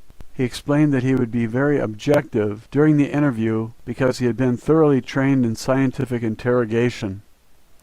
This training was supposed to make his interrogation free of human error. Mr. Reed explained to me that in response to the questions he and Dr. Wilcox were going to ask me, that actual physiological changes would be transmitted through a small panel unit. The readings would then be tracked on moving graph paper, which he placed beside the machine on the desk. The parallel graphs on the paper would then be correlated and interpreted by Mr. Reed with the expert assistance of Dr. Wilcox to determine whether or not I was lying. Both Mr. Reed and Dr. Wilcox asked me a series of innocuous questions to begin, which advanced into a more pointed interrogation about my interviews with Airl. Here's what I remember about the questions. "What is your name?" "Matilda O'Donnell," I replied. "What is your date of birth?" "June 12, 1924, I said. "What is your age?" 23. "Where were you born?" "Los Angeles, California," I said, and so on and so forth. "Are you able to communicate by telepathy?" "No, I have never been able to do this with anyone except Airl," I said. "Were any of the statements you made to the stenographer falsified?" "No," I answered. "Have you intentionally or unintentionally imagined or fabricated any of the communication you claim to have had with the alien?" "No, of course not," I said. "Are you intentionally attempting to deceive anyone?" "No." "Are you attempting to obstruct this test?" "No." "What color are your eyes?" "Blue." "Are you Catholic?" "Yes." "Would you tell the same stories to your parish priest in a Catholic church confessional that you told the stenographer here at the base?" "Yes." "Are you trying to hide anything from us?" "No, nothing." "Do you believe everything the alien communicated to you?" "Yes." "Do you consider yourself to be a gullible person?" "No." The questions continued in this manner for more than an hour. Finally, I was unhooked from the polygraph machine and allowed to return to my quarters, still under guard by the MPs. Later in the afternoon, I returned to the interview room. This time the desk was replaced by a hospital gurney. Dr. Wilcox was accompanied by a staff nurse this time. He asked me to lie down on the gurney. He said that he had been requested to ask me the same series of questions that I answered for the lie detector test. This time, however, I would respond to the questions under the influence of a truth serum known as sodium pentothal. As a trained surgical nurse, I was familiar with this barbiturate drug, as it was sometimes used as an anesthetic. Dr. Wilcox asked me if I had any objection to submitting to such a test. I told him I had nothing to hide. I cannot recall anything about this interview. I assumed that when I finished answering the questions, I was escorted back to my room by the MPs, with their assistance this time, as I was too wobbly and woozy from the drug to navigate by myself. However, I had a very peaceful sleep that night. Apparently neither of these interrogations yielded any suspicious results, as I was not asked any more questions after that. Thankfully, I was left alone during the rest of my time at the base. Roswell, Alien Interview, Chapter 16. Airl departs. Matilda O'Donnell MacElroy, personal note. I remained at the base, mostly confined to my quarters, for another 3 weeks after Airl had been incapacitated by Dr. Wilcox. Once a day I was escorted to the room where Airl lay on the bed, under continued surveillance by Dr. Wilcox and others. Each time I went to the room I was asked to try to communicate with Airl again. Each time there was no response. This saddened me a great deal. As the days continued, I became increasingly more certain and distressed that Airl was dead, if that is the right word for it. Every day I reread the transcripts of my interviews with Airl, searching for a clue that might remind me of something or help me in some way to re-establish communication with Airl. I still had the envelope in my possession with copies of the transcripts that Airl was asked to sign. To this day, I don't understand why no one ever asked me to return them. I suppose they forgot about the copy of the transcripts in all the excitement. I did not offer to return them. I kept them concealed under the mattress of my bed all the time I remained at the base, and have kept them with me ever since then. You will be the first person to see these transcripts. Since Airl's body was not biological, the doctors could not detect whether the body was alive or dead unless it moved. Of course, I knew that if Airl was not consciously animating the body as an ISB, the body would not move. I explained this to Dr. Wilcox. I explained this to him several times. Each time he just gave me a patronizing sort of smile, patted my arm, and thanked me for trying again.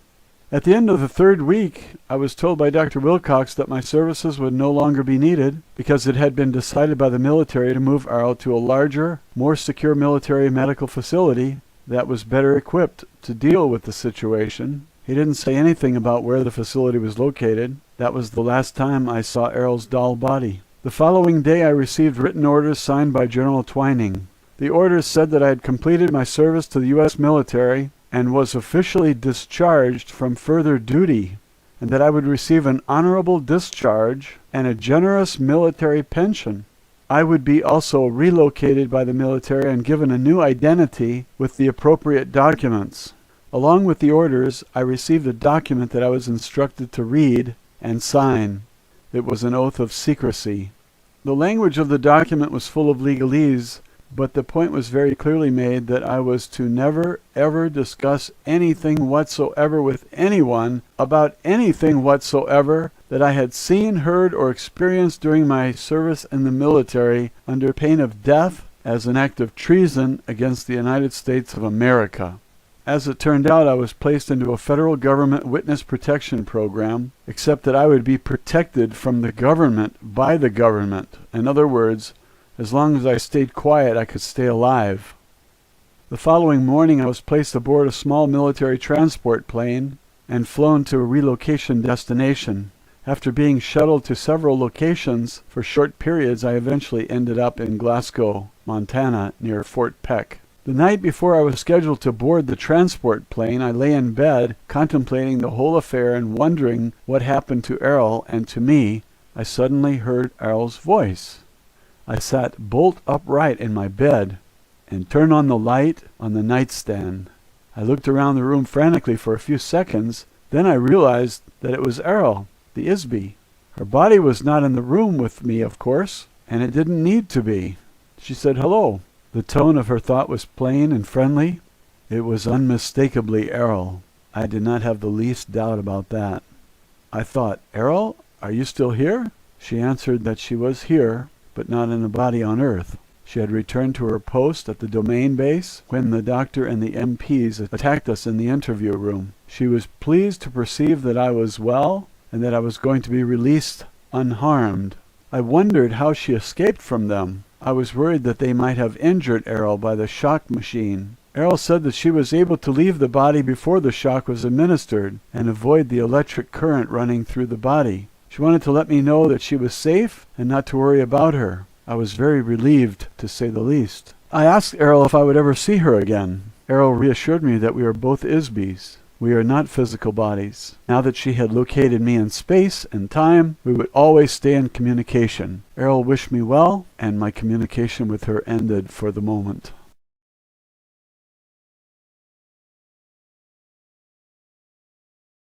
Roswell, alien interview, postscript from Mrs. MacElroy. Editor's note: the following message was enclosed in a separate envelope marked "Read me last," together with the original letter, the transcripts, and the other notes of explanation I received in the envelope from Mrs. MacElroy. This is what the message said. The other documents in this envelope are the end of the story as far as what happened back in 1947. However, several months after the government got me settled at my final relocation destination, I continued my communication with Airl on a regular basis. It has been almost exactly 40 years since the crash at Roswell. Since then, it has become obvious to me that I have been able to communicate telepathically with Airl for one reason. I am one of the 3,000 members of the Lost Battalion. At this time, all the members of the Lost Battalion have been located on Earth as a result of the Domain Anunnaki mission and their use of the Tree of Life detection device. Through my communication with Airl, I have recovered some of my memory of lives I've spent on Earth over the past 8,000 years. Most of these memories are not especially important compared to the long backtrack of events, but it has been a necessary stepping stone to regaining my awareness and ability as an ISB. I can also remember some dim patches of my life in the Domain Expeditionary Force. I was a nurse there too. For the most part, I've been a nurse over and over and over again down through the ages. I stick with being a nurse because it's familiar to me, and I enjoy the work of helping people, as well as the members of the race of biological beings in the domain whose bodies look more like insects than mammals, especially their hands. Even doll bodies need some repair once in a while, too. As I remember more about my past, I realize that the rest of my life is in the future. Eternity is not just in the past, eternity is in the future. At this point, I'm still not able to fully return to the domain. I am sentenced to eternal imprisonment like all other Isbies in the living hell called Earth, until we can disable the old Empire force screens. Because I won't keep my biological body much longer now, I am intensely aware that very soon I will be recycled through the amnesia process of the old Empire and stuck back into another baby body to start all over again without any memory of what went before. As you know, members of the Domain Expeditionary Force have been working to solve this problem for thousands of years. Airl said that even though the Domain has located all of the lost battalion officers and crew, the success of freeing them depends on the Isbies who are already on Earth. The Domain Central Command cannot authorize any personnel or resources at this time to conduct a rescue mission, as this is not the primary mission of the Domain Expeditionary Force in this galaxy. So if Isbies on Earth are going to escape from this prison, it will have to be an inside job, so to speak. The inmates will have to figure out how to get themselves out. Various methods of recovering the memory and ability of the Isbies have been developed over the past 10,000 years on Earth, but none have proven to be consistently effective so far. Airl mentioned that the most significant breakthrough was made by Gautama Siddhartha about 2,500 years ago. However, the original teachings and techniques taught by the Buddha have been altered or lost over the millennia since then. The practical techniques of this philosophy were perverted into robotic religious rituals by priests as a self-serving instrument of control or slavery. However, another major advance occurred recently. An acquaintance of the commanding officer of the Domain Expeditionary Force space station is an Isbie who had once been an important engineer and officer in the old Empire space fleet. He became an untouchable himself about 10,000 years ago and was sentenced to Earth for leading a mutiny against the oppressive regime of the old Empire. The engineer was trained in advanced scientific improvisation theory thousands of years ago. This man has applied his expertise to helping the Domain solve the apparently unsolvable problem of rescuing the members of the Lost Battalion, as well as the Isbies on Earth. Careful observation and experimental analysis of the mechanics of memory in Isbies by he and his wife, who assisted him, led to the realization that Isbies can recover from amnesia and also regain lost abilities.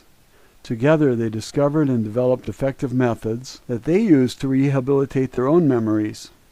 They eventually codified their methods so that others can safely be trained to apply them to themselves and others, without detection by the old Empire thought control operators.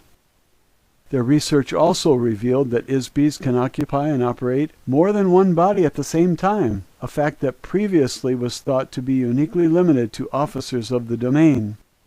One example of this fact is that the engineer in a previous lifetime on Earth was Suleiman the Magnificent. His assistant was a harem girl who rose up from slavery to become his wife and rule the Ottoman Empire with him. Simultaneously, she inhabited another body and ruled her own empire as Queen Elizabeth. As the Queen of England, she never married because she was already married to the Sultan of the Ottoman Empire. In a later life, he was incarnated as Cecil Rhodes. During his life as Rhodes, she was again a princess, this time from Poland.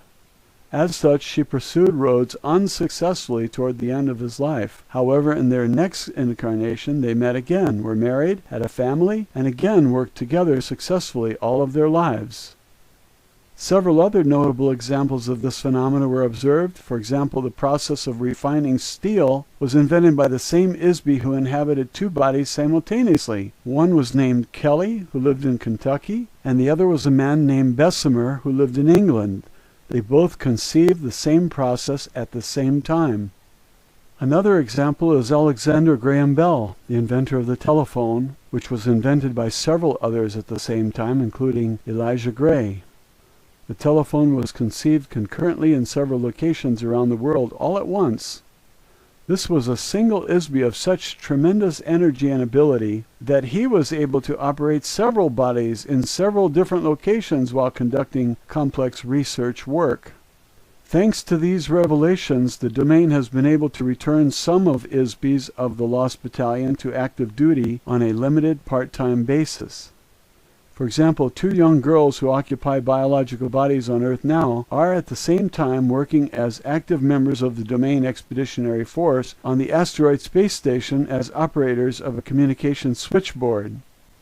These operators relay messages between the Domain Expeditionary Force and the Domain Command Headquarters. Recently, I myself have been able to resume some of my own duties for the Domain Expeditionary Force while continuing to live on Earth. This is not an easy task, however, and can only be done while my biological body is sleeping. It makes me very, very happy to know that we may not have to stay on Earth forever. There is hope of escape not just for the Lost Battalion, but for many other ISBEs on Earth. However, all ISBEs could be helped to become more aware of the actual situation on Earth through the information in this envelope. This is why I sent these letters and transcripts to you. I want you to get these documents published. I want ISBEs on Earth to have a chance to find out what is really happening on Earth. Most ISBEs will not believe any of it, I'm sure. It seems too incredible. No reasonable person would ever believe a word of it. However, it only seems incredible to an ISBE whose memory has been erased and replaced with false information inside the electronically controlled illusion of a prison planet. We must not allow the apparent incredibility of our situation to prevent us from confronting the reality of it. Frankly, reasons have nothing to do with reality. There are no reasons. Things are what they are. If we don't face the facts of our situation, we're going to stay under the thumb of the old empire forever. The biggest weapon the old empire has left now is our ignorance of what they were doing to all the ISBEs on Earth. Disbelief and secrecy are the most effective weapons they have. The government agencies that classify the enclosed transcripts as top secret are run by ISBEs who are nothing more than mindless automations covertly ordered through the hypnotic commands given by the old empire prison operators.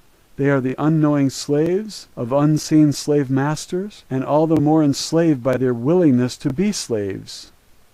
Most of the ISBEs on Earth are good, honest, able beings, artists, managers, geniuses, freethinkers, and revolutionaries who have harmed no one, really. They are no threat to anyone except the criminals who have imprisoned them. They must find out about the old empire amnesia and hypnosis operation. They must remember their own past lives. The only way this will ever happen is to communicate, coordinate, and fight back. We have to tell other people, and they have to discuss it openly with each other. Communication is the only effective weapon against secrecy and oppression. This is why I'm asking you to tell this story. Please share these transcripts with as many people as you can. If the people of Earth are told what is really going on here, perhaps they will begin to remember who they are and where they came from. For now, we can begin our own release and rescue with words. We can be free again. We can be ourselves again. Perhaps I will meet you in person, with or without a body, somewhere in our eternal future. Good luck to all of us. Matilda O'Donnell MacElroy. End of Mrs. MacElroy documents.